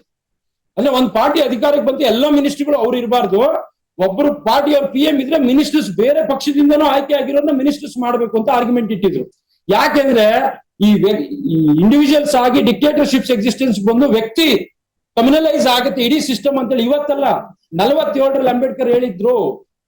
ಇವತ್ತಿನ ಸಾಮಾಜಿಕ ವ್ಯವಸ್ಥೆಯಲ್ಲಿ ಏನಾಗ್ತಿದೆ ಅಂತ ನೋಡಿ, ಎಲ್ಲ ಮನೋಪಲಿ ಶುರುವಾಗಿದೆ. ವ್ಯಕ್ತಿಗಳಿಂದ ಎಲ್ಲರೂ ನೋಡ್ತಿದ್ವಿ, ಆದ್ರೆ ಅಲ್ಲಿ ಡೆಮಾಕ್ರೆಟಿಕ್ ಪ್ರೋಸೆಸ್ ಇಲ್ಲ, ಎಲ್ಲ ಡಿಕ್ಟೇಟರ್ಶಿಪ್ಸ್ಗೆ ನಾವು ಕನ್ವರ್ಟ್ ಆಗ್ತಿದ್ವಿ. ಇದನ್ನ ಅಂಬೇಡ್ಕರ್ ಅವಾಗಲೇ ಹೇಳಿದ್ರು. ಇಷ್ಟು ಆದ್ರೆ ಈ ದೇಶದಲ್ಲಿ ಸಾಮಾಜಿಕ, ರಾಜಕೀಯ, ಆರ್ಥಿಕ ಸಮಾನತೆ ಬರುತ್ತೆ ಅಂತ ಹೇಳಿದ್ರು. ಇದಾಗದೆ ನೀವೇನಾದ್ರೂ ಮಾಡಿದ್ರೆ ಈ ಸಿಸ್ಟಮ್ ಅನ್ನ 150 ವರ್ಷ ಆದ್ರೂ ಬದಲಾವಣೆ ಮಾಡಕ್ ಆಗಲ್ಲ ಅಂತ ಹೇಳಿದ್ರು. ಅದೇ ಇದನ್ನ ಮತ್ತೆ ಅಂಬೇಡ್ಕರ್ ಅವರು ಎಲೆಕ್ಟ್ ಆಗಿ ಕಾನ್ಸ್ಟಿಟ್ಯೂಂಟ್ ಅಸೆಂಬ್ಲಿಯಲ್ಲಿ ಒಳಗಡೆ ಹೋಗ್ತಾರೆ, ಅವರೇ ಪ್ರೆಸೆಂಟ್ ಮಾಡ್ತಾರೆ. ಪ್ರೆಸೆಂಟ್ ಮಾಡುವ ಕೂತಿದ್ದ ಜನ ಇದ್ರಲ್ಲ, ಅವ್ರು ಯಾರನ್ನು ಇವ್ರನ್ನ ಬೆಂಬಲಿಸೋದು. ಅವರೆಲ್ಲ ಕೂತಿದ್ದ ದೊಡ್ಡ ದೊಡ್ಡ ಜಮೀನ್ದಾರರುಗಳು, ಪಾಳೆಗಾರಗಳು ಎಲ್ಲ ಮೆಂಬರ್ಶಿಪ್ ಇದ್ದಿದ್ರಿಂದ ಅವ್ರು ಯಾರು ಇವ್ರು ಇದಕ್ಕೆ ಒಪ್ಕೊಳ್ಳಲ್ಲ. ಆಮೇಲೆ ಅಂಬೇಡ್ಕರ್ ಏನ್ ಹೇಳ್ತಾರೆ ಅಂದ್ರೆ, ನೀವು ಇಡೀ ದೇಶದ ಸಾಮಾಜಿಕ, ರಾಜಕೀಯ, ಆರ್ಥಿಕ ಸಮಾನತೆಗೆ ಒಪ್ಪದೇ ಇರೋದಾದ್ರೆ ನಮ್ ಸಮುದಾಯ ಶೇರ್ ಆದ್ರೂ ನಮ್ಗೆ ಕೊಟ್ಬಿಡಿ ಅಂತ. ದೇಶನ್ ಸರಿ ಮಾಡಕ್ ನೀವು ಒಪ್ಪದೇ ಇರುವಾಗ ಏನ್ ಮಾಡ್ತಾರೆ, ಈಗ ನಾವು ಹಂಗೆ ಅಲ್ಲ ಚರ್ಚೆ ಮಾಡೋದು, ಎಲ್ಲಾನು ಹೇಳ್ತೀವಿ, ಲಾಸ್ಟ್ ಇಲ್ಲಪ್ಪ ಅದೇ ನನಗ್ ಬರ್ಬೇಕು, ಅದಾದ್ರೂ ಕೊಟ್ಬಿಡಪ್ಪ, ಅಲ್ಲಾದ್ರೂ ಸರಿ ಮಾಡ್ಕೊಳ್ತೀವಿ ಅಂತ ಹೇಳ್ತಾರೆ. ಆ ತರದೊಂದು ಆರ್ಗ್ಯುಮೆಂಟ್ಗೆ ಬರ್ತಾರೆ. ಅವಾಗ ಏನ್ 35 ಸೆನ್ಸಸ್ ಡೇಟಾ ಏನಿತ್ತು ಅದರ ಆಧಾರದ ಮೇಲೆ SC ST ಅನ್ನುವಂಥದ್ದು ಏನ್ ಕ್ಯಾಟಗರೈಸೇಷನ್ ಮಾಡಿ 100 ಜಾತಿಗಳನ್ನ 101 ಜಾತಿಗಳು ಕರ್ನಾಟಕದಲ್ಲಿ ಇವತ್ತು SC ಗ್ರೂಪ್ ಅಲ್ಲಿ ಬರ್ತವೆ. SC ಗ್ರೂಪ್ ನ ಟೋಟಲ್ ಪಾಪ್ಯುಲೇಷನ್ ಅವತ್ತು 15% ಇತ್ತು, ಅದಕ್ಕೆ 15% ರಿಸರ್ವೇಶನ್ ನ ಮೀಸಲಾತಿ ಬಂದಿತ್ತು. ST 3% ಇತ್ತು, 3% ಮೀಸಲಾತಿಯನ್ನು ಕೊಟ್ಟರು. ಆದ್ರೆ ನಮ್ಗೆ ಏನ್ ಅನ್ಸುತ್ತೆ, ರಿಸರ್ವೇಶನ್ ಅಂದಿದ ತಕ್ಷಣ ಬೇರೆಯವ್ರದ್ದು ಕಿತ್ ಕೊಡ್ತೀವಂತ. ಅಲ್ಲ, ಯಾವ್ರವ್ರ ಶೇರ್ ಏನ್ ಬರ್ಬೇಕು ಅದು. ಆಮೇಲೆ ಈ ರಿಸರ್ವೇಶನ್ ಅಂಬೇಡ್ಕರ್ ಏನ್ ಹೇಳಿದ್ರೆ ರೆಪ್ರೆಸೆಂಟೇಷನ್ ಅಂತ. ಈಗ ನನಗೆ ಇಲ್ಲಿ ಕೇಳಿಗೆ ಬಂದಂಗ ಸಣ್ಣ ಉದಾಹರಣೆ ಹೇಳ್ತೀನಿ. ನನಗೆ ಇಲ್ಲಿ ಚೈತ್ರ ಪ್ರಸಾದ್ ಪರಿಚಯ ಇದ್ದಾರೆ, ಗೊತ್ತಿರೋರು ಒಬ್ರು ಇದ್ದಾರೆ ಅಂದಿದ್ದಕ್ಕೆ ನನ್ನ ಕಾನ್ಫಿಡೆನ್ಸ್ ಬೇರೆ. ನನ್ಗೆ ಗೊತ್ತಿಲ್ಲ, ಯಾರು ಗೊತ್ತಿಲ್ಲ ಇಲ್ಲಿ ಬರೋದೇ ನನ್ನ ಕಾನ್ಫಿಡೆನ್ಸ್ ಬೇರೆ. ಅದೇ ರೀತಿ ಅಂಬೇಡ್ಕರ್ ಏನ್ ಹೇಳಿದ್ರು, ಎಲ್ಲ ಸೆಕ್ಟರ್ ಅಲ್ಲಿ ಎಲ್ಲ ಸಮುದಾಯಗಳು ಒಳಗಡೆ ಒಬ್ರು ಇದ್ರೆ ಆ ಜನರಿಗೆ ಬರಕ್ ಒಂದು ಧೈರ್ಯ ಬರುತ್ತೆ. ದೇವಸ್ಥಾನಕ್ಕೆ ಹೋಗೋ ಧೈರ್ಯ ಇರಲ್ಲ ನಮ್ಗೆ, ಯಾರೇನು ಅಂತಾರೋ ಎಲ್ಲಿ ಹೇಳ್ತಾರೋ, ಯಾಕಂದ್ರೆ ಅಲ್ಲಿ ಒಂದೇ ಸಮುದಾಯದವ್ರು ಇರ್ತಾರಂತ. ಬೇರೆ ಕಡೆ ನೋಡ್ರಿ ಎಲ್ಲರೂ ಇರ್ತಾರೆ ಅಂತೇಳಿ ಸರ್ಕಾರಿ ವ್ಯವಸ್ಥೆ ಒಳಗಡೆ ನಮ್ಗೊಂದು ಕಾನ್ಫಿಡೆನ್ಸ್ ಬಿಲ್ಡ್ ಆಗುತ್ತೆ. ಹಂಗಾಗಿ ಆ ತರದೊಂದು ವ್ಯವಸ್ಥೆ, ರೆಪ್ರೆಸೆಂಟೇಷನ್ ಬೇಕು. ಎಲ್ಲ ಪೊಲೀಸ್ ಸ್ಟೇಷನ್ ಎಲ್ಲರೂ ಇರ್ಬೇಕು. ಆ ತರ ರೆಪ್ರೆಸೆಂಟೇಷನ್ಗಳನ್ನ ಮುಂದೆ ಕೇಳುವಂತ ಒಂದು ಪ್ರಕ್ರಿಯೆಯನ್ನ ಮಾಡಿದ್ರು. ಅದ್ರ ಭಾಗವಾಗಿ ರಿಸರ್ವೇಶನ್ ಬಂದಿದ್ದು. ಖಂಡಿತವಾಗಿಯೂ ಯಾರ್ದೋ ಶೇರ್ ಅನ್ನ ತೆಗೆದು ಯಾರಿಗೋ ಕೊಡ್ತಿಲ್ಲ, ಅವ್ರಿಗೆ ಬರ್ಬೇಕಾಗಿರೋ ಶೇರ್ ಅನ್ನ ಅವ್ರು ಕೊಡಕ್ಕೆ ಆಮೇಲೆ ನನ್ಗೆ ದೊಡ್ಡ ಪ್ರಶ್ನೆ ಇರೋದು, ಇನ್ನು 250-300 ವರ್ಷ ಈ ರಿಸರ್ವೇಶನ್ ಹಿಂಗೆ ಹೋದ್ರು ಕೊನೆಯಲ್ಲಿರೋ ಯಾವ ಸಮುದಾಯದವ್ರಿಗೂ ಏನು ಸಿಗಲ್ಲ. ರಿಸರ್ವೇಶನ್ ಒಂದು ಸಣ್ಣ ಕಾಂಪೊನೆಂಟ್ ಅಷ್ಟೇ. ಎಷ್ಟು % ಇದೆ ಗೌರ್ಮೆಂಟ್ ಎಂಪ್ಲಾಯ್ಮೆಂಟ್, ಎಷ್ಟು % ಇದೆ ಇಡೀ ಇಂಡಿಯಾದಲ್ಲಿ? ಸರ್ಕಾರಿ ನೌಕರಿ ಅನ್ನೋದು ಎಷ್ಟು % ಇದೆ? 2% ಇದೆ. 98% ಏನಿರೋದು ಪ್ರೈವೇಟ್ ಸೆಕ್ಟರ್, ಅನ್ಆರ್ಗನೈಸ್ ಸೆಕ್ಟರ್ ಅಲ್ಲಿ ಯಾವ ರಿಸರ್ವೇಶನ್ ರೆಪ್ರೆಸೆಂಟೇಷನ್ ಸಿಗಲ್ಲ ನಿಮಗೆ. ಈ 2% ಅಲ್ಲಿ ನೀವು ಎಷ್ಟು ಜನಕ್ಕೆ ಸ್ಪೇಸ್ ಕೊಡಕ್ಕಾಗತ್ತೆ? ಸಾಧ್ಯನೇ ಇಲ್ಲ. ಅದಕ್ಕೇನೆ ಹೇಳಿದ್ದು ಅಂಬೇಡ್ಕರ್ ಅವರು, ನೀವು ಮೊದಲೇನೆ ಎಕನಾಮಿಕ್ ಈಕ್ವಾಲಿಟಿ ಎಕ್ಸಿಸ್ಟೆನ್ಸ್ ಇಲ್ಲದೆ ಇದ್ರೆ ನೀವು ಸರಿ ಮಾಡಕ್ ಆಗಲ್ಲ ಅಂತ ಹೇಳಿದ್ರು. ಇಂಡಿವಿಜುವಲ್ಸ್ ಒಬ್ಬೊಬ್ರಿಗೆ ಸಹಾಯ ಸಿಗುತ್ತೆ ಹೊರತುನು ಇಡೀ ಸಮುದಾಯಕ್ಕೆ ಸಿಗಕ್ಕೆ 250-200 ವರ್ಷ ಹೋದ್ರೂ ಆಗಲ್ಲ. ಹಂಗಾಗಿನೇ ಎಕನಾಮಿಕ್ ಇಂಡಿಪೆಂಡೆನ್ಸ್, ಆರ್ಥಿಕ ಸ್ವತಂತ್ರ ಮತ್ತೆ ರಿಸೋರ್ಸಸ್ ಮೇಲೆ. ಆಮೇಲೆ ಯಾವಾಗ್ಲೂ ತುಂಬಾ ಜನರ ಪ್ರಶ್ನೆ ಇದು, ರಿಸೋರ್ಸಸ್ ಮೇಲೆ ಓನರ್ಶಿಪ್ ಇದ್ರೆ ಏನಾಗತ್ತೆ? ರಿಸೋರ್ಸಸ್ ಮೇಲೆ ಓನರ್ಶಿಪ್ ಇದ್ರೆ ಏನಾಗತ್ತೆ? ರಿಸೋರ್ಸಸ್ ಮೇಲೆ ಓನರ್ಶಿಪ್ ಇದ್ರೆ ಯಾಕೆ ಇಂಪಾರ್ಟೆಂಟ್ ರಿಸೋರ್ಸ್ ಮೇಲೆ ಓನರ್ಶಿಪ್?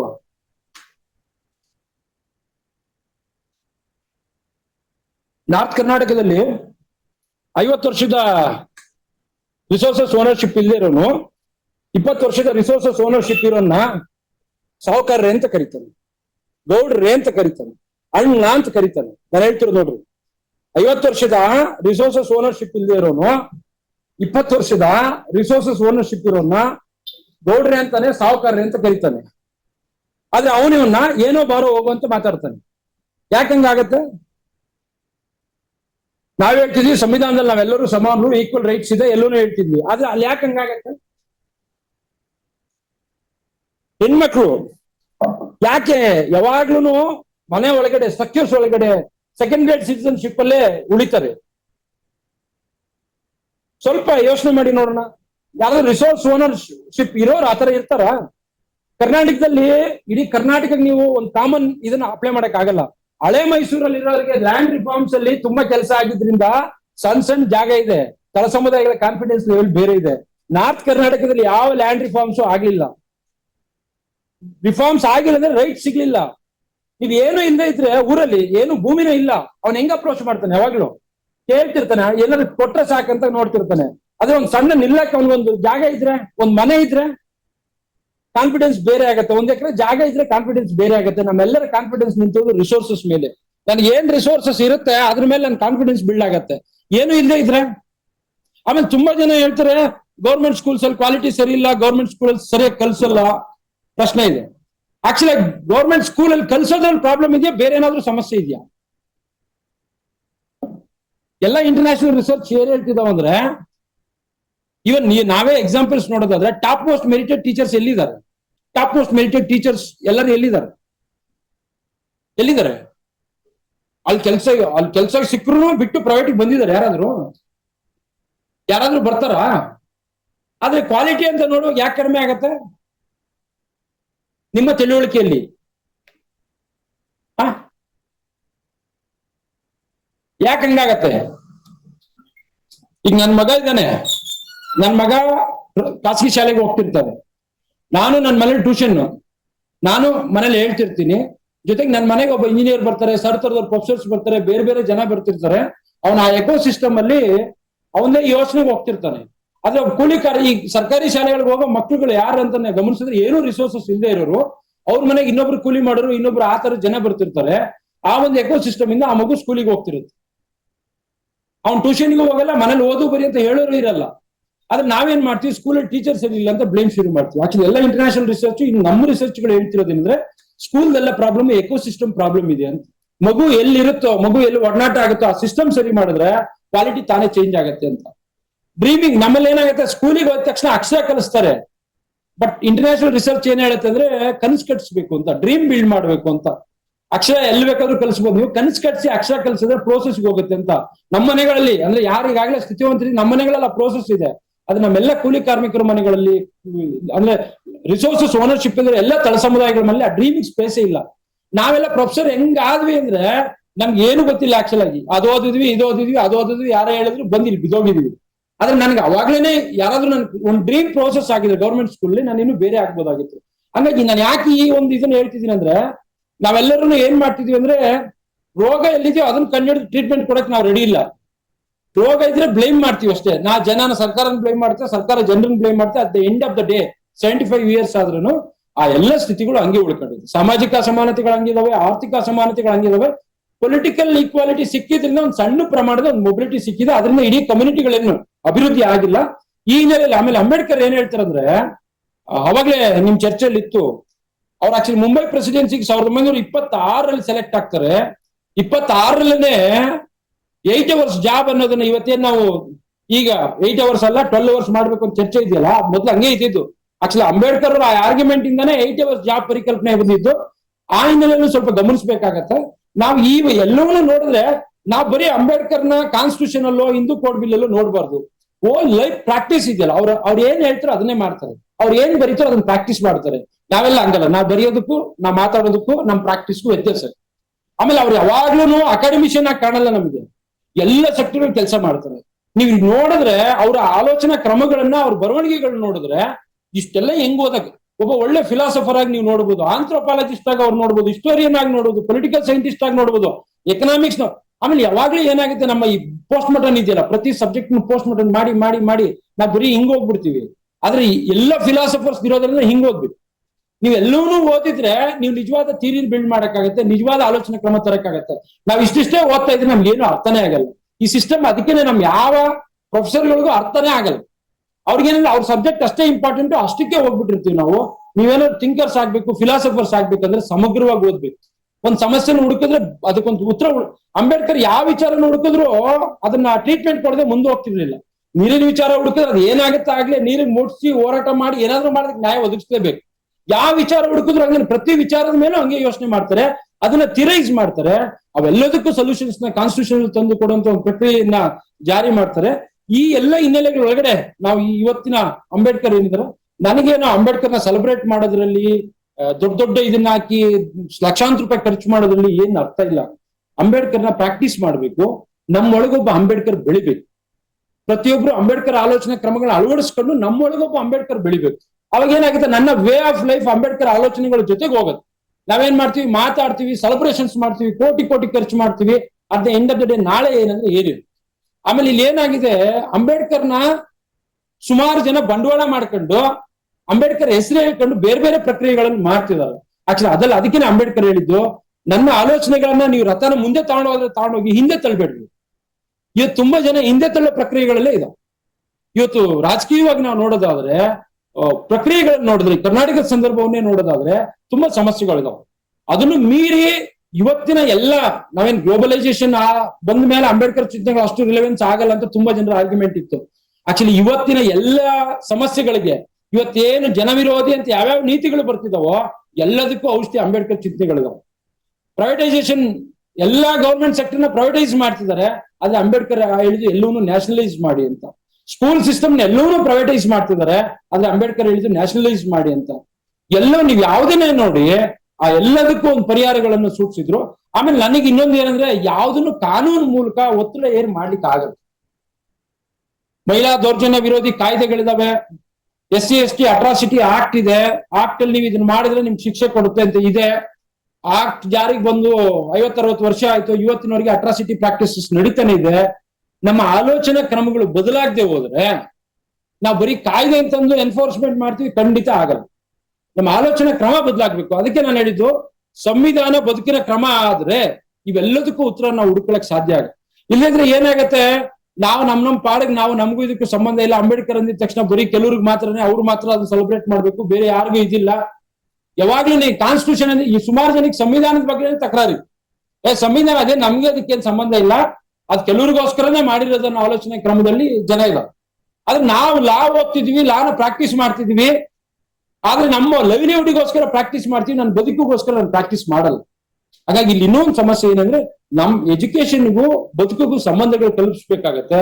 ಸುಮ್ಮನೆ ಇಲ್ಲ ಎಜುಕೇಶನ್ ಸಿಸ್ಟಮ್ ಅಲ್ಲಿ ನಮ್ ತಿಳುವಳಿಕೆಗಳನ್ನು ವಿಸ್ತರಿಸ್ಕೊಳ್ತೀವಿ, ನಮ್ ಬದುಕುಗಳನ್ನ ರೂಪಿಸ್ಕೊಳ್ತೀವಿ ಅಂದ್ರೆ ಅದ್ರ ಜೊತೆಗೆ ನಮ್ ಇಡೀ ವ್ಯವಸ್ಥೆನ ಬದಲಾಯಿಸೋ ಜವಾಬ್ದಾರಿ ಇದೆ.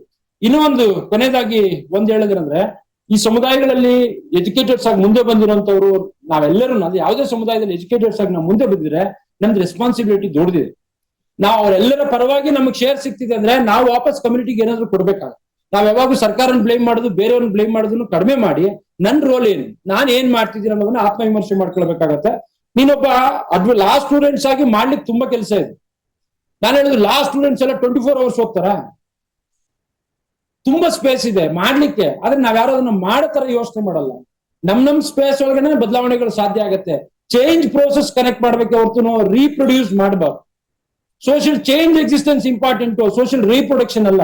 ನಾವ್ ಇಲ್ಲಿವರೆಗೂ 75 ವರ್ಷ ಮಾಡಿದ್ರು ರೀಪ್ರೊಡಕ್ಷನ್ ಮಾಡಿದ್ವಿ. ಹಂಗಾಗಿನೇ ಜಾತಿ ಎಲ್ಲಿದ್ದು ಈ ಜಾತಿ ಅಲ್ಲಿಗೆ ಹೋಗಿದೆ, ಆ ಜಾತಿ ಅಲ್ಲಿಗೆ ಹೋಗಿದೆ. ಅನ್ಟಚಬಿಲಿಟಿ ಪ್ರಾಕ್ಟೀಸಸ್ ಮೂಡ್ ಚೇಂಜ್ ಆಗಿದೆ. ಇಲ್ಲಿ ಜಾತಿ ಕೇಳದೆ ಇರ್ಬೋದು, ವೆಜಿಟೇರಿಯನ್ಸ್ ಮಾತ್ರ ಮನೆ ಕೊಡ್ತೀವಿ ಅಂತ ಬೋರ್ಡ್ ಅಂತೂ ಹಾಕಿರ್ತಾರೆ. ಆಮೇಲೆ ಸುಮಾರು ಕಡೆ ನಾನು ಬೆಂಗಳೂರಲ್ಲೇ ಸುಮಾರು ಕಡೆ ನೋಡಿದೀನಿ. ನೀವು ಎಲ್ಲೋನು ಈ ಹಳ್ಳಿಗಳು ಮರ್ಜ್ ಆಗ್ತಾ ಬೆಂಗಳೂರು ಬೆಳೆದಿದೆ. ಸುಮಾರು ಕಡೆ ಇವತ್ತಿನವರೆಗೂ ಇಲ್ಲಿ ದೇವಸ್ಥಾನಕ್ಕೆ ಹೋಗಲ್ಲ ಲೋಕಲ್ ಜನ. ಹೊರಗಡೆ ಬಂದ್ರೆ ಯಾರು ಬೇಕಾದ್ರೂ ಹೋಗ್ಬೋದು, ಲೋಕಲ್ ಜನ ಹೋಗಲ್ಲ. ಯಾಕೆ ಅಂದ್ರೆ ಅದ್ರ ಬೇರೆ ಬೇರೆ ಆಮೇಲೆ ಎಲ್ಲವನ್ನೂ ದೇವ್ರಿಗೆ ಆರೋಪಿಸ್ಬಿಟ್ಟಿರೋದಿದೆಯಲ್ಲ. ದೇವ್ರು ಅಂದ್ರೆ ದೇವ್ರಲ್ಲ, ನಮ್ಗೇನೋ ಆಗಾಗತ್ತೆ ಅಂದ್ರೆ ಮುಗಿದೈತ್ ಕತೆ. ಇಡೀ ಹೆಣ್ಮಕ್ಳನ್ನ ತಳ ಸಮುದಾಯಗಳನ್ನ ನಿಯಂತ್ರಣ ಮಾಡೋದು ದೇವ್ರ ಹೆಸರು. ಹಂಗಾಗಿ ನೀವು ಯಾವಾಗ್ಲೂ ಪ್ರಾಬ್ಲಮ್ ಏನಾಗತ್ತೆ, ಸೈಂಟಿಫಿಕ್ ಥಿಂಕಿಂಗ್ ನೋಡ್ರಿ ಅಂದ್ರೆ ನಮ್ ದೇವ್ರ ಆಗತ್ತೇನ್ರಿ, ಹಂಗೆಲ್ಲ ಮಾಡಕ್ ಆಗತ್ತೇನ್ರಿ. ಆಮೇಲೆ ಇನ್ನೊಂದು ಪ್ರಶ್ನೆ ಇದೆ, ಈ ರಾಜ್ಯದಲ್ಲಿ ಈ ದೇಶದಲ್ಲಿ ಎಲ್ಲ ಶಕ್ತಿ ದೇವತೆಗಳು ಹೆಣ್ಮಕ್ಳು. ನೋಡಿ ಹೆಂಗ ಆಗೋಗ್ಬಿಡುತ್ತೆ, ಐಕಾನೈಸೇಷನ್ ಮಾಡಿ ಹೆಣ್ಮಕ್ಳು ಶಕ್ತಿ ದೇವತೆಗಳು ಅಂತ ಇಲ್ಲಿ ತೋರಿಸ್ತಾನೆ. ಈ ಮನೆಗಳು ಬಂದಿದ ತಕ್ಷಣ ಇವೆಲ್ಲ ಸೆಕೆಂಡ್ ಗ್ರೇಡ್ ಸಿಟಿಸನ್ಶಿಪ್ ಅಲ್ಲೇ ಇರ್ಬೇಕು ಅನ್ನೋದನ್ನ ಏರ್ಬಿಡುತ್ತೆ. ಆಮೇಲೆ ಈ ಎಲ್ಲ ಹೆಣ್ಣು ದೇವತೆಗಳು ತಳ ಸಮುದಾಯಗಳು ಹೆಣ್ಮಕ್ಳು ಎಲ್ಲ. ನೀವ್ ಯಾವ್ದಾದ್ರೂ ತಗೊಳ್ಳಿ, ನೀವು ಬನಶಂಕರಿಗೆ ಹೋಗ್ರಿ, ಎಲ್ಲ ಆ ಹೆಸರೇ ಹೇಳತ್ ನೋಡ್ರಿ. ನೀವು ಹಿಂದೆ ಒಂದು 10-15 ವರ್ಷದ ಹಿಂದೆ ಹೆಸರು ಕೇಳಿದ ತಕ್ಷಣ ಜಾತಿ ಹೇಳ್ಬೋದಾಗಿತ್ತು, ಈಗ ಸ್ವಲ್ಪ ಚೇಂಜ್ ಆಗಿದೆ. ಆಮೇಲೆ ಹೆಸರು ಯಾವ್ದು ಇಡಬೇಕು ಅಂತ ಕೇಳಕ್ ಹೋಗ್ತಿದ್ರಲ್ಲ, ಅವರು ಏಕವಚನದಲ್ಲಿ ಹೆಂಡಾಗ್ಬೇಕು ಆ ತರದ ಹೆಸರುಗಳನ್ನೇ ಸೂಚಿಸ್ತಿದ್ರು. ಹಂಗಾಗಿ ಎಲ್ಲ ತಳ ಸಮುದಾಯಗಳ ಹೆಸರು ಏಕವಚನದಲ್ಲೇ ಹೆಂಡಾಗ್ತಿದ್ವು. ತಿಪ್ಪ, ತಿಮ್ಮ, ರಾಮ ಎಲ್ಲರೂ ಏಕವಚನದಲ್ಲಿ ಏನಾದ್ರು ಇದನ್ನ ಕ್ಯಾಸ್ಟ್ ಕೆಮಿಸ್ಟ್ರಿ ತರ ಕೆಲಸ ಮಾಡುತ್ತೆ. ಅದೆಲ್ಲ ಸೆಕ್ಟರ್ಗಳಲ್ಲೂ ಆಳವಾಗಿ ಹೋಗ್ಬಿಟ್ಟಿದೆ. ನಾವೀಗ ಅದರಿಂದ ಹೊರಗಡೆ ಬರ್ಬೇಕಾದ್ರೆ ನಮ್ಮ ಓನ್ ಪ್ರೋಸೆಸ್ ಚೇಂಜ್ ಮಾಡ್ಬೇಕಾಗತ್ತೆ. ಅದಕ್ಕೆ ಹೇಳಿದ್ದು ಸ್ಟ್ರಕ್ಚರ್ ಚೇಂಜ್ ಆಗದಿದ್ರೆ, ಅಂಬೇಡ್ಕರ್ ಹೇಳಿದ್ರಂದ್ರೆ ರಚನೆ ಬದಲಾಗದೆ ಇಲ್ಲಿ ಏನೇ ಮಾಡಿದ್ರು ನೀವು ತ್ಯಾಪೆ ಆಗ್ದಂಗೆ ಆಗತ್ತೆ, ಸಮಗ್ರವಾದಂತ ಒಂದು ಬದಲಾವಣೆಗಳು ಆಗಲ್ಲ ಅಂತ ಹೇಳಿದ್ರು. ಆ ಎಲ್ಲದ್ರ ಜೊತೆ ನಾವೊಂದು ಸಾಮಾಜಿಕ ಜವಾಬ್ದಾರಿಯನ್ನು ಉಟ್ಕೊಂಡು ಮಾತಾಡ್ತಾ ಹೋದ್ರೆ, ಅಂಬೇಡ್ಕರ್ ಮಾತಾಡೋದು ಅಂದ್ರೆ ಇವತ್ತಿನ ಕಾಂಟೆಂಪ್ರರೈಸ್ ಮಾಡ್ತಾ ದಿನಗಳಿಗಟ್ಲೆ ಮಾತಾಡ್ಬೇಕಾಗತ್ತೆ. ನಾವೆಲ್ಲರೂ ಯೋಚನೆ ಮಾಡ್ಬೇಕು, ನಮ್ ನೆಲೆಗಳ ಒಳಗಡೆ ಪ್ರಾಕ್ಟೀಸ್ ಮಾಡ್ಬೇಕು. ಆಚರಣೆಗಳಿಗಿಂತ ಹೆಚ್ಚಾಗಿ ನಾವು ಪ್ರಾಕ್ಟೀಸ್ ಮಾಡುವಾಗ ಅದು ಸಾಧ್ಯ ಆಗತ್ತೆ. ಇವತ್ತಿನ ಎಲ್ಲಾ ಸಮಸ್ಯೆಗಳಿಗೂ ನಾವು ಉತ್ತರಗಳನ್ನ ಅಂಬೇಡ್ಕರ್ ಅವರ ರೈಟಿಂಗ್ಸ್ ಅಲ್ಲಿ ನೋಡೋದು. 40 ವ್ಯಾಲ್ಯೂಮ್ಸ್ ಅಲ್ಲಿ ಇದೆ ಅವರ ರೈಟಿಂಗ್ ಸ್ಪೀಚಸ್, 40 ವ್ಯಾಲ್ಯೂಮ್ಸ್ ಅಲ್ಲಿ. ಆಕ್ಚುಲ್ ಆಗಿ ದೊಡ್ಡ ದೊಡ್ಡ ರಿಸರ್ಚರ್ ಹೇಳ್ತಿರೋದು ಏನಂದ್ರೆ, ಅವ್ರ ಪಾಪ ತೀರೋದ್ಮೇಲೆ ಡೆಲ್ಲಿಲಿ ಒಂದು ಮನೆ ಇರುತ್ತೆ, ಮನೆ ಬಾಡಿಗೆ ಕಟ್ಟಿಲ್ಲ ಅಂತ ಮನೆಯಿಂದ ಹೊರಗೆ ಹಾಕ್ಬಿಡ್ತಾರೆ. ಎಲ್ಲ ಪುಸ್ತಕನ ರೋಡ್ಗೆ ಎಸ್ತು ಬಿಡ್ತಾರೆ, ಅಬ್ಸಲ್ಯೂಟ್ ಆಗಿ ರೋಡ್ಗೆ ಎಸಿತಾರೆ. ಎಲ್ಲ ಮಳೆ ಬಂದು ಸುಮಾರು ರೈಟಿಂಗ್ಸ್ ಹೊರಟೋಗುತ್ತೆ. ಅದ್ರಲ್ಲಿ ಪ್ರಿಸ್ಕ್ರೈಬ್ ಮಾಡಿ ಎಷ್ಟು ದಾಖಲಿಸಕ್ಕಾಗಿದ್ದು ಅಷ್ಟು ಮಾತ್ರ ದಾಖಲಾಗಿರೋದು. ಲೆಕ್ಕ ಹಾಕಿ ಒಬ್ಬ ಸೆಂಟ್ರಲ್ ಮಿನಿಸ್ಟರ್ ಆಗಿದ್ದವರು ಮನೆ ಬಾಡಿಗೆ ದುಡ್ಡು ಸತ್ತ ಮೇಲೆ ಹೆಣ ತಗೊಂಡು ಹೋಗಕ್ಕೆ ವೆಹಿಕಲ್ ಇರಲ್ಲ, ವೆಹಿಕಲ್ ದುಡ್ಡಿರಲ್ಲ ಹೆಣ ತಗೊಂಡು ಹೋಗಕ್ಕೆ. ನಮ್ಮಲ್ಲಿ ಮಿನಿಸ್ಟ್ರಿಗಳ ಕತೆ ನೀವು ಯೋಚನೆ ಮಾಡಿ. ಆಮೇಲೆ ಲಾಸ್ಟ್ಗೆ ಬೇರೆ ಇವ್ರು ಮಾಡಿ ಮುಂಬೈ ಗವರ್ಮೆಂಟ್ ಇಂದ ಮೊಬಿಲೈಸ್ ಮಾಡಿ ಹೆಣ ತಗೊಂಡೋಗಿ ವೆಹಿಕಲ್ ಕಳಿಸ್ತಾರೆ. ಬುಕ್ಸ್ ಅಲ್ಲಿ ರೋಡ್ಗೆ ಅಬ್ಸಲ್ಯೂಟ್ ಆಗಿ ಬಿಸಾಕ್ತಾರೆ, ಎಲ್ಲ ನೆಂದು ಎಲ್ಲೂ ಹೋಗ್ಬಿಡುತ್ತೆ.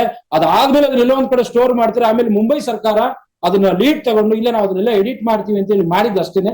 ಸಿಕ್ಕಿರೋ 25%, 75% ಸಿಕ್ಕಿಲ್ಲ. 25% ಅಲ್ಲೇ 40 ವ್ಯಾಲ್ಯೂಮ್ಸ್ ಇದೆ ಅಂದ್ರೆ ಇಮೇಜಿನ್ ಮಾಡ್ಕೊಳ್ರಿ. ಆ ಮನುಷ್ಯನಿಗೆ ಅಷ್ಟು ಬರೆಯಕ್ ಟೈಮು, ಆತ ಬರೀತಿದ್ದ, ಹೋರಾಟ ಮಾಡ್ತಿದ್ದ, ಪಾಲಿಸಿಯಲ್ಲೂ ಇದ್ದ. ಆಕ್ಚುಲಿ ನಾವೆಲ್ಲರೂ ಸ್ವಲ್ಪ ಹಂಗೆ ಯೋಚನೆ ಮಾಡ್ಬೇಕು. ನಾನು ಓದ್ಬೇಕು, ಬರೀಬೇಕು, ಜನರ ಜೊತೆನೇ ಇರಬೇಕು, ಪಾಲಿಸಿಯಲ್ಲೂ ಪ್ರೋಸೆಸ್ ಅಲ್ಲಿ ಕೆಲಸ ಮಾಡ್ಬೇಕು. ಹಂಗ್ ಮಾಡಿದಾಗ ಮಾತ್ರ ಸಮಗ್ರವಾದ ಯೋಚನೆ ಮಾಡ್ಲಿಕ್ಕೆ ಸಾಧ್ಯ ಆಗುತ್ತೆ ಅಂತ ಹೇಳ್ತಾ ಈ ಅವಕಾಶಕ್ಕೆ ಧನ್ಯವಾದಗಳು ಹೇಳಿ, ನ್ಯಾಯ ಒದಗಿಸಿದನ ಇಲ್ಲ ಗೊತ್ತಿಲ್ಲ, ಒಟ್ಟು ಧನ್ಯವಾದಗಳು.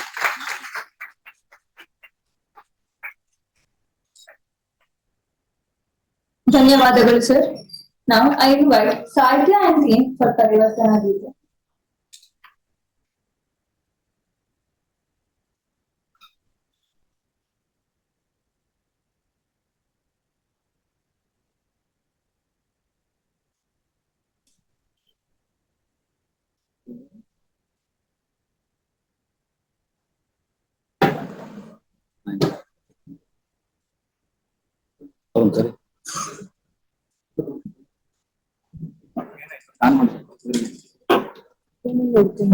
ಯಾರು ಆಫ್ ಮಾಡಿ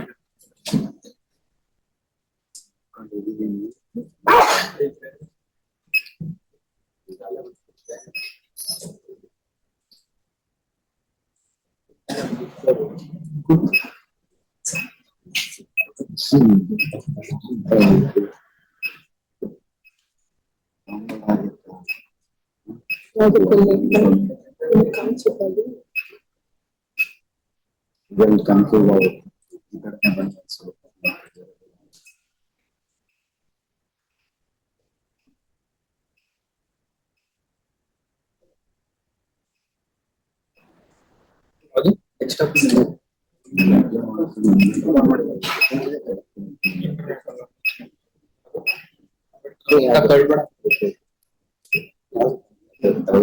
ಇದೇನಾ?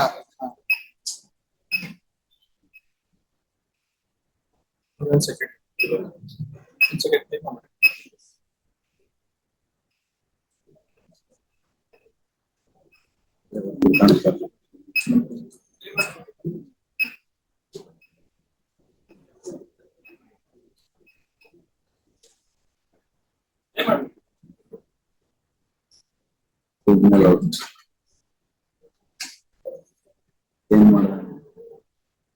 ಡಿಸ್ಪ್ಲೇ ಹೋಯ್ತು.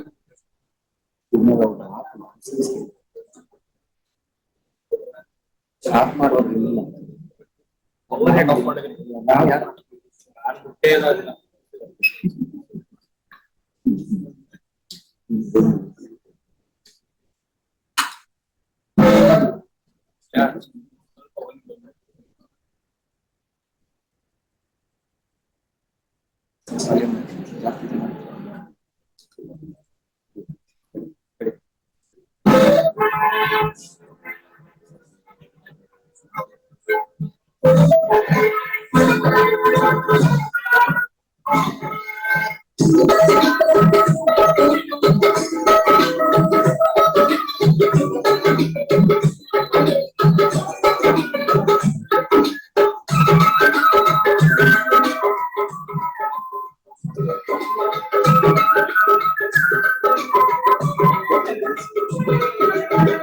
ಜನನಾಯಕ ಜಯ ಭೀಮ ಅಮರಗೊಳಿಸುವೆವು ನಿನ್ನ ನಾಮ. ಬಹುಜನ ನಾಯಕ ಜಯ ಭೀಮ ಅಮರಗೊಳಿಸುವೆವು ನಿನ್ನ ನಾಮ. ಬಹುಜನ ನಾಯಕ ಜಯ ಭೀಮ ಅಮರಗೊಳಿಸುವೆವು ನಿನ್ನ ನಾಮ. ಬಹುಜನ ನಾಯಕ ಜಯ ಭೀಮ ಅಮರಗೊಳಿಸುವೆವು ನಿನ್ನ ನಾಮ. ಶಪಥ ಕೈಯುವೆವು ಹಿಂದೇನೆ ಈ ದೇಶ ಆಳುವೆವು ನಿನ್ನಾಣೆ. ಶಪಥಗೈಯುವೆವು ಹಿಂದೇನೆ ಈ ದೇಶ ಆಳುವೆವು ನಿನ್ನಾಣೆ. ಬಹುಜನ ನಾಯಕ ಜಯ ಭೀಮ ಅಮರಗೊಳಿಸುವೆವು ನಿನ್ನ ನಾಮ. ಬಹುಜನ ನಾಯಕ ಜಯ ಭೀಮ ಅಮರಗೊಳಿಸುವೆವು ನಿನ್ನ ನಾಮ.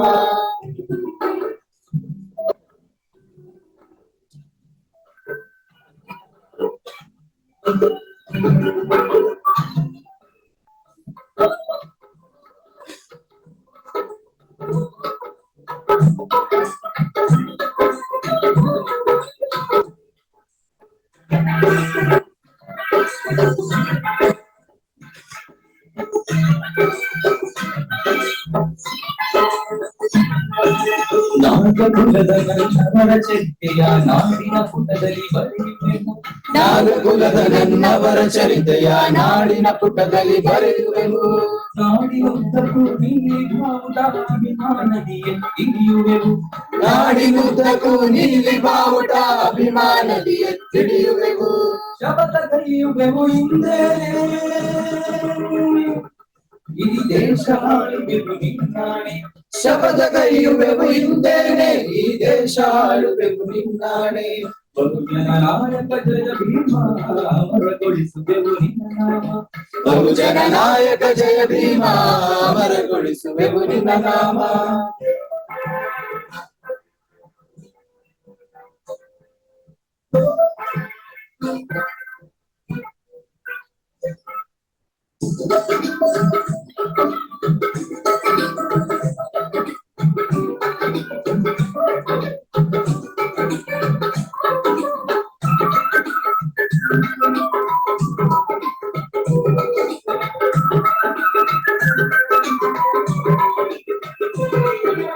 ನಿನ್ನ ಜೀವಿತದ ಸಂಘರ್ಷ ಈ ಎದೆಯಲ್ಲಿ ತುಂಬಿದ ಹರ್ಷ.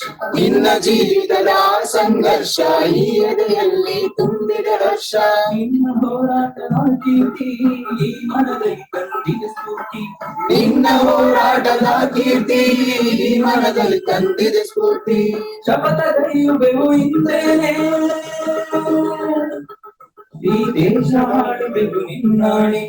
ಶಪಥ ಕೈಯುವೆವು ಹಿಂದೇನೆ ಈ ದೇಶ ಆಳುವೆವು ನಿನ್ನಾಣೆ. ಬಹುಜನ ನಾಯಕ ಜಯ ಭೀಮ ಅಮರಗೊಳಿಸುವೆವು ನಿನ್ನ ನಾಮ. ಬಹುಜನ ನಾಯಕ ಜಯ ಭೀಮ ಅಮರಗೊಳಿಸುವೆವು ನಿನ್ನ ನಾಮ.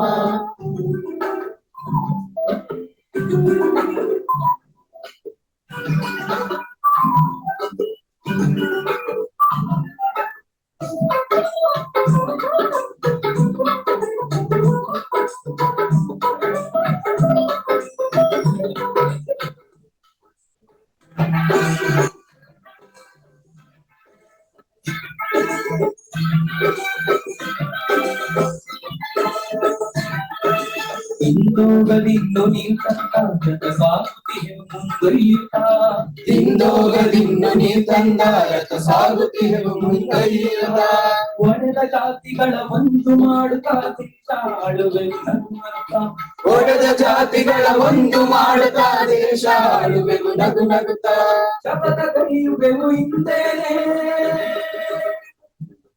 ಈ ದೇಶ ಆಳುವೆವು ನಿನ್ನಾಣೆ ಶಪಥಗೈಯುವೆವು ಹಿಂದೇನೆ ಈ ದೇಶ ಆಳುವೆವು ನಿನ್ನಾಣೆ ಬಹುಜನ ನಾಯಕ ಜಯ ಭೀಮ ಅಮರಗೊಳಿಸುವೆವು ನಿನ್ನ ನಾಮ ಬಹುಜನ ನಾಯಕ ಜಯ ಭೀಮ ಅಮರಗೊಳಿಸುವೆವು ನಿನ್ನ ನಾಮ ಶಪಥಗೈಯುವೆವು ಹಿಂದೇನೆ ಈ ದೇಶ ಆಳುವೆವು ನಿನ್ನಾಣೆ ಶಪಥಗೈಯುವೆವು ಹಿಂದೇನೆ ಈ ದೇಶ ಆಳುವೆವು ನಿನ್ನಾಣೆ ಶಪಥಗೈಯುವೆವು ಹಿಂದೇನೆ ಈ ದೇಶ ಆಳುವೆವು ನಿನ್ನಾಣೆ ಶಪಥಗೈಯುವೆವು ಹಿಂದೇನೆ ಈ ದೇಶ ಆಳುವೆವು ನಿನ್ನಾಣೆ.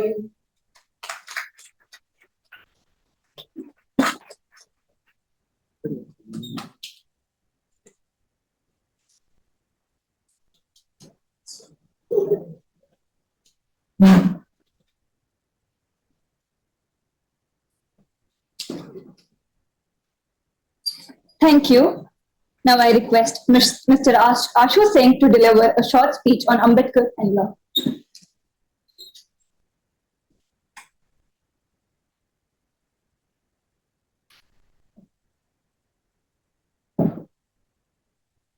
So myself Ashu Singh of first year BLLB.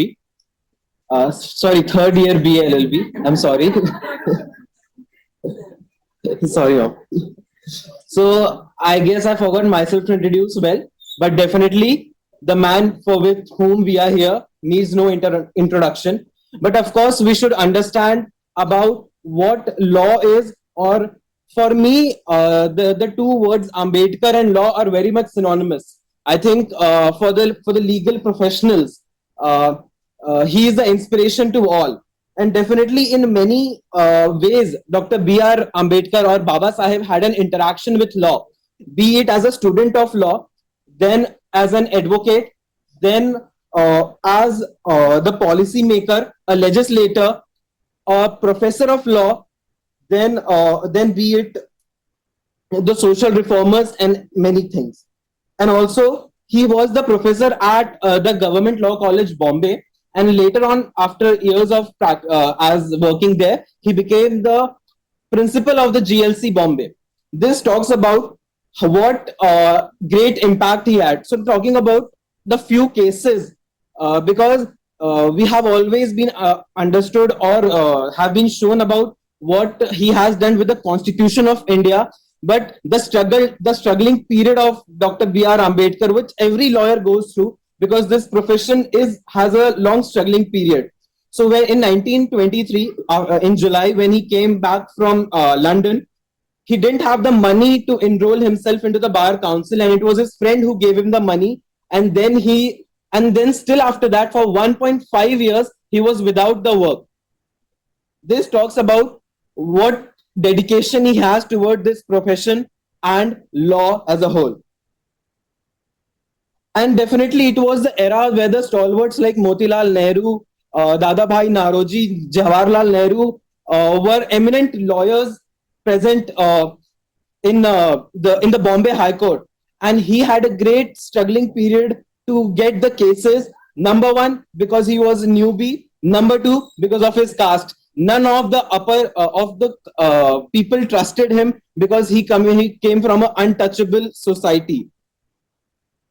Moving forward, many very less people know about this, that he was given or he was invited to be the judge of the district court and was promised a promotion of within 3 years to the Bombay High Court.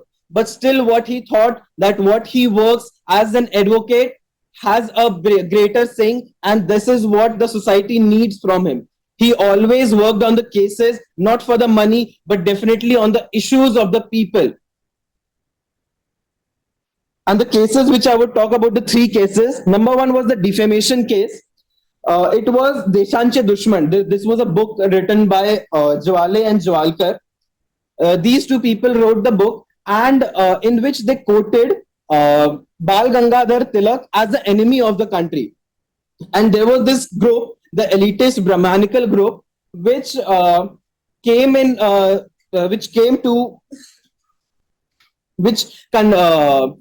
brought a suit against these two people regarding that they are anti-nationals and seditious in nature also. This was also, and the defamation case against them.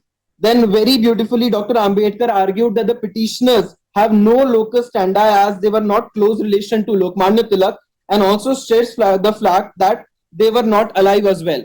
So this was one of the cases, followed by the Satyagraha, which Gandhiji propagated in 1930. There have been many cases or many incidents which happened all over the world, all over the country. But there was this one case in which he very beautifully quoted, and I would like to quote him, that we must remember that the freedom and rights of the citizen is much more important than the stability of the government. And as I say, there are great learnings from his life in various ways of Dr. B.R. Ambedkar. Number one, education is the key to success. Is very much true that even after so many struggles, he came up, he grew up and became the father of the Indian Constitution, which clearly talks about what level of dedication he has towards education. Number two, no holding of grudges. Actually, when we see that each of us, if somebody does something wrong to us, we are in the immense mood of revenge. But even after so many years of struggle and the people being tortured, but still in the constitution, you will never find any article or any provision that violates the rights of the Brahminicals or the upper caste people. This shows what a great heart this man had. Definitely the pioneer of the women education was Savitribai Phule, and Baba Sahib considered her also as her disciple. But as he very well said, that I measure the progress of the society by measuring the progress of the woman. And this shows, and the Hindu Code Bill, the act which was completely regarding, which was shown, the Hindu Code Bill clearly tells about that the rights what the woman has today in the society, Baba Sahib had a great impact on it. The another thing which we could learn from his patriotism. Many of the people have their, in today's time, think that he was not patriotic at all. This has been a criticism of Baba Sahib eventually. But what he said, and I would like to quote again, that I do not want that our loyalties as Indian should be hindered by any form of loyalty, be it our religion, culture, or language. I want all Indians to be Indians and first, and Indian at last, and nothing else. This talks about what Baba Sahib believed in.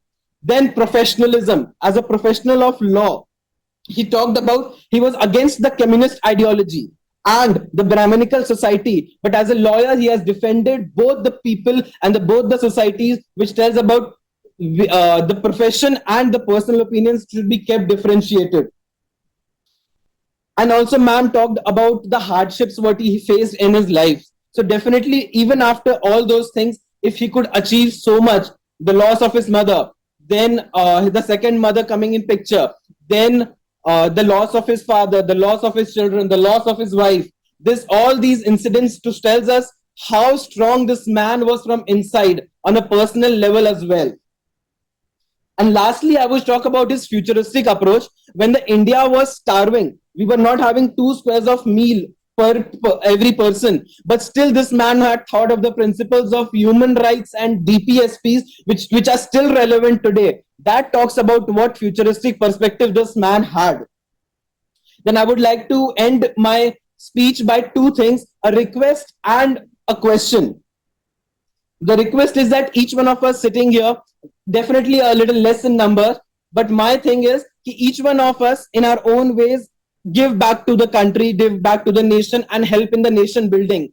So I just want to say that we should keep the nation at heart and the Ambedkarite in our mind, and then I think we can be able to do whatever work we do in our lives in every which way will benefit the country. And my question is, as Baba Sahib once quoted a quote, I would not quote the quote, but I would just ask this question, that if Baba Sahib was alive today on 14th April 2023, would he have burned the Indian constitution or not? Thank you so much. Please ponder upon this question. Jai Bhim. Thank you, Mr. Rashi Singh. Now I request Dr. Anita M.G. Ma'am to deliver the chairman's remark.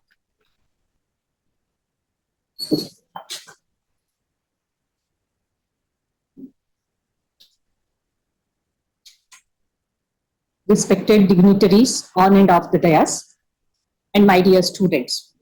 I know it is already late, but I'll take only 2 minutes. As the chairman of this program, I have to discharge my duties.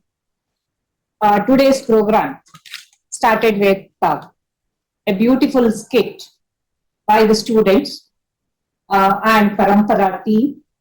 Thank you, students and Chaitra Prabhas sir, for such a beautiful skit. We could realize the pains Ambedkar, Baba Sahib Ambedkar has gone through, and how he challenged, or how he took it as a challenge and raised to the extent of drafting the Constitution of India, one of the most important laws not only in India, which is considered to be the best law throughout the world, the Constitution of India. To that extent, he raised himself, even though born in a Dalit family, wherein he faced discrimination from the childhood, but still, through his dedication, through his hard work, he showed to the whole world a person can raise to the extent of chairman of drafting committee of Constitution. So this is an inspiration to all of us. Then we had Madam's speech, Madam Milini Kumar. She had given an interesting face of Dr. Ambedkar, sir. The humane face of Dr. Ambedkar. We all learned about Ambedkar's contribution to the country, Constitution of India, his painful childhood, etc., etc. We all have read that. But this face of Ambedkar, for the first time, we come across. Then we had Dr. Chandrasekhar sir's speech, which definitely gave us a reality check. Even after 75 years of Constitution, we could not, it is painfully we need to accept, we could not achieve the aspirations of our forefathers, that is, drafting committee of Constitution. Still, there are discrimination, if not in places like Bangalore or big towns, but definitely it is there in villages, even to the extent of even to this date, there are discrimination in temples, schools, colleges happening, which is a reality check for all of us. So with this one, today's meaningful, then we have our student who also spoke, Dr. Manoj Hiremat sir, who gave glimpses of contribution of Dr. Ambedkar. So with this one, today, we need to change our mindset. That is only can bring the changes. Otherwise, as sir rightly said, even though we have hundreds of laws, that will not bring the change unless we change ourselves. So with this message, I want to conclude my talk. Thank you.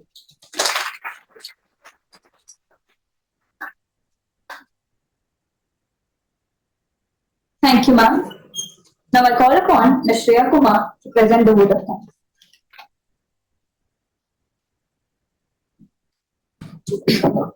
Respected dignitaries, esteemed guests, faculty members, and students. As we come to the end of this momentous event, I would like to express my heartfelt gratitude to everyone who has graced us with their presence today. It gives me immense pleasure to extend a vote of thanks on behalf of our institution as we celebrate the 132nd birthday anniversary of Dr. B.R. Ambedkar. Firstly, I would like to express my gratitude to our esteemed chief guest, Dr. Chandrasekhar sir, for accepting our invitation and for delivering such an insightful and inspiring speech. Your valuable words of wisdom have enriched our knowledge and will continue to inspire us in the days to come. So, to show our gratitude, I would like to call upon Dr. Sunita ma'am to present the token of honor to sir.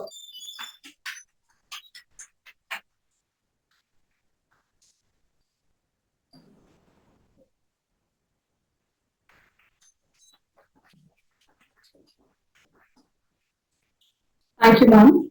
I would also like to extend a special thanks to our guest of honor, Ms. Melanie Kumar, for sharing her valuable insight and expertise with us. Your presence here today has made this event all the more special. And to present the token of love, token of honor, I will call upon Praveen sir.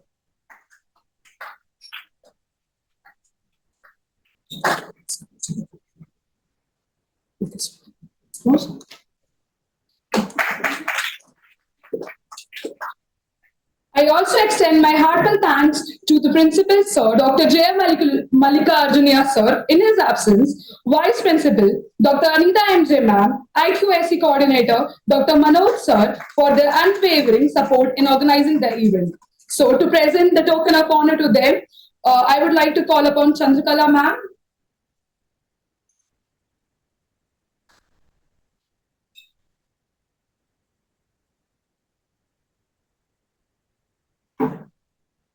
And Namrata, member of the Culture Committee.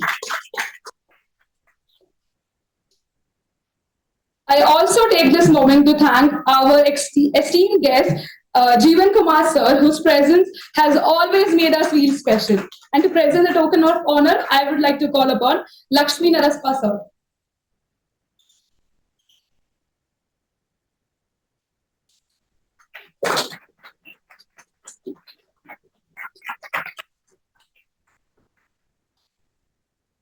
Also extending my special heartfelt gratitude to our professor, Dr. Chakraprasad sir, the man behind the complete show, for organizing such an amazing and insightful event.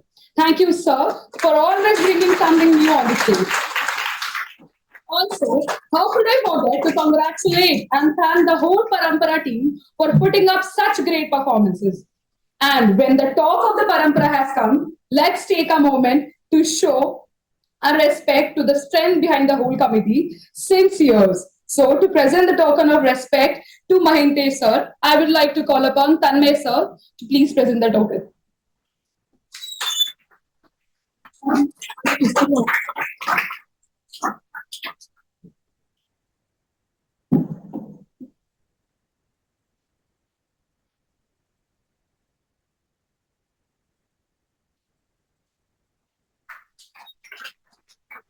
And then a token of honor to our Praveen sir by Vidyanand sir.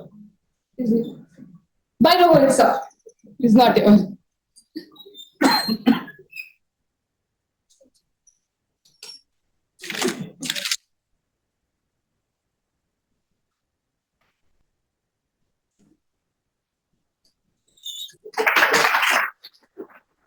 Then the other eminent member of the committee, Lakshmi Narasapa sir. So I request Girija ma'am to present the token to him.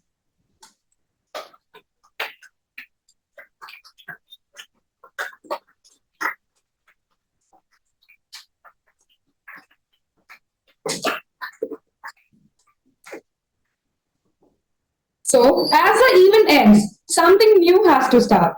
This being the last program under the guidance and leadership of Sir in the committee, I would take this as my honorable opportunity to thank you on behalf of the whole committee. Working with you was always a new learning day, sir. Thank you so much. And now, to take the pride and essence of the committee ahead, I request, sir, to please pass on the baton to our new coordinator who is energetic in herself and welcome her to the team. Dr. Sunita B.H. ma'am, the new head of the Kashfa committee.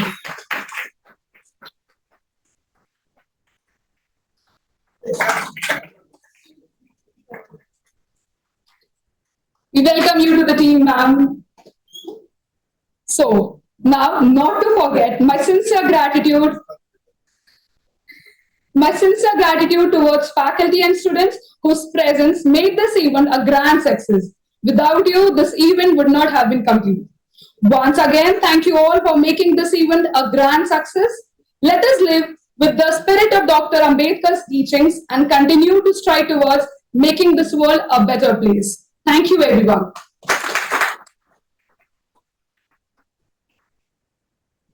Thank you, Shreya. I request all of you to join us at Putidama. The college bus will be leaving after high tea break. And kindly join us for high tea break, which is arranged in the canteen.